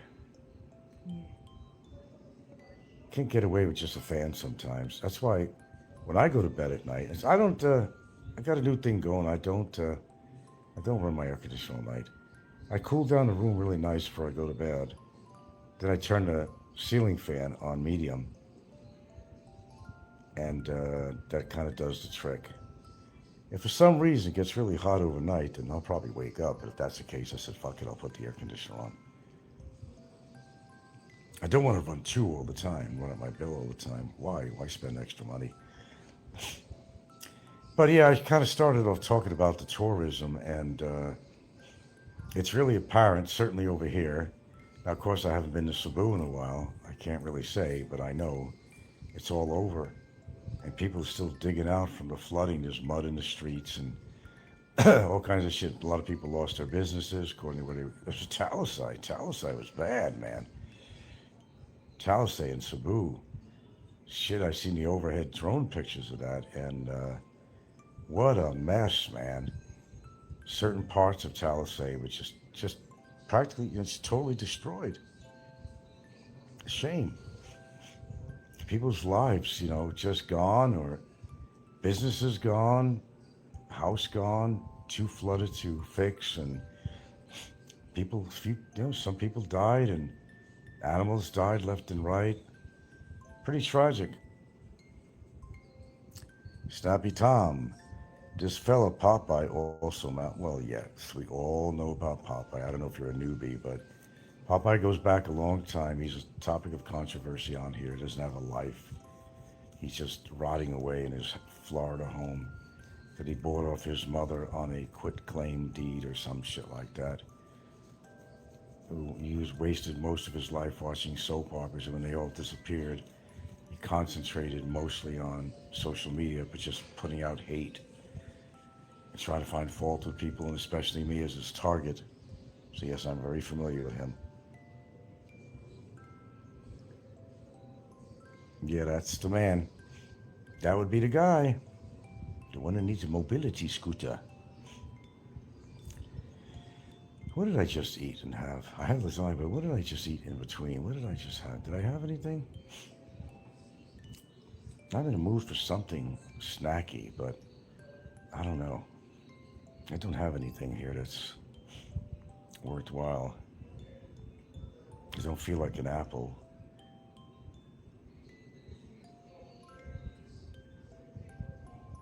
Yeah, he sure does, Mark.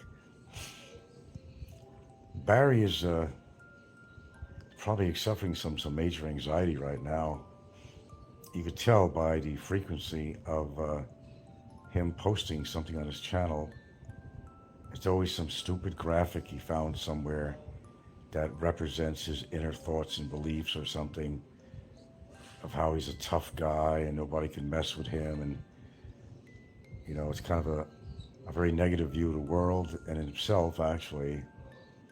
And he's just exhibiting his frustrations for being where he is. But, you know, truthfully, you can't blame him.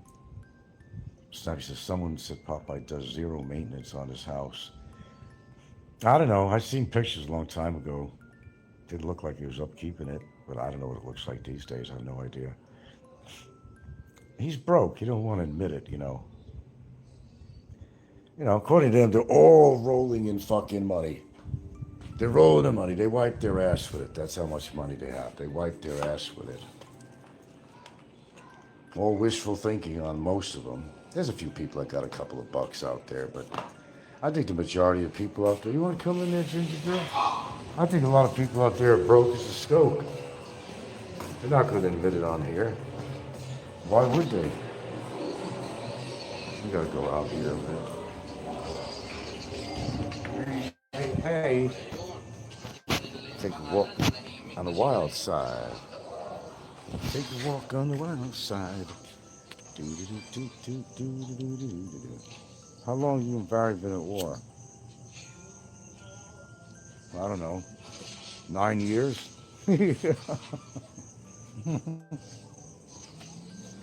No, but most of the war really was within the past 4 years, actually.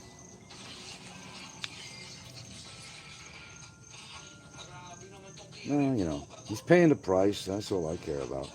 He can mouth off any times he wants. Who's sitting in jail, me or him? Oh, he wants me to be in jail from his girlfriend's complaint.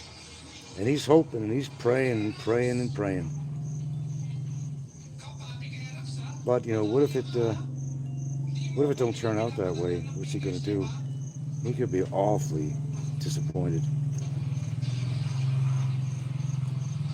He might even hang himself in there. Do us all a fucking favor. Do the world a favor. It's okay. He's getting his just reward right now. I mean, it's done. It's over. It's done. My job is done with him. I completed my course, what I needed to do, and I'm very happy about it. I have no regrets whatsoever. I don't have any reason to have any regrets.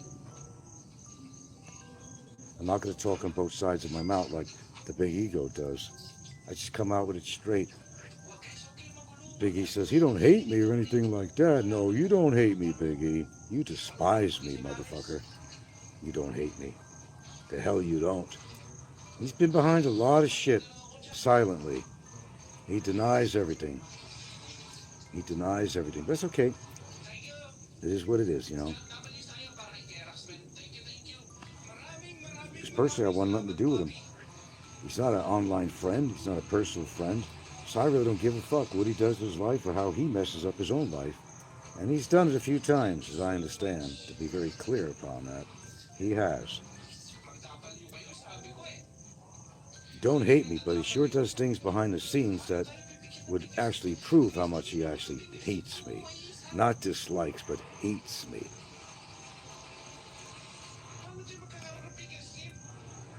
and he will recruit people behind the scenes. His name was on a fucking petition that was never used by immigration. His name was right on there. Oh, he don't hate me, but behind us, he thinks I don't see this stuff. He thinks I don't see that stuff. I do. He tried to put together a petition with all these people's names, and they came up with some phony names too. They came up with some troll names that wasn't even real. I read the list, 15 people. And several of them, maybe 3 of them, were repeated names, or they were troll names, or like Abe Lincoln or some shit like that. It was a phony fucking list, and immigration didn't even pay attention to it. Didn't even wink at it. They're hip to what's going on. A lot of people don't understand. They're hip to what's going on. They get complaints about all kinds of people on here, multiple complaints by the same people all the time. Without definitive proof, or they can do a goddamn thing. In Barry's girlfriend's case, it was backed up by somebody who had money to pay for the lawyer. Who has money on here that we know probably does have money? Take a wild guess. And he had nothing to do with it. And he maintains that. He maintains that. I say bullshit to that. That's what I say. Total bullshit. Okay, what am I even looking for in here that I'm not finding? You know, you go back in a refrigerator expecting to see something that's really not there. Look at this shitload of, well, they're not yellow, but they are lemons. They're going to turn, I guess, but somebody came by and gave us a shitload of lemons here that we are going to utilize.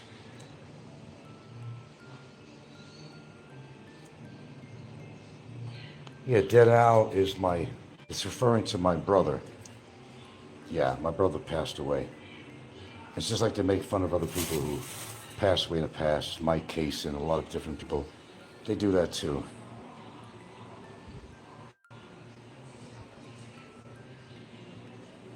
Despite whatever my brother was into, he was still a better person than most of these fucking trolls on here, I'll tell you that. Much better. I don't know what I want to have. I want to have something to snack on, but if I keep on opening the refrigerator door, I mean, I'm not accomplishing anything here. Wait a minute. Oh, I got these Smart C. I'm going to take a sip of Smart C. What's in here?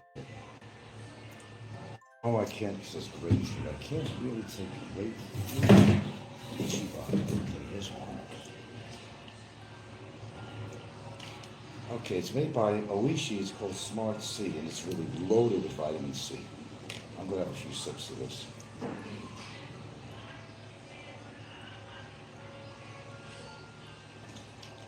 Oh, that kind of hits the spot. I'm going to spoil that. Yeah, I don't want the pineapple one. What do you think? You think what was me? Dead Al? You think I'm going to put my name on a petition list against myself? Are you fucking insane?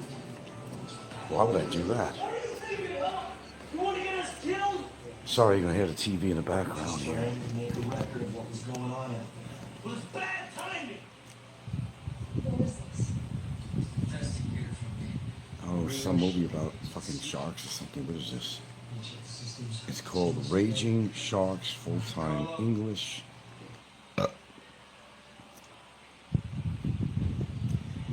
we got 12 aboard my machine here. 12 aboard, that's okay. You see some of these shows? Even Jim gets well over 1,000 views for each show of his. It's according to how controversial that you want to be. That's the secret. And of course, Jim is controversial. Highly controversial. Jerk. So I guess Big E is in Cambodia now, unless he already left it. He said a few good things about it, but why don't he meet up with, aren't they supposed to meet up or something? Him and Jim, I heard word that they were going to meet up or something. That was the word on the street anyway. That would be an interesting meeting. I'd like to see. I'd love to see. Love to see a meetup. Two bullheaded bastards, you know. Oh, looks like Discovery America. Looks like Barry just made another post. I got a notice here. Boy, he's really at it. He must be really frustrated. He don't normally make that many posts in one day.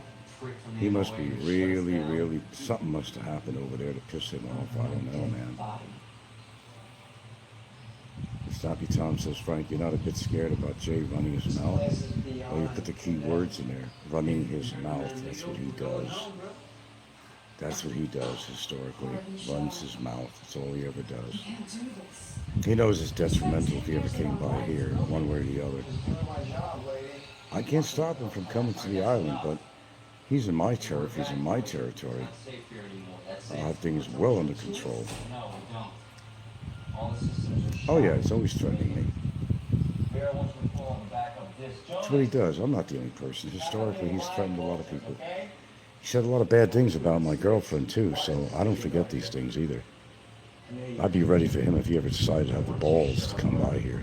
I'd be super ready. And so my girlfriend too. He said a lot of shit about her. It all comes out in the wash, my friends.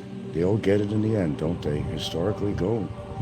Look how many YouTubers are off or dropped dead or whatever happened to them or deported or whatever. It eventually happens. Then they're sorrowful for what they did. Well, Barry's not sorrowful. I mean, Barry's on, on one course, and the course is called destruction. That hasn't stopped. But I think something is going on. I think Barry's at the point of being so frustrated right now that he can't contain himself, and that's why he's doing so many little posts on here now, playing some stupid music from country singers, or how he supports the troops and he pushes religion. So in other words, what he's trying to do is gain the sympathy of an audience that, hey, I'm rah-rah America. I believe in America, the American way. Even though he supports Trump, the biggest loser president ever been in history, and Maga and all that shit, now he's seeing his hero is going downhill. That's upsetting him like crazy because he's a staunch Trump supporter, even though he never voted in his fucking life, never voted him in election, though he claimed he did online, and you can't do that from the Philippines. Remember he quoted he voted for Trump? You remember that? You can't vote on a computer. Not out here. You can't vote. You just can't. The guy's mentally ill. I mean, the guy's sick, Snappy Tom says, I ain't buying it, and neither is Frank. Al was saying something else. He's running Barry's channel. Oh, that's, you're replying to that. No, nobody's running Barry's channel. Barry's running it. I don't think his girlfriend is running it, if that's what you had in mind. They probably had the passwords and all that shit. She could probably do it if she wants. But no, that's Barry. Barry has limited use, and the things that are being posted is very much Barry. The kind of things he's posting and the graphics he's always using. No, that's Barry all the way. There's no question about it. Nobody's running Barry's show. Nobody's posting Barry comments for Barry and making believe it's Barry. It's Barry. As I said, I don't know, something's going on over there extra special. I don't know. He's been talking about it here and there. You see a comment, it's a shithole and it's terrible being in there and everything else. Oh, I'm sure it is. You should have thought about what you did. Trying to purposely for 7 years not paying immigration and pleading guilty to 5 charges of cybercrime. Well, sounds to me you did it to yourself, and I'm hearing different from Big E and people. Like I said, I have no control as how long he stays in prison. I have absolutely no control over it all. He needs to pay what the court ordered, and he'll be out. How many times could I say that? He's just going to be in there longer and longer and be more miserable and complain about it. Pay the court, pay the damages, and he'll be on his way to America. He'll be on an airplane before you know it, Once the paperwork goes through the ink dries on the paperwork, they'll have him off on a plane and he'll be back to America. There you go. Roosevelt, if you could be on standby, I'd be much appreciated. Snappy Tom says Barry has a lot of, well, yeah, but he's in prison. You don't call it jail or anything, though. So what do we call it, a country club? Well, it might be a country club compared to how he's lived in the past. I wouldn't be surprised. I remember he was actually one time in Alabama. He was actually sleeping in somebody's garage or something, you know. Family don't want anything to do with him. They washed their hands of him. His son washed his hands of his father, you know. He kind of took the traits and the pathway of his own father, actually, Barry. I think you know what I'm talking about. Oh yeah, he has a lot of time on his hands. And that's frustrating. I understand they don't have a woman now, and certainly have a woman at his side anyway, to say that. Even if she was visiting him, and they're still sort of technically together, in the sense of the words, it's not the same thing. And of course, you know, he's not going to come back in this country ever again. It'll be finito. Of course, you know, if he gets settled in America somehow, he'll open up a show and start making hate shows against me. That's guaranteed, but it's not going to have any effect. You're in America, who cares? It's like, who cares what Popeye talks about? He's in fucking Florida. All these shark movies. You know the funny thing about it? These monster movies or shark movies. Sharks don't growl. You hear that? You hear that? That's supposed to be a shark. Listen, the shark is growling. Sharks don't growl. Sharks don't growl. But for drama, they gotta do that, you know. Never heard of a shark growling. But these are movies. They're not made for sensibility, just action, drama, and entertainment. And, you know, if they're going to make a shark growl, they're going to make a shark growl. If people want to buy into it. Just like if you want to believe all the bullshit that comes out of people's mouths, you want to believe it or don't. You got a choice. I say do your research about the person. Look at their track record. You got to tell you a hell of a lot about them, whether they're believable or not. Oh, listen to the growls on this. Come on now. Seriously? Seriously? Sharks don't growl.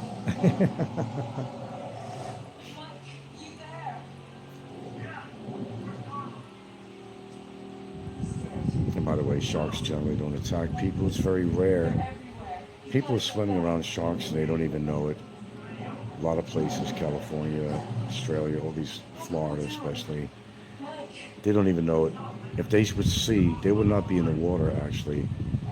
If you put a drone up there, high above the coastline, you'll see how many sharks might be in the water and how close they are to you. You would not even know, even Hawaii, you would not even know that there was a shark not more than 10, 20 yards from you. You wouldn't even know it. Mark says, that's why you should have been a film producer. You know sharks don't have vocal cords. Well, they got to make the films exciting. They got to make it exciting for gullible people. I was reading some stories on here, though, about these bear attacks.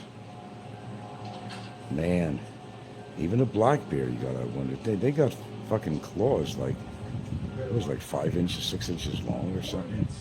They tear you apart, no time at all. Especially a grizzly, a brown bear, you know. And all these bear attacks, man. You thought they went away, then they snuck around and came up on you, and they just tore you apart in front of your partner, wife, or whatever. People were out on a nice camping trip or something, you know, and then they forgot their bear spray, and all hell break loose. No, you should never go camping in the deep woods, because if it ain't animals, it's going to be two-legged kind that could be dangerous out there. So you should always have some kind of protection. Have a good caliber gun. Have bear spray that doesn't hurt. Anything that's going to help protect you. Yeah, I mean, it's a must. No, you never catch me out in the mountains, in the woods somewhere. In America, certainly. No, hell no. That ain't fucking a bunch of hillbillies. Interbreeded fucking hillbillies like in Alabama. Sure, I wouldn't go into the Ozarks, that's for goddamn sure. Fuck no. They all fuck their sisters and shit out there, man. You notice if somebody has two different colored eyes and he's dumb as the day is long, tell me there was no interbreeding going on in that situation. You know there was. Okay, I want to watch some movies. I'm going to get off. I've been on numerous times today. That's cool. I don't count how many times I go on. If I feel like going on, I go on. It's no big deal. I've been getting an audience lately anyways. It's been pretty cool. So, not a big audience, but for my channel, even 14 people, 18 people is cool. I had 26 yesterday. So, you know, it's cool. It's all good. It's all good. Like I said, I'm not monetizing. Looking to build up the numbers like it's going to really benefit me. I like having a larger audience. Sure, that's cool, but that's about it. It's okay with me. I got some people listening. I'm not talking to myself, so I mean that's what matters to me. Okay, guys, I'll catch you into the next broadcast. And Barry, I know you listen to me. I completely believe that you have lost it. And it's not going to get any better. And the longer you're in there, Barry, you'll be completely insane if you're not already. I'm not going to say I wish you well because you're a fucking creep. You deserve everything you get. But you're really on your way to wearing a straitjacket. The crap that you're posting on there is all made for me to see. I understand that. I totally understand that. But you're making a fool out of yourself. You're not hurting my feelings or anything, Barry. You're not hurting my feelings. You're just making it worse for yourself because I just wrote the DOJ, and you know I did because I sent you the exact email I forwarded to you. So I know you